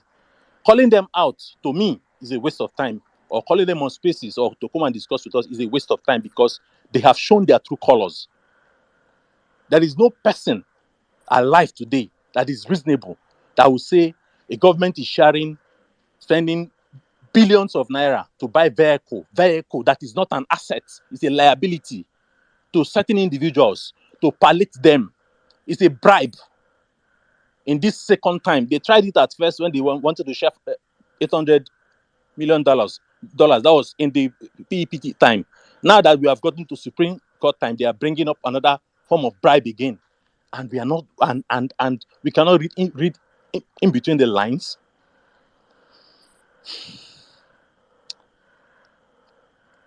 It's a shame that Peter Obi rode under the Labour Party platform, and they have disgraced themselves. They've seen a group of young men and women that are ready to fight for their country, and they cannot ride on that glory to see it achieved. I invited this guy to Violence Space, and he said they just finished the meeting. I said, okay. He asked if the space was still on. I said, yes, the space is still on. I sent him the link to the space. He never bothered to even join. Till today that I sent him another stinker. If you see the reply this individual gave to me, you will laugh. And I just simply told him, I'm sorry to have wasted my time on you. People saying protest. Yes, protest is actually to me, by my own observation, the only way right now. But in the game of chess, for those that play chess, the function of every piece on the board is to protect the king. And who is the king in this regards? It is Peter Obi and Baba Ahmed Dati. When the pawns and the bishops and the rooks move to attack, they still keep people to secure the king in whatever position he is. Baba, APC, they play Nigeria like chess right now. APC, they play Nigeria like chess right now. And it is because of that we are not active. I want to, I hope I am not correct that Nigerians have selective listening. I hope I am not correct that Nigerians have selective listening. Peter Obi gave a narrative and said, guys, on one Sunday morning, a priest finished his sermon and said, no, this is not the time to go home. Let us go to the house of the president. And they camped there for 3 days and the man left office. Oga, he's in court. Do you want them to now bring a narrative and say, you have violated the judicial law? Based on that, we are kicking out your petition. And we know that once the Supreme Court makes a proclamation, it don't end. This suffering, Naira go get to 2,000. I was saying 1,005 before, but it go enter 2,000. And Nigerians will do nothing because we know how to tighten our belts. Well, I mean, don't worry. Are you the mic? How could they play? Let us keep playing. All right, thank you very much, Temp. Thank you. It's totally, totally not acceptable what's going on in Nigeria. It's not acceptable in any way. It's not acceptable. Waiting was a big see where the where the entire everywhere now. I'm not sure say in everything Nigeria don't see. Anyway, Rita, kindly go ahead after which we come to Mr. Strong. All right, well meaning, thank you very much. Greetings to you. Greetings, Emir Saddam, Cecil, Jimmy, Mabolanle, Real Level Best, I've missed you. Mr. Ibrahim, Miss Pels, Stephen, our Dr. Obezia. In fact, I would have called everybody. Greetings to all of you. Greetings to our amazing listeners, those of us on Space, Twitter, YouTube, Facebook, radio, wherever you're listening from. I greet you all specially and thank you for this great opportunity again. Tinubu, the career criminal. That money don't begin the thief right from childhood, so I'm not even going to talk about that because it's already known. On the 1mm space yesterday with David, I kind of tried to give some reasons why the lawmakers are not talking, but I realize right now that that was really, really wrong. Okay, I just want the LP lawmakers to understand that with the obedience, we went through a whole lot. We went through a whole lot to make them be where they are right now. Personally, the one who won my constituency, in fact, I never knew him. But because PO was involved, we went all out to do what we did, and they are where they are today. To the best of my knowledge, since I start understanding things, an Okada rider or so, was it an Okada rider or a bus rider, was made a lawmaker via the obedience movement. Obviously, that guy have nothing to campaign with. We made him a lawmaker. A person who has been a senator for how many years was dethroned for someone to come in the name of LP.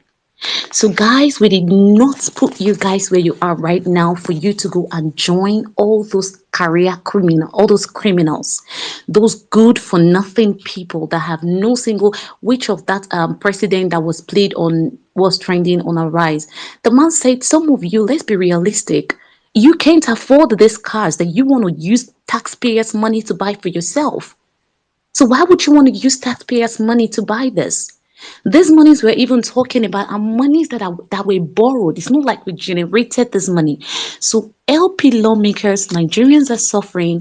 We put you guys there to go and speak on behalf of the people. Go and represent the people. Go and represent your constituency, not to be there and be collecting things like the career criminals are doing. We sent you guys there to go and make a difference. But if you still choose not to do what you're sent there to do, like Meaning was saying, they will decamp. No wahala. By God's grace, we are working and PO will become the Nigerian president very soon. After 4 years, we will use the energy I used to vote you guys in. I used to work to bring you guys in this time around. I will make it times 10 to vote you guys out. It is possible because we're working towards a brand new Nigeria, and by God's grace, we are going to achieve that. So don't deceive yourself. Don't be fooled that you are there and you're going to be there forever, because we put you there and we're going to take you out. So the earlier you start retracing your footstep, the better for you. How can your people be collecting a cup of rice and you are riding an SUV 160 or 130 million naira? Are you normal? Do you even have the money to buy such a car for yourself in the first place? So why can't you guys put yourselves together and talk about this thing in the floor, or even write about it? You want to collect prayers, you just, for your mind now say you take your national cake. If you take national cake, take and finish 4 years. You will go back to the dustbin we brought you from. I want to thank Mam Bolanle for what she did. I saw in one of the placards she carried. I can't really remember everything, but she said, I'm in pains or something, but Nigerians back at home are in more pains or something. So, as in, I have to do what I am doing. Imagine if every Nigerian, irrespective of where you are, you take it upon yourself. You must not go and start shouting on the street. Anyhow, if all of us on this space can write placards and just be bombarding social media with it, that's protest. So, like, seriously, at this point in our history right now, I see any Nigerian that dares to open his mouth to say the mission to rescue Nigeria is in your hands. Instead of is in our hands, is in your hands. If I see you tweet anything like that, or I hear you say anything like that, I see you as a coward. Because no matter the citizenship you have, dual, green, white passport, your root is Nigeria. Nigeria right now is on fire, and it is only right for every hands to be on deck, no matter where you are in the world currently. So that time of saying is in your hands, I saw a tweet which I replied to, is in your hand. Those days are over. We have somebody, FBI now have released that the guy never went to the school. And a Nigerian somewhere will be seated and said the mission to rescue Nigeria is in your hand. Then who are you? Are you not a Nigerian yourself? So, like, seriously, thank you, Mam Bolanle, and God bless you. And as for those people, some of those people we call men of God, sweetie, I see your hand.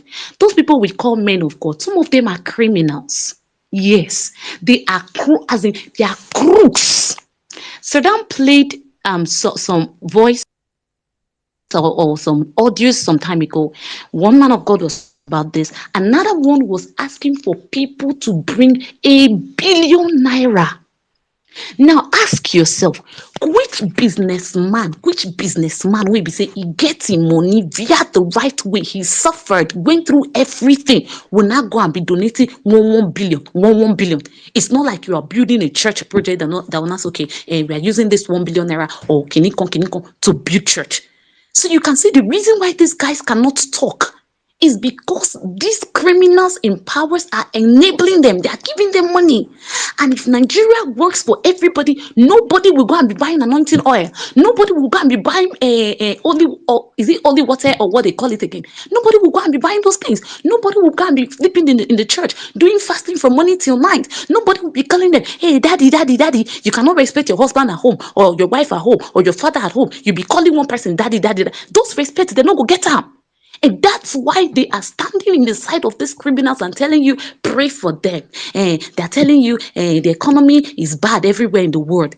Any person that calls himself a man of God, I'm a Christian, so I'm going to talk about the man of God. Anybody that calls himself a man of God and is not saying what should be said at this time is a criminal. I don't tell you now before. Stop giving your tithes to anybody that have private jets. Nigerians are suffering. Some cannot even eat one square meal in a day. Look for those people and give them your tithe. That's what tithe is meant for. The Bible says, bring in the tithe so that there will be meat in my house. But these things are using it to buy private jets. And you said, go, you not get bicycle. You don't even have you don't even have a bicycle tire. Not to talk of a car or a private jet. And still you're still going to give these people tithe. No, that's not what God asked you to do. That's not what God asked you to do. The Bible says, my people perish for lack of knowledge. Enough of all this nonsense ignorance that was spraying everywhere. Look for a Nigerian that is suffering and bless that tithe and give it to that person. And let that one that is praying for criminals to kinikon, and their kids are abroad. Somebody that is a certificate forger, they won't even say anything about it. Their kids are abroad and they're telling you, pray for him, and God will use him. Only go fire you there. God will use him to repair way. How can you repair what you don't know? Shana, what you know you go repair. So, like, seriously, Nigerians, we really need to start doing things together and stop apportioning it. It is in your hands or it is in our hands. And we will rescue this nation together, because together we'll do it better and faster. I yield. Thank you. All right. Thank you very much, Peter. Thank you very much. But I really just hope That's not some subtle excuse for Nigerians in Nigeria. No. It's for Yeah. everybody. Everybody, as in So everywhere so everywhere you are in the world, it's our duty, nobody's own. exactly, Everybody. exactly. So I really do hope that the same way diasporans are currently planning, Nigerians in Nigeria are also planning. So it's very important so we don't end up giving excuses for anybody. All Hey, right. well meaning. She said Yeah. something now. That thing just occurred to me. Now, true. It be like I don't really speak when Saddam play that audio. Where they tell people say if you want to donate 1 billion, go one side. I don't hear that audio. That man gets God, sha. Can't they tell them say go and meet my secretary? I won't give you 1 billion. Say me I go meet your secretary. You no fit collect am. 1 billion. Now me and secretary go they do 1 billion. Me and secretary, I won't drop you 1 billion. Say me I go meet your secretary. Wetin do you? Want to ring it on? 1 billion. That is 999 million naira minus 1 million. Ma lo ko fún secretary. Secretary yẹn máa bàjẹ́ ni. 1 billion. Hey, Kabiyesi. 1 billion naira. And guess what? People are already queuing. People are queuing to drop that money. You see what religion will do in that country. Hey. That's why I love my friend. When they call and say pastor sick, he say wetin do only oil, wetin do only water. Pastor they request for money. All the only water where you they pray inside bottle they give people. Why you not use them for yourself? Why you no use that olive oil where you they? Why you not put that for your own forehead? Take the cross. You they hustle for money. Say you won't go hospital. They don't bill you for hospital. Guys, your heart is where your religion lies. Don't let anybody bamboozle you. If you have any money, whatever you do, you give people to help people, it can be classified as tithe and offering. Am I jẹ́ anybody kò am I be bread kò yín lómi ọbẹ̀? Don't fall for all this bull crap. Mo sọ mi ò yọ sọ. I'm saying it loud and clear. Don't fall for their bull crap. Enough of all this nonsense. They will not come out to tell you the truth. They will not come out to tell you this is right, this is wrong.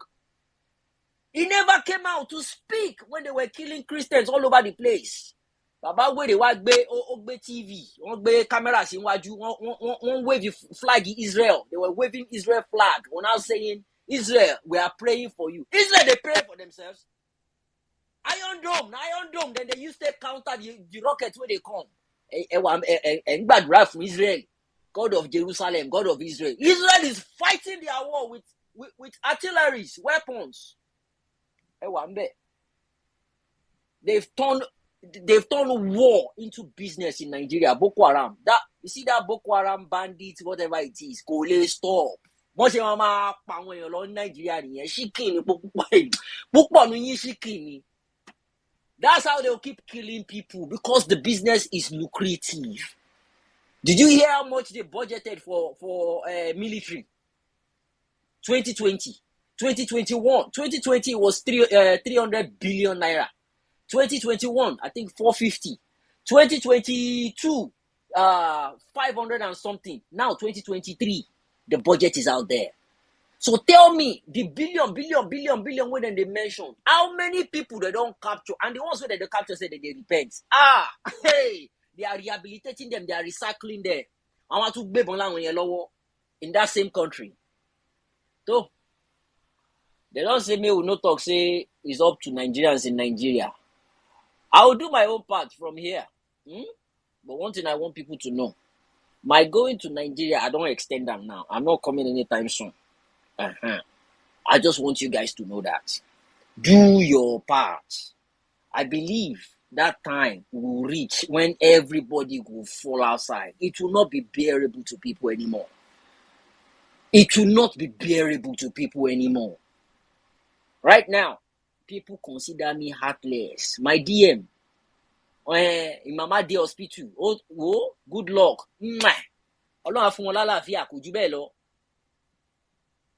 It's not as if I don't have the heart to send money. But how many people are you going to send money to? The government that put you in that position, they keep boboing you guys with different kinds of lies. Want to tell, me buy, palliative. They want to go and borrow another money now. And nobody is saying anything about it. And they will come on social media, they will say all sort of jargons. I hope we reach the final war very soon, that we won't be able to go any backward anymore. Back to you, well-meaning. All right, thank you. Thank you very much, Jimmy. Thank you very much. I just saw, Sahara Report headline of, hey, Chile, my dog, declared wanted for criminal activities, has repented, granted amnesty by government before.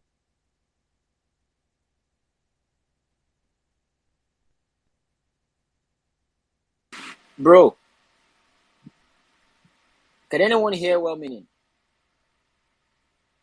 After which we'll come to classic mind. Well-meaning, we lost you for a bit. Well-meaning, we lost you for a bit You there. cook something, talk them again, and we don't hear you. Oh.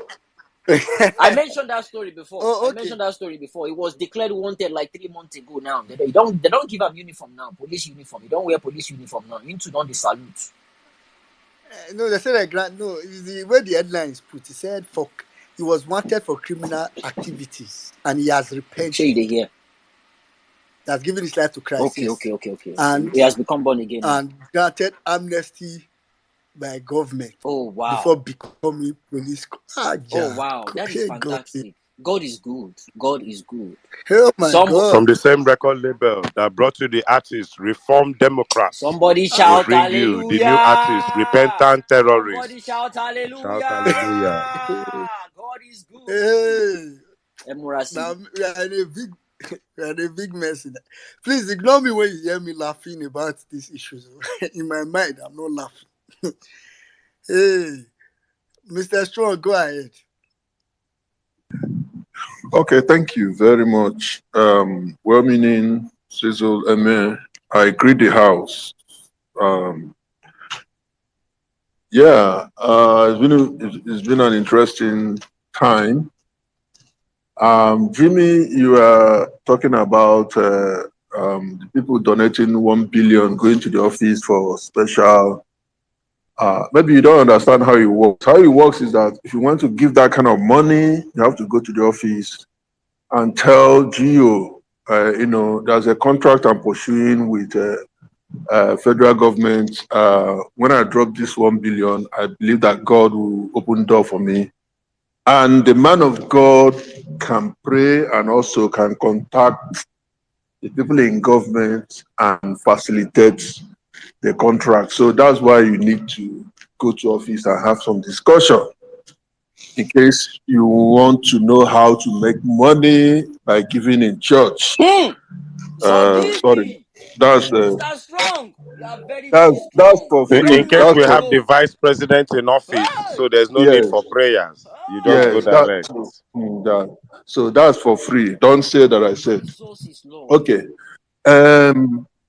I want to talk about. I'm actually here to talk to our reps and senators, LP, or let me say, should be obedient senators. I don't want to waste my time with a criminal that we know. I am not, nobody will be shocked at anything that comes out from Tinubu. What we are shocked is that one person, just like Cecil has said, is corrupting the whole system. It's corrupting everybody. People that we have trusted, all of them are being corrupted. The system is being corrupted. And what other problem do we have? Tinubu is trying to redefine values in Nigeria. He's trying to, criminality will become the normal thing, so that if you're not a criminal, in fact, you should be jailed in Nigeria, because that will become a crime not to be a criminal in Nigeria by the time, if Tinubu is allowed to finish what he has started. Some people are worried about the pastors that are asking for, oh, forgive him and let's move on. You are forgiving someone who has, maybe I'm missing something, who has never come out and even accepted that he has done anything wrong. He has never told anyone, I am sorry for what I did. Yes, we should forgive him. You're begging for someone who, in the next 1 second, any opportunity he gets, he will commit another criminality. So it doesn't make sense. So that's where we are as a country. But I want to speak to our senators, our House of Reps. I want to bring this perspective in this discussion so that they understand where we are. Today, one of the challenges we have in the obedient movement is to mobilize people because of the pain people have been through after the February 25th election. It is very difficult to mobilize people because people feel down, people feel betrayed. Our dear senators and House of Rep, I want to show you how you are contributing to this demoralizing of an average Nigerian in this fight. And before I say that, I need us to understand something. The day Julius Caesar was stabbed to death by those 40 senators, from all sides, they were stabbing him. And he turned to Brutus, and Brutus gave him the last one. And he made a statement, et tu, Brute. What happened? Let's go to history. How did Brutus die? Brutus committed suicide. Nigerians have been hurt. Nigerians have been stabbed by the criminal, enterprise that runs in Nigeria, the INEC, the judiciary, all of them. Average Nigerians have been wounded. And we are turning to our senators. And what you guys are doing is to give us the last star by keeping quiet at the criminality that is going on. Someone, one who can say, oh, what if they say something, or they're afraid to talk, there's no excuse because you knew how Nigeria was before you came out and said you want to run. You knew very well. You weren't a stranger in the Nigerian system. So you understood everything. And you came out and you told us that you are going to bring a change in Abuja. You are going to speak for the common Nigeria. Now you are there. You're feeling relaxed. You're collecting your prayers morning, afternoon, night. You're collecting your prayers.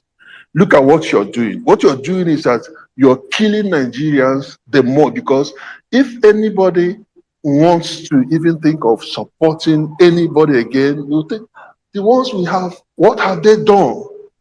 What are they doing?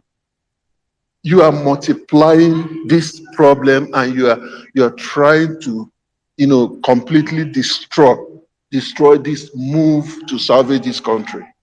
That is what you are doing. And like Brutus, you are going to end up committing a political suicide. I want to just stop at political suicide before you said, I said. It is high time you guys speak up. You went into that fight knowing how terrible that place is. If you get there and you're afraid to speak because you want to preserve your largesse, you want to preserve your money, it's your time, it's your turn. Obedience, people were killed, blood were shed, people were maimed, people were literally back, and you think all these things happen so that you go there and relax and enjoy. Continue to enjoy. Continue to enjoy. Continue to enjoy. I will stop there. Thank you very much. All right. Thank you very much, Mr. Strong. That's very apt. Some of these people don't know the blood, sweat, and tears, like Peter was saying just now as well, that obedience really went through to give them whatever position they are in now. It's quite unfortunate. Ensis, go ahead. I see your hands up. Well done, my brother. Good evening, everyone. Or depending where you're spacing from. Um, Obviously, in our headline, you can see the A.Abiola story. Please, we need to get Bola Tinubu out of Asu Rock, out of the presidency immediately. This thing might sound funny. You people might think, okay, between maybe last space and this space, maybe we can wait. I don't know how we will do this thing. No, there's fire on the mountain. How can you have a man that committed so much criminality that every day there are verifiable links of this man's criminality? And what is more painful is that the people that told us this man is a criminal are supporting this criminal today against the written laws and constitution of Nigeria. So this is why my sister that was crying before, my sister, you are not the one that is mad. You are dealing with mad people. Okay, where did this matter start? David Hundeyin put up a tweet saying, in this interview from 2015, A.Abiola claimed that Bola Tinubu was deported from the US in 1994 and that he helped him obtain asylum in the UK. So there's even a possibility this our president has another criminality file in the UK we don't even know about. David Hundeyin went as far as, posting the link and tagging this A.Abiola fellow. Ladies and gentlemen, I went to the Twitter handle AKIB A.Abiola, thinking that a man as at 1994 who knew that this person was a criminal, a heroin trafficker, say this man helped him to illegally get an Oluwole visa to the UK, is then turning around to support this same person in 2023. Are we in the twilight zone in America, in Nigeria? Abi, how good was Tinubu's cocaine that he was sharing to these people that they are this support? Is it witchcraft? Do they put juju men in private jets and spray it over Nigeria? Are we all collectively mad? What is happening? Let me read from this article that will bust your head. The more you look, the more. Now, what is even crazy about this article is that this article was written for Premium Times, and he was interviewed by Nicholas Ibekwe, who is alive till today and as an investigative journalist. When David Hundeyin called him out, this Mr. A.Abiola insulted David Hundeyin and said that this thing was doctored and fake. I ask again, Nicholas Ibekwe interviewed you in 2015 about something that happened in 1994. Nicholas put this thing on the newspaper and it was posted online. Then David Hundeyin asked you in 2023 about this same man and this same story, and you are saying that it was fake and doctored. Don't you see that APC people are mad? They are crazy. And these are the people with power and think Nigeria will progress. Let me read you the wildest story by this A.Abiola fellow about Bola Tinubu, please. Just to bust you people's head. He was Nicholas Ibekwe asked him, you and the leader of the APC, Bola Tinubu, seem to come way back. However, you added that Tinubu betrayed all those who worked with him in Nadeco. Tell us about what happened. Did you choose to work for Jonathan during the election to spy Tinubu or to settle old scores with him? Or is it because you don't trust him? What kind of a person is Tinubu?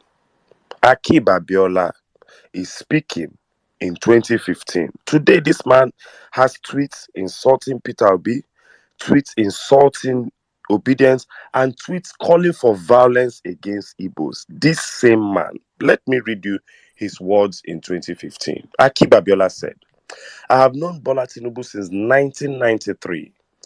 If we are to mention two prodigies of the late MKO Abiola, it will be Bola Tinubu and myself. I first met Bola Tinubu in Jos in 1993 during the SDP convention. After the convention, we were at the airport on our way back to Lagos. There was only one seat on the plane. MKO gave money to Tinubu and asked me to join him on the flight to Lagos, and Tinubu was to get his own flight. In 1994, I received a call from Shola Ogunbode, who was a strong member of NDM, Nadeko movement, and who was also running Tinubu's gas station in Washington, D.C. A man who told us on public record and told the FBI that his salary is $2,400 and he doesn't have anything else, but who somehow miraculously deposited $80,000, somehow owns a filling station in DC as at 1994. He told me that Tinubu was deported from JFK Airport, New York. And the first time he had even been deported was at Dulles Airport, I think in Dallas.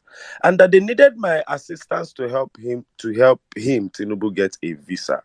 Shola knew that I knew some people at the State Department because of my employment with a U.S. agency. So Jackson was right. Tinubu has been deported twice in his life before 1994. Make una dey see who una go put for office. Make una see who una put. If we start now, if we carry this case to Supreme Court, somebody will tell you that he wasn't deported. It was the aeroplane seat that was deported. Children of the evil forests, children of roadside sacrifice. I'm sick and tired. Now, you see, for me, it's this. If you go to that article, I'm going to put it up on the Jumbotron. The man said, I called Ed Atkins immediately, who asked me to meet him at his office the following morning. Ed had drafted a letter that he wanted me to put in the letter, me to put on the letter the head of Nadeko movement, NDM. In the letter, he had elevated Tinubu to the status of Professor Wole Soyinka, and that if Tinubu was not given a visa, UK was about to deport him to Nigeria, and that if he's deported to Nigeria, he would be executed. He got me the fax number of the US Consulate General to UK and his phone number and asked me to fax the letter to him and set up an appointment for Tinubu directly for the next day. This was how Tinubu received his asylum visa. This information can be verified with the State Department and the US Consulate Office in the UK. I'm going to put this David Hundein tweet, the article, and all of it on the Jumbotron now, so that you can go and read for yourself. Nigeria, every day we are finding a new criminality. Every day. You would now think that this A.Abiola fellow, who knew that this man was a criminal, had been deported from the US twice, but he had to get back to the US for whatever reason, so he used his connection from the US consulate in the UK and still got him an asylum visa. As at 1994, they had deported this man 2 times, and he's our president today. And you people are telling me that visa will improve. And you people are telling me Nigeria will improve. And you people are telling me that inflation will go down. And some people are hinging their prayers of Nigeria's progress. And Lekon is telling me, there's a cuckoo corn in his name. Lekon is telling me that this man will take Nigeria forward. This person that was a criminal as at 1979. No wahala. No wahala. I keep hearing that a nation deserves the kind of rulers, a nation gets the kind of rulers they deserve. But the obedient movement has taught me that is a lie. Because the Bible said sometimes, you get where the city go, they corrupt. God will say there was only one righteous man in the city, he will free the whole city. Please, Heaven, look upon this movement. We are more than righteous. I don't know. Somebody should help me ask Ade Farasi. How does the God of House on the Rock work? Does that God take you from 8 years of Buhari to 8 years of the career criminal? Is that how the God of House on the Rock? Is that how the God of Enoch? Is that how you people's God works? The God of Nigerians? The Nigerian God would look at candidates and take you from Buhari to Tinubu. The Nigerian God. Okay. I yield. The story is there on the Jumbotron with the link. Please, you people should go and ask Mr. A.Abiola today. What changed? What changed if not for tribalism? What changed? What is his problem with Peter Obi? He has vomited so much venom against Peter Obi and obedient movement. Ask Mr. A.Abiola. That does a man who was deported 2 times in the 90s and had needed an asylum visa to go out to travel, is that who should be president of Nigeria? Ask him about our constitution and what our constitution says. We can't continue like this. Obedience. I'm sorry, but this is not a time for tears. This is a time for anger and a time to gird your loins and get ready for what is coming. I have no problem with Bola Tinubu if he gets down today and goes back and retires to his body loan and flexes the money he has stolen from Lagos State. That is his business. But you cannot violate an office. That office has rules. And that man has broken all these rules several times.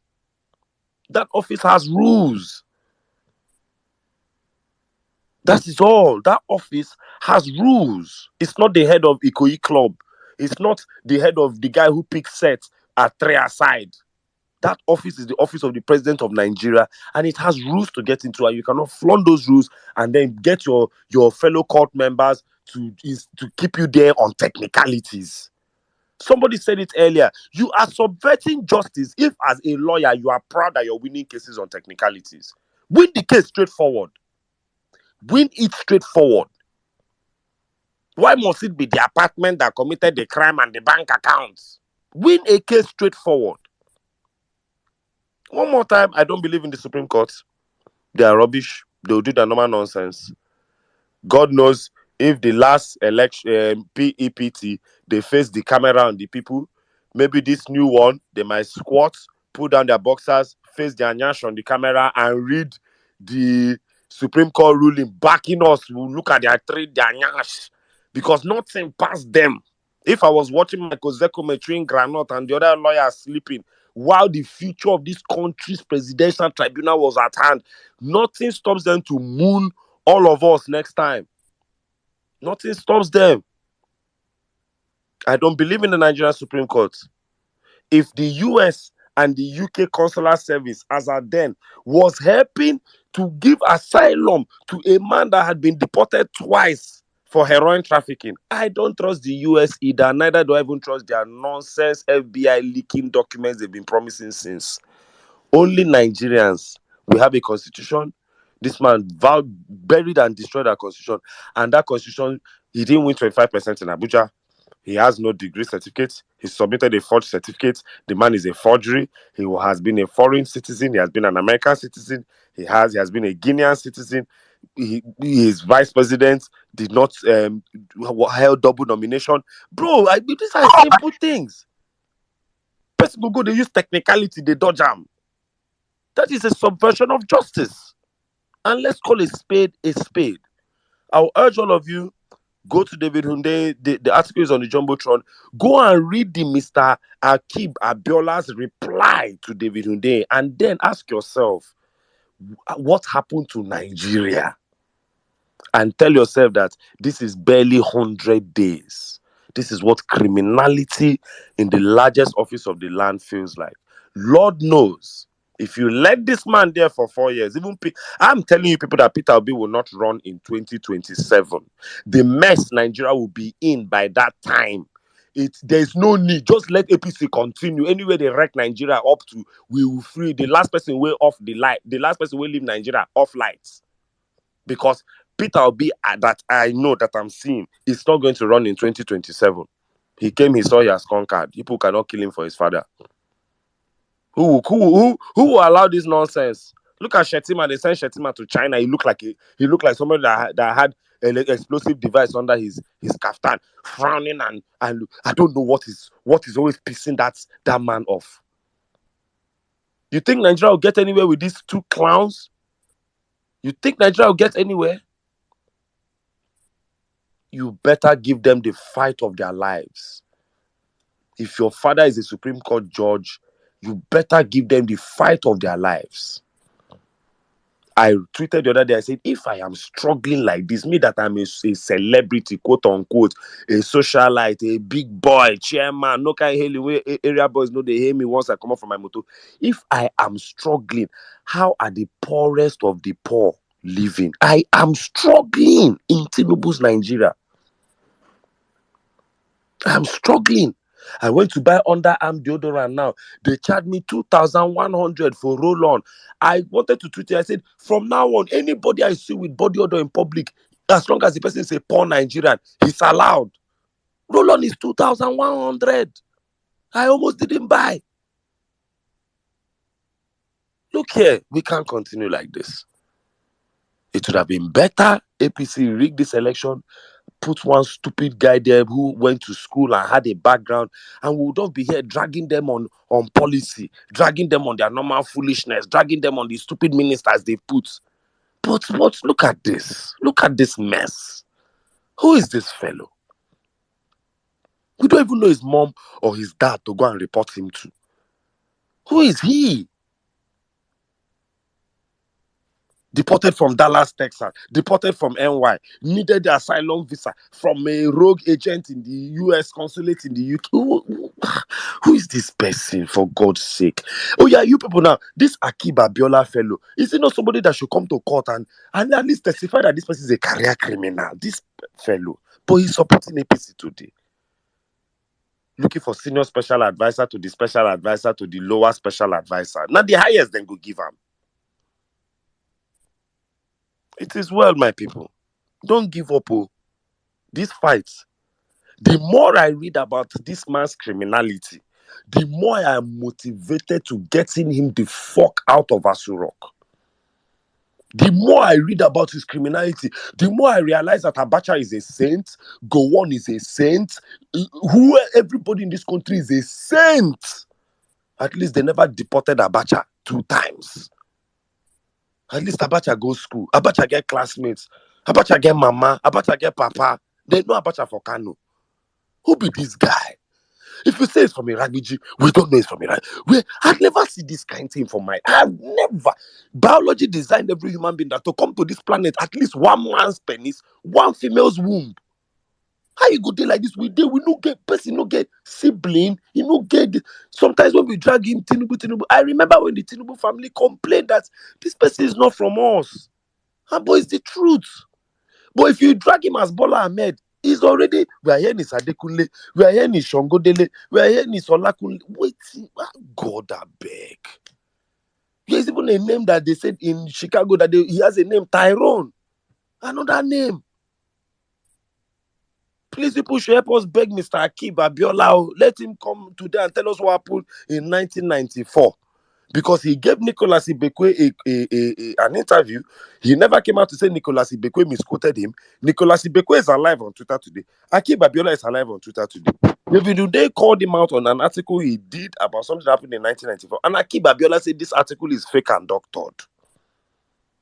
Once APC learns one English, fake and doctored, boom, they want to die on that line. They want to die on that line. That's how somebody brought Omoyele Showore's result with all F9. That one self wants to rule Nigeria. Someone that didn't take school serious in secondary school. Showore now wants to help you and tell people that he has plans for education. The only people that make money on that Showore will be baby babas. They'll be baby mohawk everywhere. Because I don't understand. And these jokers won't just sit aside and let Peter Obi look at Atiku at his press conference. Atiku is tired. Did Atiku look like somebody that knows the solution from 1,500 naira to $1? I sure you saw him now. Because all he wants to do is just find one of his guys that studied finance and make him finance minister. Same shit. But you have one man that is speaking on the issues. And that is the man that's the man they are fighting. They deported Tinubu. They went and manipulated Peter Obi's passport so that they will deport Peter Obi. Once you catch them in a criminality, they try to prove to you everybody's a criminal. Hey, Tinubu submitted fake and Atiku had change of name too. Is Atiku the president? Peter Obi is using his brother's name. I'm saying, who are these people? And the more I read about the APC and their fans and their tweets, the more I hate them and the more I want to deal with them. Say they won't turn this into sporty bets. They won't turn them to football match, Man U versus. We will play it like that then. And as for these LP lawmakers, the problem with LP is that Labour Party really thinks that, they maybe they think the name of their party is Obedient Party. So they really think the Obedience will do this heavy lifting. I promise Labour Party that if Peter Obi leaves them today and goes to YPP, we will start pushing YPP. Let them just be there, Johnson. Who sent Labour before? Today, Lamidia Papa has gotten up. Tomorrow, Arabambi is the new Lamidia Papa. Faction. Everybody in Nigeria knew Labour Party was useless.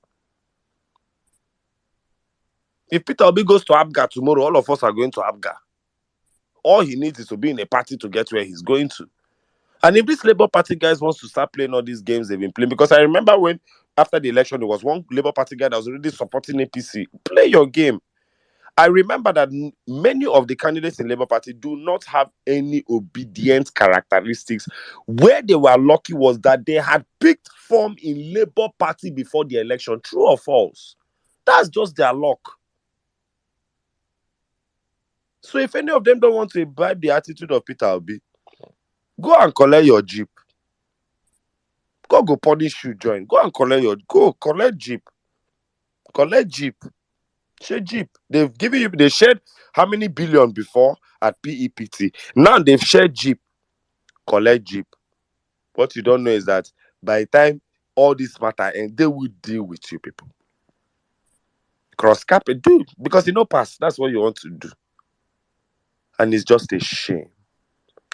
I've seen the document by the statement from the Labour Party condemning, the car gift is there on the Jumbotron. And I'll say that Mr. Abure has to do a stronger job of keeping a strong and a tight leash on everybody, because it does not stop the obedient movement from actually just saying, look here, we came here for Peter Obi and we'll face our Peter Obi.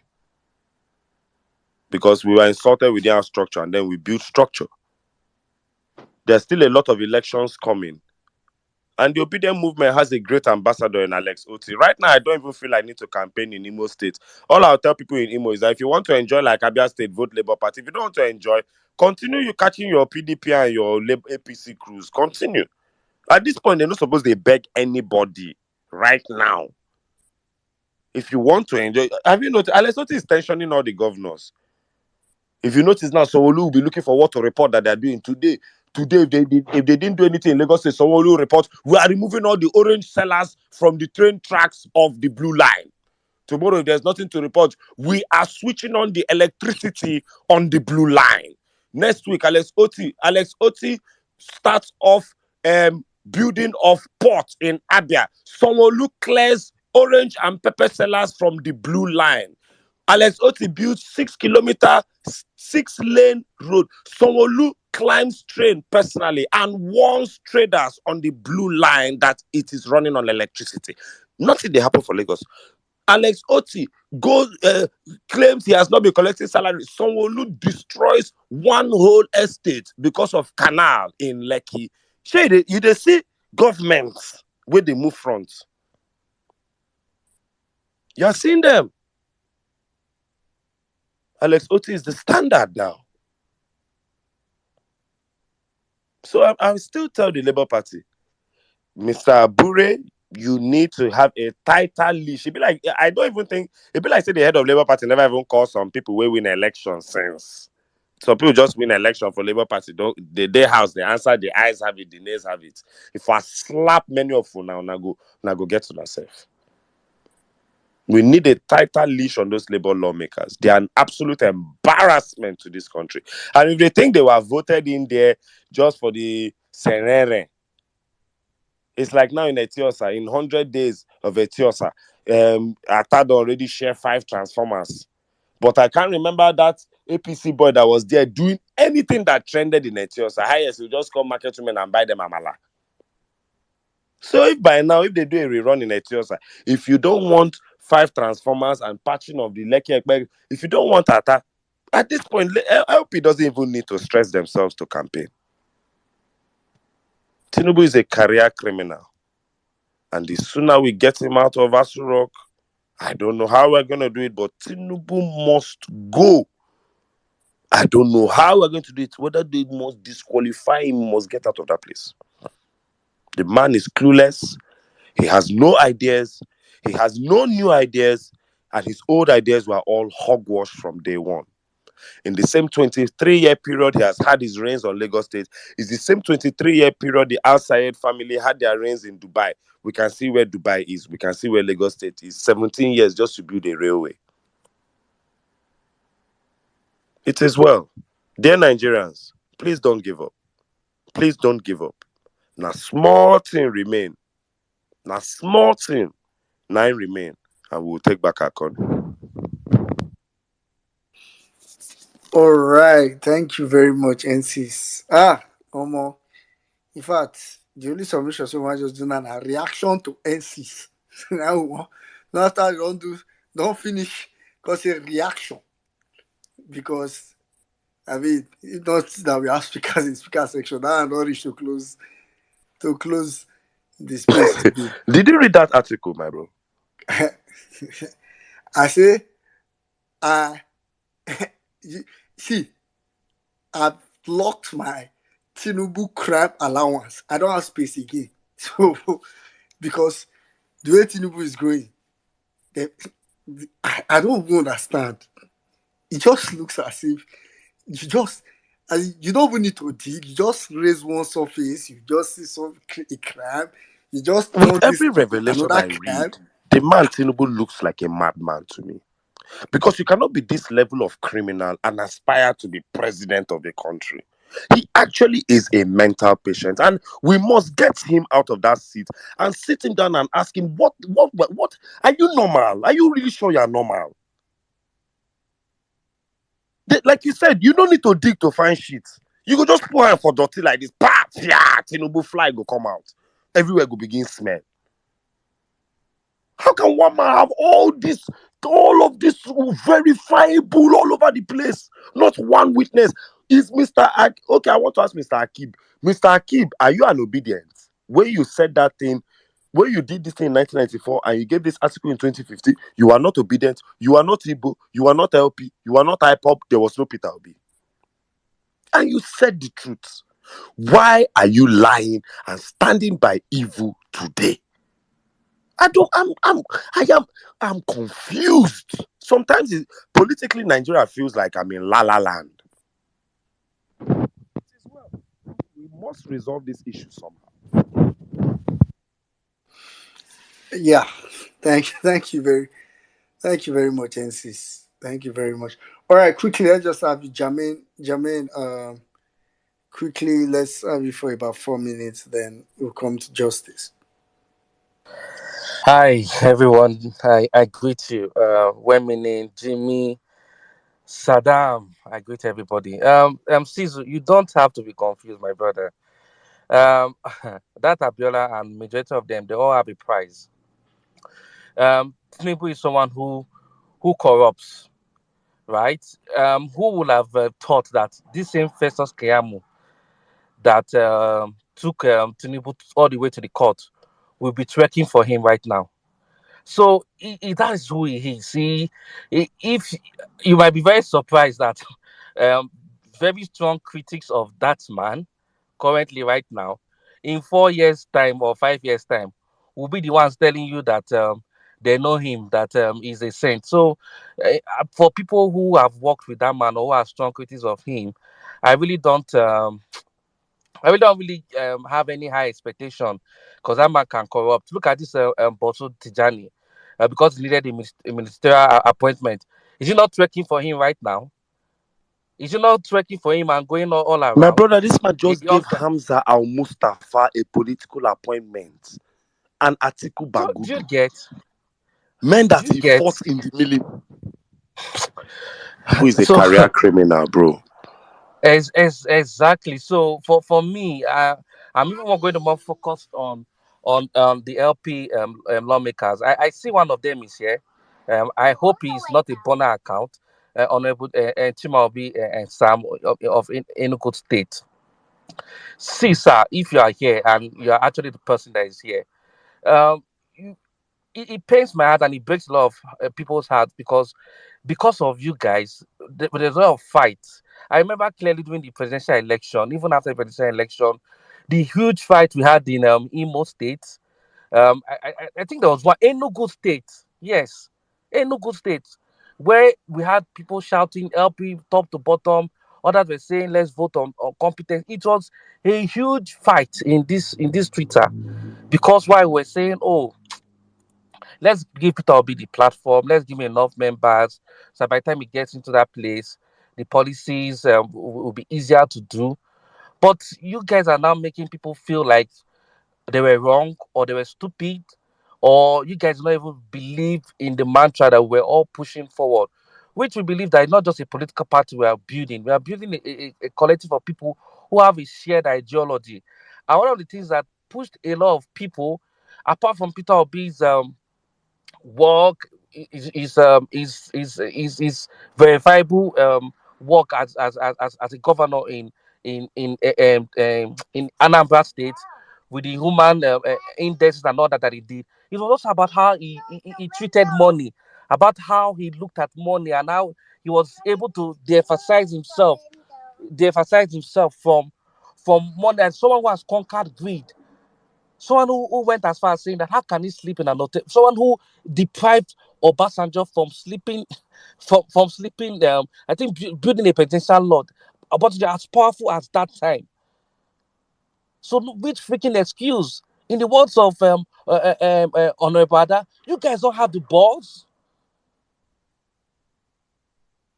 I don't freaking understand. You want to tell me that I don't even know if there is even a Labour Party caucus during PDP and even during the APC time. You see them APC lawmakers when they don't agree on something, they come out and they give a press statement. You guys don't have a caucus. You guys don't meet because he's looking at me. There's no party discipline. I don't even understand how they operate.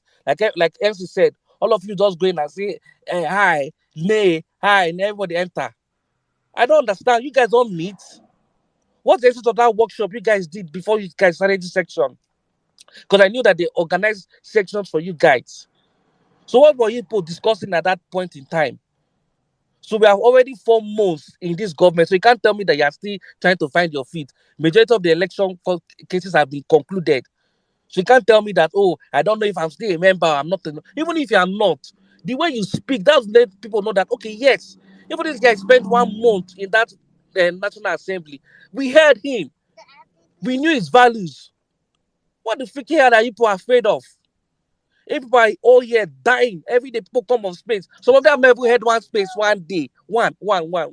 Some of them never had space. Okay, they'll say, oh, we are not in the spaces. We're in the community. Some of them never go to their communities. Close the window. Is this kind of Nigeria we are living, or is this kind of country we are building? It's kind of like making some of us like laughing stock for the APC guys. That's not what we're going to accept. And I'm very happy that we brought out this issue. And it should even be something that's going to be on the front burner every time that we have this space. Let them know that they are not going to be comfortable, even if they are going to disregard us. But let it be on record that we are calling them to action. And when that election meets next time, they are not getting back into that seat. Enough is enough. Because of this nonchalant attitude, people, and because we feel that, and that's the thing that always happen in Nigeria. Like when we discuss this issue now, oh, something has to happen, everybody forget. They might just be sitting in the background and say, no be them. After this time, everybody go forget now. We get selective amnesia. they will not another person will bring out one video of Tinubu is not feeling sick. Everybody, oh, let him die. Oh, let distraction. Please, please. The real issues, these guys must work.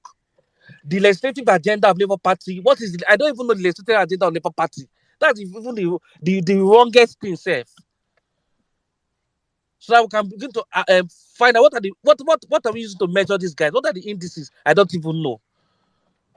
Well, that's what I want to say. Thanks. Thank you very much, Jamin. Oh God, there was a part of your submission that made me laugh. Say Tinubu is sick. Omo, I think we all know that Tinubu is sick. It's just that it's mental. The sickness is mental sickness. It's a very serious issue. Justice, let's quickly have you. Yes, mine is not going to be a very long one because we have really spent a lot of time here. Just like Sizu has said, a lot has been actually said on this issue of the career criminal and the criminal drug baron. Um, Mine is more of an action-oriented plan. Kudos to Mommy Bolanle once again, and of course those well-meaning Nigerians that protested at the BBC. And of course, so many other Nigerians that are protesting everywhere. I think we should move now from just talking to doing. We should move from venting our anger to actually participating in one way of peaceful protest or the other, wherever you are on the surface of this globe. I've also seen pictures of Nigerians, well-meaning Nigerians in some parts in Europe with placards. Can we even start from now till this Supreme Court judgment to have a placard protest, especially for our brothers and sisters in the abroad? Let them be the ones now to champion this. Let them give Nigerians back home that ginger, that necessary uh, vigor to hit the streets and demand for quality leadership and demand for the right judgment. Let us also remember that as IREV sits now, Rivers State was won by Labour Party, but who was announced? As IREV sits now, if you go to IREV right now, so there is a lot for the Supreme Court, which is a policy court, to decide on. Whatever they say about double nomination stance, I dare say that the Supreme Court would it will be shameful for them to revert their judgment going forward after this particular judgment. So I think it is better for everybody to understand what we're talking about. Double nomination, certificate forgery, forfeiture, criminal forfeiture. These are the issues. 25%. The law didn't say you must win Abuja. The law never said that Abuja residents or Abuja voters are superior. They are placed in a superior kind of form.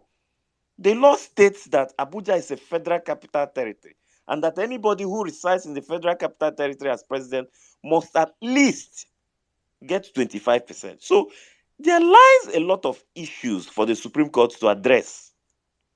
And that is why I have come today to say it is no longer about venting and talking. Nigerians, we talk a lot, you know. Kudos to our brothers and sisters in Canada. They are already, developing things. It's possible that our brothers and sisters will have to just start shaming this illegitimate criminal career government of Nigeria from abroad. And that is what they are doing. So it will ginger us back home. But for now, we have to say it, that the Supreme Court must rise and fix these anomalies. Otherwise, it becomes a culture. I fear the time Nigeria will no longer have what it takes to fight crime. Forgery will be, just about and the order of the day. What are we turning into in Nigeria? So less of talking. Let's start placard protests. Let's start it anywhere on the surface of the globe you are. Say your mind through a placard. Send a picture. Let the whole world know that Nigerians, well-meaning Nigerians, are actually saying that they do not stand by this, that forgery is not a Nigerian thing. At least let us start on that one. That's all I have for us tonight. But remember, the criminal drug baron and certificate forger is not my president. I yield the mic. All right. Thank you very much, Justice. Thank you very much. Anyway, I think on that note, like I said, after NCC submission, our reactions to NCC submission, how we want it, that's where we were. On that note, I think it's a fair place, and what Justice said is actually spot on. Um, it's that point of a call to action. We are going to probably leave the space after it ends and go to the TL and probably see a couple of tweets here and there. There's already the talk flying around about the Supreme Court have sealed the judgment and all that. For me, I think I've said this long time ago that I never used the Supreme Court as the as my milestone. I didn't use it as my milestone. It's why, like I said, as close as it is. In fact, sometimes I would just remember that, wait, this judgment are supposed to be giving it anytime soon. Why are they just going as if nothing is happening and all that? I really want to urge us. So I'm saying it because I know some of us are probably going to see tweets, some from maybe, trusted sources saying this and that. I just want to encourage us not really encourage us, inform us that if maybe that was your target before, then I'm sorry. But maybe now reality is going to set in. In fact, if there's anything, I'm happy that it's coming out early.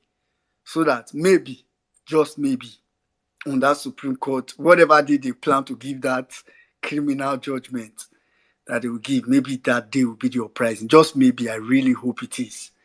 But we need to keep fighting. Like I always say, there's no option. There's really no option to give up. We need to keep shooting from all cylinders. So please help to share the Parallel Fact WhatsApp channel, and whatever way you can support any media platform that at least the ones that we can say, oh, these people will spread. And for me, I think Parallel Fact is more like the symbol of every other media platform that brings real news, which is what can really liberate us now. So please endeavor to. I think this one is one that everybody should be on.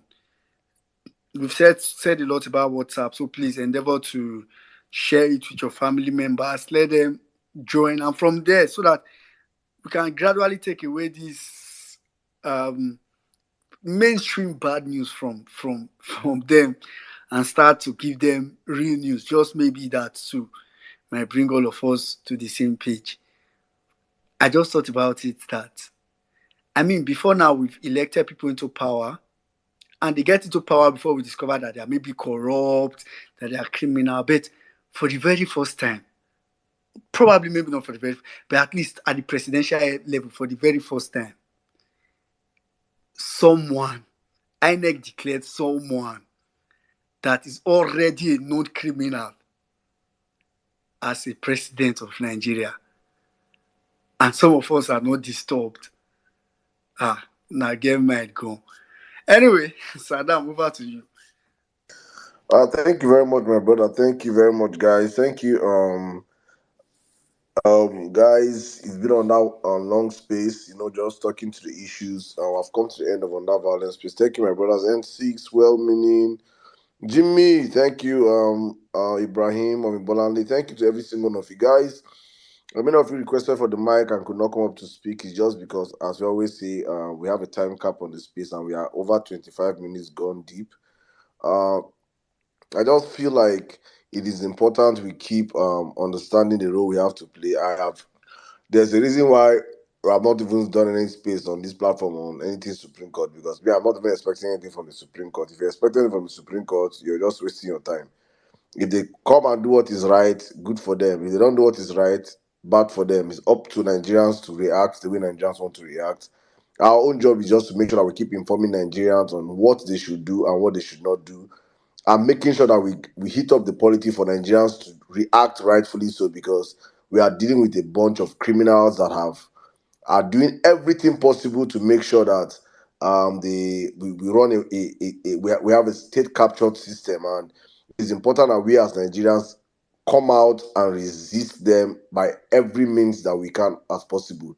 If we don't do that, we have no fighting chance. And I'm saying this all the time, that the most important aspect of all this our advocacy is knowing your strong point and standing on your strong point and utilizing your strong point. As it stands now like this, we are in a misinformation war. I always say this all the time. We are in a misinformation war. People you're fighting against control every arm of the media.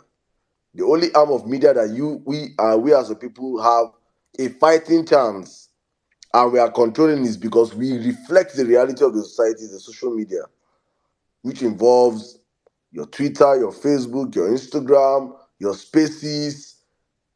This is that arm of media that they do not control. This is the arm of media that you cannot control the narrative, because what people report here is real life experiences. So you might see what's happening across the world when the mainstream media are giving false narratives. People that are on ground are giving a real narrative on social media. It's us understanding as a people how powerful this platform is. Is it yet viral in Nigeria? No. We still have just 4 million Nigerians on Twitter. I say this all the time. So you don't overbloat your how do I put it down? Don't overfeel, so be too comfortable or feel like a god or this thing. Just 4 million Nigerians in Nigeria on Twitter. We have over 200 million Nigerians back home that are not on Twitter. We should understand this very, very well. Every day you wake up in the morning, tell yourself you have access to just 4 million Nigerians on Twitter in Nigeria. I'm not talking of diasporans now. I'm talking Nigerians using Twitter. 4 million. How many of them have the data to come up on spaces and stay for as long as possible? When we do a quick count now of people on this platform, I can bet and say 80% are from diaspora. We should understand these things and understand that this war we're fighting is a war that we have to do everything possible to send this message to the grassroots. That's just all I keep saying all the time. How can we pass this message to the grassroots? How can we pass this message to the grassroots? Because whatever we in diaspora are waiting for, we're planning for, we're hoping for Nigerians to do back home, has to come from the fact that they are informed enough to understand this is what they should do. I just hope that this message gets to somebody and gets to all of us out there. Thank you guys for coming again. Hopefully, by God's willing, God's grace, we'll be back again on Thursday, 7 p.m. Nigerian time. Just doing what we have to do. Keep talking our job here. For me, my job, I found my own is just to advocate, keep speaking up to issues, and making sure that Bola Ahmed Tinubu's we have the most. He will have the worst. If he's spending 10 days there, it's going to be 10 worst days on social media. That is my own arm. Now, hear me, I did. He will never find legitimacy on social media. If the whole world wants to legitimize him everywhere on social media, he will continue to be illegitimate till the very. We will drag him and drag him and drag him until he changes his name. After all, he knows how to change things all the time. He's a forger, so he can now forge a new name and attain a new name, and we will drag that name and drag it to the mud, because all he's doing right now is dragging the image of Nigerians, hardworking Nigerians across the world, and it will be viewed from the eyeglass of criminals, which we are not. Thank you guys one more time. God bless you guys, my brothers up here, for always coming out, sacrificing your time and effort. And you're doing research to come out here and educate ourselves. It's very, very important. Thank you, N6. Well meaning, Jimmy, thank you for always coming through. Mami Bolale, thank you so much. If you don't get the mic to speak, I beg, no vex. All of you on YouTube, Facebook, please, guys, we have a space. This space is streaming on Facebook as we speak right now. Every day we have a space. Please go on our Facebook. It's live. We have a Facebook community, and you love a violence space, you love what we're doing here. Please take that message to your Facebook community. We have more Nigerians on Facebook than on Twitter. Just go share the link over on Facebook also. Then you can come back here and we have our space going on. Thank you to all of you listening from the Violence Space radio station. Thank you to the whole Power FX team, cast and crew. Please, one more time, guys, it's up on the Jumbotron we have our WhatsApp channel. You can subscribe to the Power FX WhatsApp channel and you get the real news in real time. All our big handles, I see you all. Thank you very much. Spotlight, my sister Omizia, the real Omizia, Dr. Omizia, God bless you. Thank you. Big Man, thank you. Madonna, Madonna, thank you so much. Antonia, Anka Dede, Godfrey for Nigeria, Gaboni, Honorable Ada, got Dr. Bankole, Justice, Kolade, Ayobami, Oluwadami, Larry, Nze. Shilo D. Bankole, my brother Bankole, thank you very much. I saw your protest. God bless you. That's what we're talking about. One man placard protest. Please, guys, jump on that thread. Biruki, bro, thank you very much. Mama Liberty, Nina, Adigwe, Napunzel, Oduntutu, Oge God, Mr. Tony, Mide, please, Canadians, don't forget to reach out. Osemo, please open up your DMs. People are saying your DMs are not open. Some people in Canada want to join you guys on the protest this weekend. Please open up your DMs. Mr. Shrubs, thank you. Mr. Valeri, Stella, Emmanuel, Hees, Hesley, Mike, Chulo, Ken Fang, Mr. Ikena, Mama Wakiri, thank you so much. God bless every single one of you guys. I can't call all the names here, but from our side, there's all love and light. See you guys hopefully on Thursday, God's willing, 7 p.m. Patience, thank you very much. Good night and stay safe. We do this for God and for country. Always remember that. Good night.